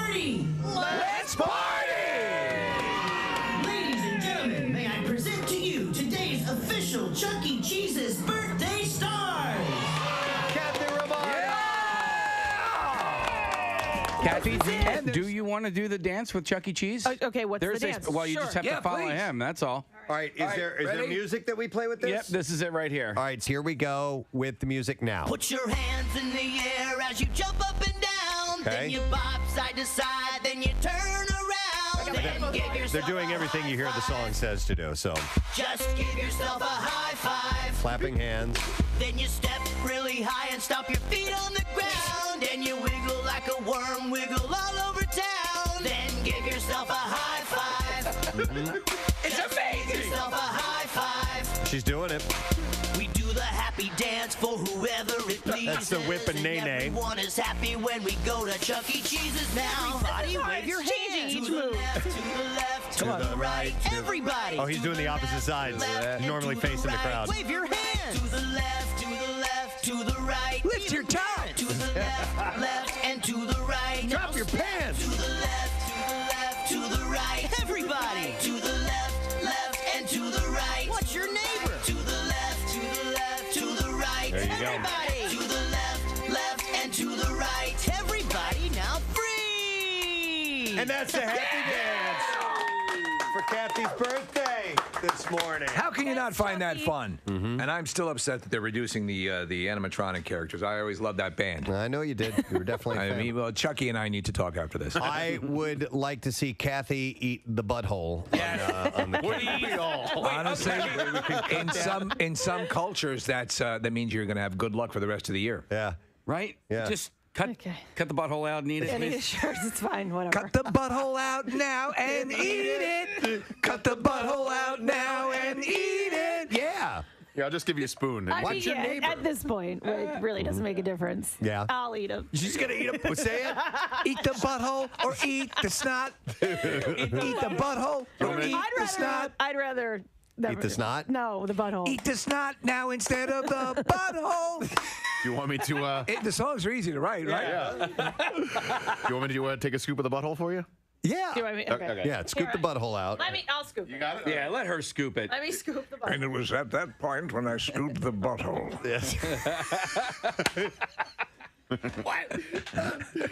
Ian How did McKellen. Magneto get here? It was at that moment I scooped the butthole. All right, so Kathy is now Cutting the butthole out. cutting the butthole out. At the age of 39, Kathy scooped her first butthole. And let's get video of her eating the butthole. And there it is. Yes! Tarantula. That was very special. Tarantula, yes. All right. This is very wonderful. Any of these kind of party things with Chucky here and everything. Are these pictures edible? Yeah. Why? Yes, they are. Yeah, they're made They of should be. asbestos. Why, does it feel weird in your mouth? There might be a film on top of it. Yeah, sure is. No, the texture is just different than what you're used to. No, Like it's kind of choke you different? it's completely edible. Here, try the snot. So, how's that butthole feeling? Yep, tastes All right, delicious. That's wonderful. Rachel Ray also has birthday today. Rach is She keeps going. 49, and that show continues. I can't believe that. I was just watching the end of it last night, yesterday in the office, and that's an Oprah production. Mm-hmm. Rachel Ray? Yeah, Rachel Ray's an Was Oprah she- Discovery. Did she kind of come from Oprah's show? I think so. No, she was didn't? she was on Food Network first. Oh, okay. And then Oprah realized she loved her. Okay. And then kind of took her under her wing and then created this show for her and all that So it's- stuff. But she was on Food Network well before she got on Oprah's radar. Okay. She had this show called 1 Minute Meals. I used to watch it. It was not 1 Minute Meals. Yum-o. 30-minute meals. 1 minute. It's an old microwave. What is this? program. It's hot water. More hot water, please. This is delish. What is this? Glass of milk. Delish. How long did it take you to make that? 1 minute. It was actually about 41 seconds. Right. We ballpark it. Man is admitted to punching his girlfriend in the face after she turned down his marriage proposal. Andre Pavel had splashed out an engagement ring, a bunch of flowers to surprise Andrea Nagy with the at her workplace. With the at her workplace. Okie dokie. Yeah, pig Latin there. But when she replied no, he lost his temper and he hit her in the face. Would you make me the happiest man on earth? No. Knocked her to the ground, left her with significant injuries. No. After being arrested, Pavel, who has no previous convictions, told police officers that he was upset by the rejection. I was a little upset. Now the defendant has been banned from contacting his victim for a year after pleading guilty to assault by beating. But maybe she'll think it over now that he's beaten her. The Justice Center heard Pavel and Miss Nagy had been in an intense relationship for 3 months and had moved in together before hitting a rocky patch. Since you came into my life 3 months ago, it's been the best time of my life. Would you be my wife? No. Pavel proposed to Miss Nagy, but she said no, and he punched her in the face. You're like an angel. You make me a better man. I was lost before you. Would you be my wife? No.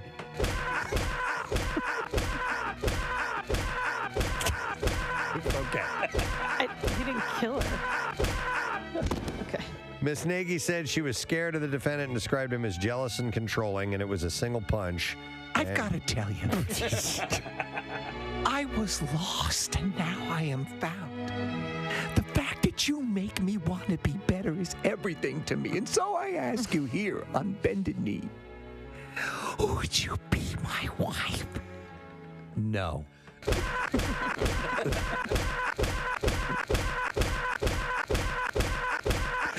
Pavel now accepts that there's no future in it. I have another historic. And now, once more into the vast library of the WMMR studios as the historian informs us of history past.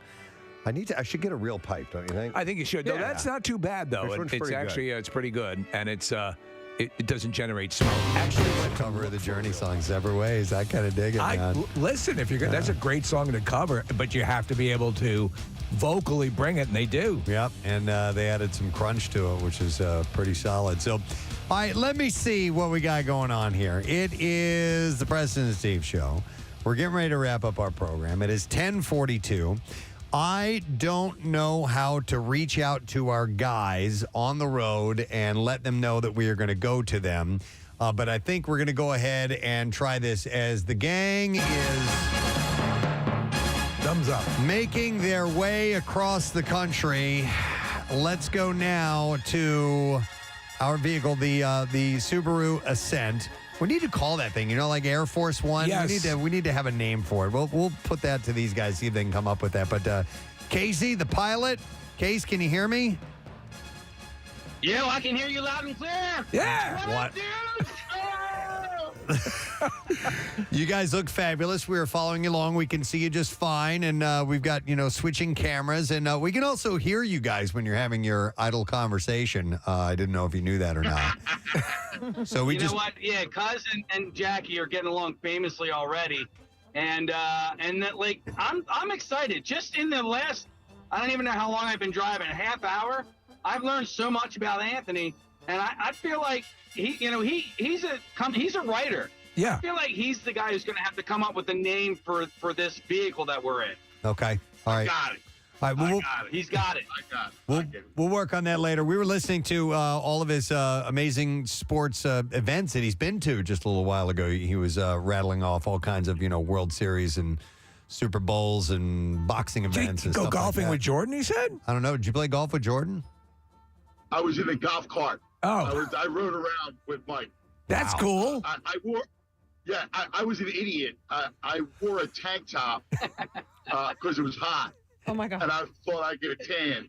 And he said, "Yo, dude," he looked at me. I was young. I was like 24. He looks at me, 25. And he looked at me and goes, "Dude, you go get a." Oh, we lost you. Bro, and it cost like $250, right? Hey. So I had expensive. Hang on, because you guys broke up right when he said, he looked at me and he said, and then we lost you. What did he say to you? He said, "Go buy a golf collared shirt in the pro shop." And it was like $250. Yeah. Expensive. It was ridiculous. Yeah, it's ridiculous. If you go to a golf course in their pro shop, if it's a really nice course, like there's nothing cheap. Like everything is ridiculously expensive. That's hilarious. Well, I was man. an idiot, and he looked at me. I think he took pity on me. That's still cool. That's awesome, man. Nice. Well, listen. Yeah, he was a good man. We're going to get to hear loads of these stories over the next several days as you guys are making your way across the country. What's that, Pierre? Well, if they'd like some guidance and direction, because if you guys if you turn around and come back, I can point you a route that will take you there in a Godspeed-like fashion. Yeah, Pierre knows how to cut trips down by extending them by hours. So, well, I mean, we've got a vote by committee here. You guys want to turn around and go back and get these directions from Pierre or no? Hell no. Over. Excellent. There's a resounding no. There's already a mutiny on the Bounty. But I took great pleasure in the fact that it did not get off on time. Of course. And then I found amusement at Casey's growing annoyance with the fact that it, like herding cats or children into a vehicle, that he was getting very frustrated and then couldn't get the roof deck to close or the starport to open or the transporter bay to properly beam. And then the frustration rising in his voice, we've got to get going. We've got to calm down. And then Jackie Bam Bam's climbing fire ladders. I'm like, of course. Casey Boy's the parent, all right? I know. He's the parent on this trip. We're blown away by that fact. Oh, I think Jackie is the adult in the room. Well, these guys are making the first leg of the trip, Pierre. They're going to knock out like a 13-hour drive today. That's crazy. Why don't you guys call me in a few hours and or even a few times if you'd like and check in. All right, we're gonna be checking in with you. We're gonna be checking in with the Fanatic. Yeah, we're gonna be busy. You know, even though we've got a 11-hour drive ahead of us. Well, if you can fit me in, I know, you know. No doubt. No, we're not doing anything else. By the way, Casey, for those, since you're still in our area, where are you and what does your vehicle look like? Because you have Eagles like magnets and stuff on it, right? Yeah. So John the Road Again magnets. We're in a black Subaru Ascent with a giant luggage rack on top. We're traveling west on the PA Turnpike, and we're just outside Lancaster. Nick, I'm looking at something that says Caernarvon. You ever heard of Caernarvon? Yeah, I think it's just outside of Lancaster. Yeah, I think you might be right. There we go. I'm showing on the map here that you are in East Morgantown. If that makes any sense? Yes. What map do you have, so Steve? we passed by the Reading Morgantown exit. He's got GPS just a little on. while back. So they have two Apple tags in the vehicle, so I'm able to get a pretty good idea where they are on the trip. Now, are listeners able to follow their map like one of those old-fashioned movies? No, where the because line goes across the country. Yeah, well, that'll happen. We'll show the progression as that goes, but not like the old maps that used to be like a Bless GPS. you, all the other active. things you're supposed to say. Rock on. All right. Rage on. Blah Rage blah on. blah. Keep it in Nooch. Keep it in Nooch. All right, Case. Well, you guys are good to go, man. We'll let you travel on through. You can check in with Pierre and anybody else here at the station, and we'll follow your progress. And then tomorrow morning we'll do a full day or an autopsy. I don't know what the hell we're doing. We're figuring it out as we go along. But nonetheless, the bottom line is we're doing it. We're actually doing it, and that's the thing. We're So really doing it. yeah, really doing it, buddy. Yeah, aren't we? thank you guys for doing this. Giving me this opportunity. I really appreciate it. All right, good luck to you guys. John the road again. They are John the road again. Casey's going John the road again. And thank you to Duncan sponsoring and Subaru for the vehicle, and Primo's and hers, and who am I forgetting? Marriott, all the people that got on board to help out. Couldn't do without them. Happening once again. Here we go. You know what? In fact, I have a final Primo Hoagie's $50 gift cards. They brought by a bunch of goodies this morning to get those guys on the road. And we'll take caller number 13, 215-263 WMMR. And you can party with Primo this year for your big game celebration, because it's not just a game, it's the game. And don't settle for an average catering tray. Make it a Primo like we do. And you can order yours at primohoagies.com. So there we go. The week of adventure begins. Awesome, yeah. Yeah. How you doing, Pierre? Good. I'm curious how long this took to put together? Because I just heard about it when you announced it publicly, and you kind of kept it under wraps, as you probably should have. But Casey had the idea, brings it to you. There's a lot of moving parts in a promotion like this, from certainly the vehicle to the hotels, the sponsors, all the rest of that, and then getting Anthony on board, which is a really cool idea. So how long did it get you to put the puzzle together? I think the idea came together last Monday. Really? That quick? And then we started making hard and fast plans on Tuesday and Wednesday. Wednesday, yeah. When did you announce it? This morning. Thursday. I think last Thursday. Yeah, last Thursday. Are you kidding me? We had a meeting, yeah. I'm thinking this is a week or two in advance. Really? He brings it up on Monday. There was actually a pretty significant change about 12 hours ago. They were supposed to go one direction and then going in a different one, and we sort of hashed that out this morning, too. So it's a work in progress. You know what it is, though? It's all these kind of things is always predicated on, well, are they going to go to the Super? Is the team going to win? And that's what happens. You have some general ideas. Right. What's cool about this is that we kind of the foundation of it was sort of already in place because it had just happened. Right. And so Casey wanted to do it, and he's been busting his ass, as is every Nick and Marissa and the collective and Kathy. So Kathy hasn't done anything. Kathy hasn't done a damn thing. No. But it's all very cool. So, she's the cheerleader. She's our moral center. Kathy, she's our man. If she can't do it, nobody can. Mm-hmm. It's good. Yeah. I remember those cheers in high school football or something or other. Anyway. You'd come out in your with your pads on, and they'd be cheering. I was the Liberace of my high school. Man, I'd pay good money to see that. Oh, I have a picture of me holding a football somewhere. Holding a football? Well, no. You were on the holding the football Matt team. Cord got us into the old Eagles locker room at Veterans Stadium, and we went into their backstage room. Locker room.